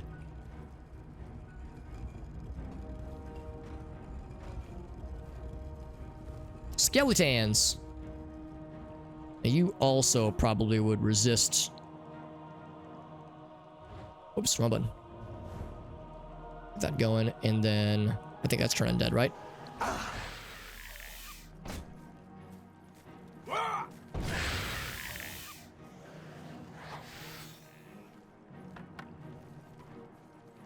So I can just make them run the fuck away.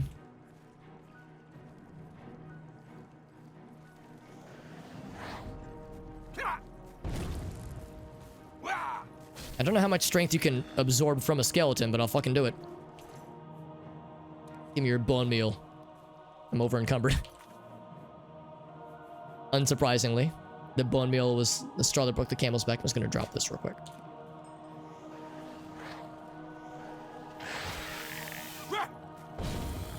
Bonk. Knocked his cranium off.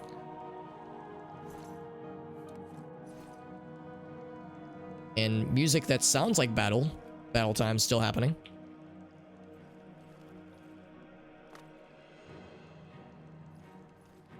I was thinking to myself, this would be a quick little jaunt.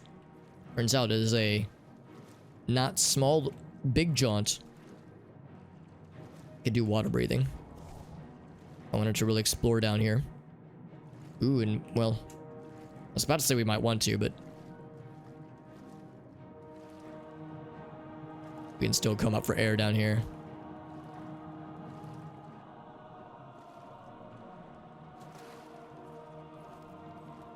Mario 64 working in Elder Scrolls. I mean, the way that Mario 64 modding community continues to make strange and cursed abominations, I would almost be willing to bet that there has been somebody who's thought about it and thought to themselves, how would we do it? How could it be done?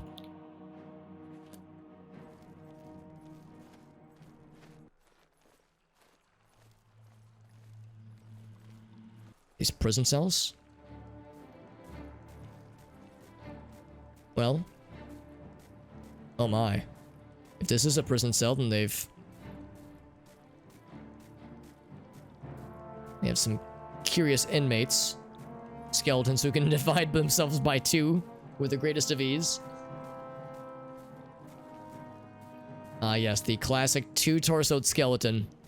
Such a classic case.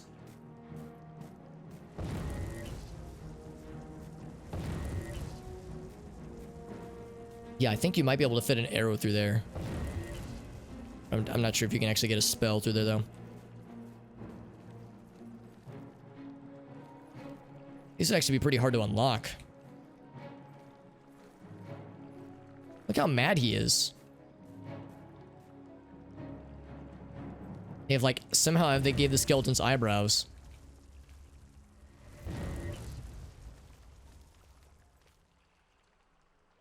I think the battle music stopped. I think they were like, nah, it's fine.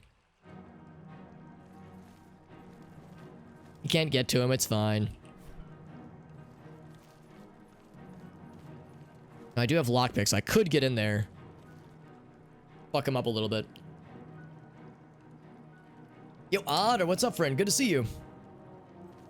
Good to see you, my friend. We're playing some Skyrim, Oblivion, the prequel to Skyrim.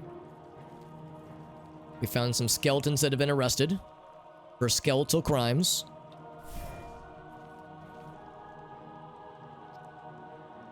Let's do this. Get myself a little shield. Yeah, I cannot turn undead through the door. There's like a little opening. It's almost perfect. Yeah, we could pick this lock. Apparently, picking locks in combat is a-okay in the world of Oblivion. How many bugs? We haven't had it. We've had it, like, not crash per se, but I've had a couple of moments where the game locked up in a questionable manner that made me panic a little bit. But fuck. But nothing like ridiculous. Nothing particularly egregious. God damn it! I'm gonna kill all 8 of these of my lockpicks on this one door, aren't I? Let's save so I can save scum this, because I'm gonna need this. My lockpicking skills in game numerically are not good, but my gamer lockpicking skills are also leaving many things to be desired.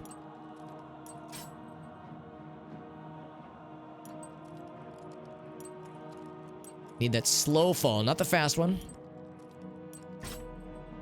I really done wasted 8 lockpicks on a single door like a goober. Hold on, yeah. He's so mad. Oh, can I fuck you completely up through the door? I cannot.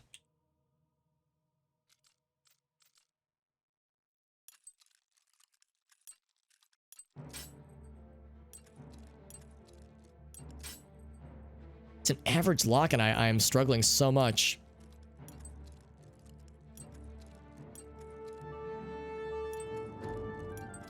There we go. So we want the gradual, slow ascension and descension. There we go. Fucking hell, why was that so hard for me?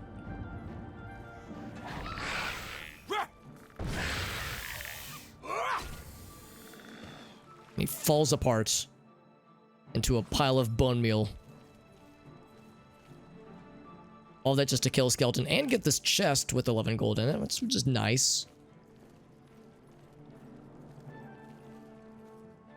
Yeah, I think I've figured it out, but it is... like, knowing it and being able to execute upon it are 2 very different things.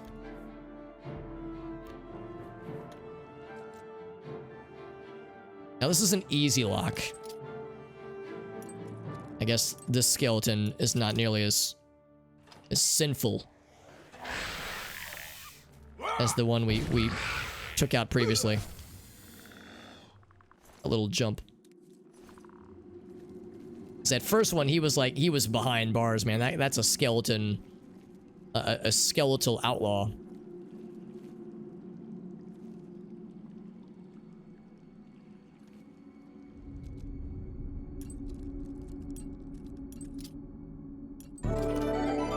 And Timmy, thank you very much, my friend. How you doing, bud? We're playing some Oblivion, actually. I shouldn't say some more Oblivion, because this is my first dalliance into it. Oh, I can't actually open this from here. We began this on Monday, and it's my first ever Oblivion playthrough. How you doing, Timmy? Was it Payday 2 tonight? It was Forza, Forza, rather. Thank you, my friend. Level 98 just hit us with a raid a little bit ago, so lots of nice folks hitting us with lots of raids, which I really appreciate, my friends. Yeah, I've had that almost verbatim, that exact moment, Otter. Usually, though, I can be like, I can trace my lineage of failure. I can go, oh, okay, I see where the goofs have happened. And I'm not terribly surprised by them, but they are still frustrating. Yeah, the lockpicking, it just takes a while. Yeah, using spells, yeah, because we have the lowest level unlocking spell that just unlocks very easy. Eventually, we'll get more spells that'll be able to handle it for us, but until then, we're resigned to you know, all that we have right now. Yeah, that's an average one. That one's not worth it when that room appears to be empty. Still says there's enemies nearby, by the way. Oh, hello.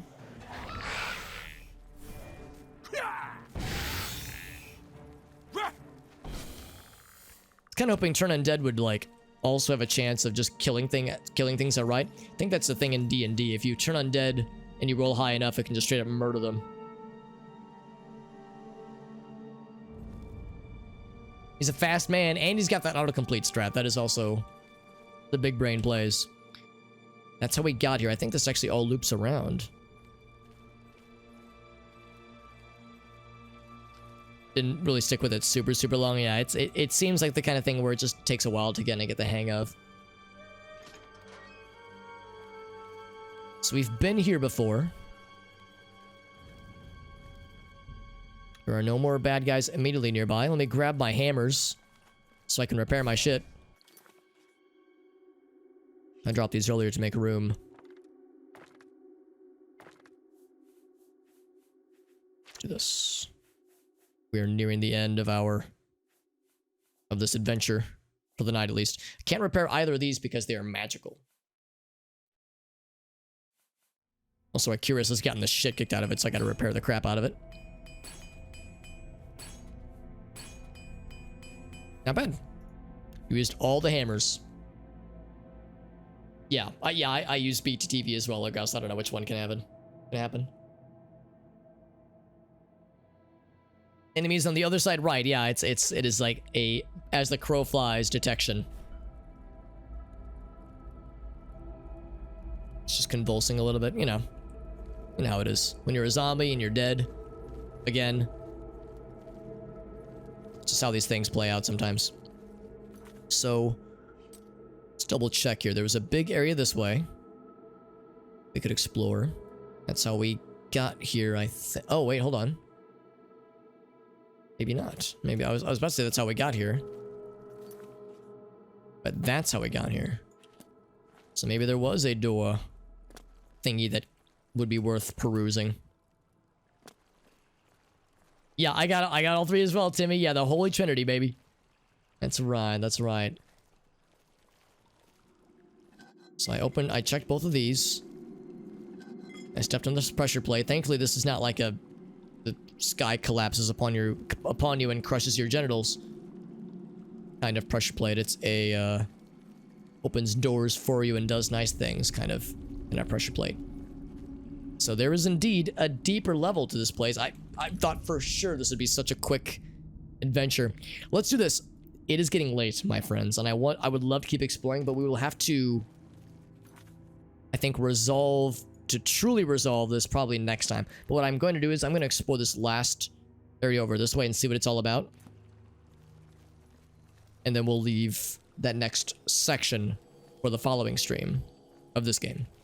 My next stream probably will be over the weekend, and my weekend streams tend to be more multiplayer-centric things. So we tend to play a lot of like Phantasy Star Online 2 with our friends, JD and Dave and Arctic. Or, oh, this is his tail. Oh my god! That looks so uncomfortable. Oh, you poor thing. I mean, this person's dead. Jesus. Ugh. Ooh. Ooh. Ah. Rough, man. Can I, like, grab the tail and, like, pull it I cannot do anything. Oh, there we go. Let's at least give this person some fucking dignity. Good lord. Unpleasant. I mean, I don't have a tail, so I can't imagine how that feels, but still, ooh. But anyway, yeah, so we tend to play multiplayer games of the weekend. We'll probably do some Gartic Phone, some Jackbox games, and some games with our friends, that kind of stuff. And then the next single player game stream, which will be more of this game, would be probably on Monday of next week. And of course, Monday's gonna be a holiday, so actually I'm not exactly sure how how next week's stream schedule is gonna 100% look, but I do have a Discord server, and all schedule updates or schedule changes I will post in the Discord server, so they're abundantly clear. There's a Zambino. Yeah, so for this one we're gonna use the spell, because it's a very easy lock. We probably wouldn't have any trouble with it, but let's make things easier for ourselves. 17 gold. The time zones, that's right, yeah. Yeah, the good kind of pressure plate. You learned something interesting, Otter? I'd love to hear it if you're down to share. Also, the centerpiece makes me nervous, and I'm delaying the inevitable. That's quite the hair you got. Quite the dead you got. Very spiky. I thought it was like a crown at first. She had a shield that she was not using. And a lockpick. You fed my lockpick addiction. You fool. You played into my trap. My lockpick trap card has been activated. It's an extra warhammer just chilling here.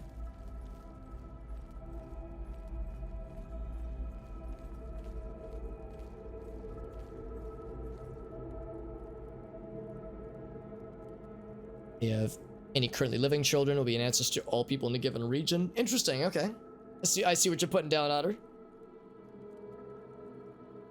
Continent or small area, right, yeah.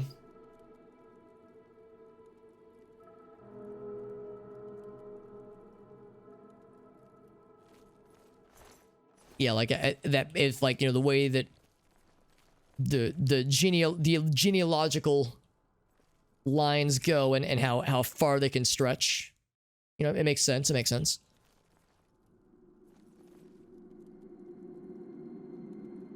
I'm just like, dude, something's gonna come down and crush my nuts or something if I'm not careful.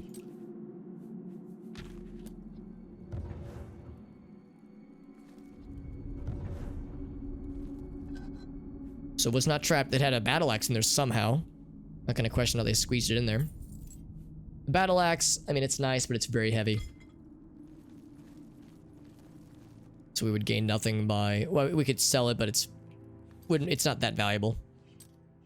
So it wouldn't really be worth. So that does it for this section. If we went back the way we came, we could find that there were other sections we didn't explore yet.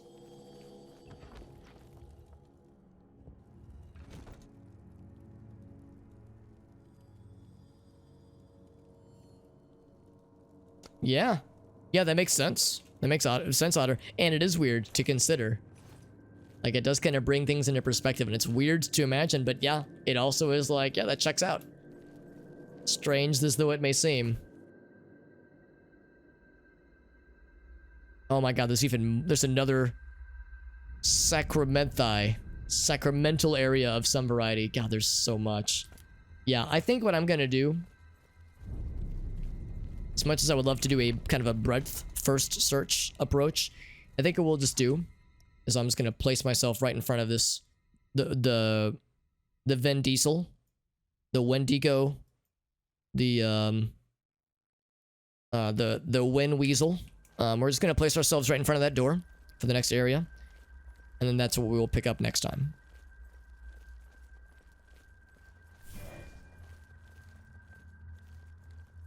Ancient Egyptian and Greek ancestors, yeah. Which is pretty wild, yeah. If you trace it far enough, because in my case, for instance, like I did one of those like genealogical DNA test things and found that I'm like 50% Scottish, which is a little surprising, but I'm not that shocked by. Given my pale ass complexion, it's like, yeah, it kind of makes sense. Cannot cast range spells underwater, but you can pick locks underwater. All right. And our breathing meter freezes while we're doing this, or does not descend further. But anyway, yeah, it's like, but then you consider, okay, well, where did those people come from? The original Scotsmen and Scotwomen's. And yes, so much of ancient civilization can eventually get traced back to Greeks, Egyptians. Makes perfect sense. They're not that accurate. Yeah, that's the thing, Otto. Like, generally speaking, if a thing has like a, oh, you're 50% this much, it's probably, you know, oh, I probably have a non-insignificant part of my DNA that traces back to this country, or to this island, or this region. Could it be Scottish, or could it be some other part of the UK? Yeah, probably. So it's like, I don't ascribe too much to it, but as a general best stab, it's all right. Yeah. Maybe not a specific. Yeah, so if they say Scottish, it could have been UK. It could have been Welsh, like, you know, any of the parts of that island. Close enough. Humans, we like to travel. We sure do. We like to travel. We like to have kids in faraway lands with faraway, strange people. It's how we do. Scandinavia, yeah, for sure. Everybody who was alive at that point, yeah, because they would have also traveled around and procreated with others from other regions. Yeah, it all. But yeah, when you can say that, yeah, in my case, yeah, I have some Scottish heritage, but yeah, if you go further back enough, it's one big old melting pot of civilizations. Curious about your like paternal ancestry. Yeah, it's just a fun thing. It's just a fun thing to kind of like nerd out about. To be honest, it's not the kind of thing I would have done myself, like of my own volition. The only reason I did it is because my dad gifted that to myself and my siblings. It's just a fun Christmas present. It's just a fun thing to do, just because it's fun to dive into, you know, your ancestry and that kind of thing as just a nerdy thing to joke about, that kind of thing.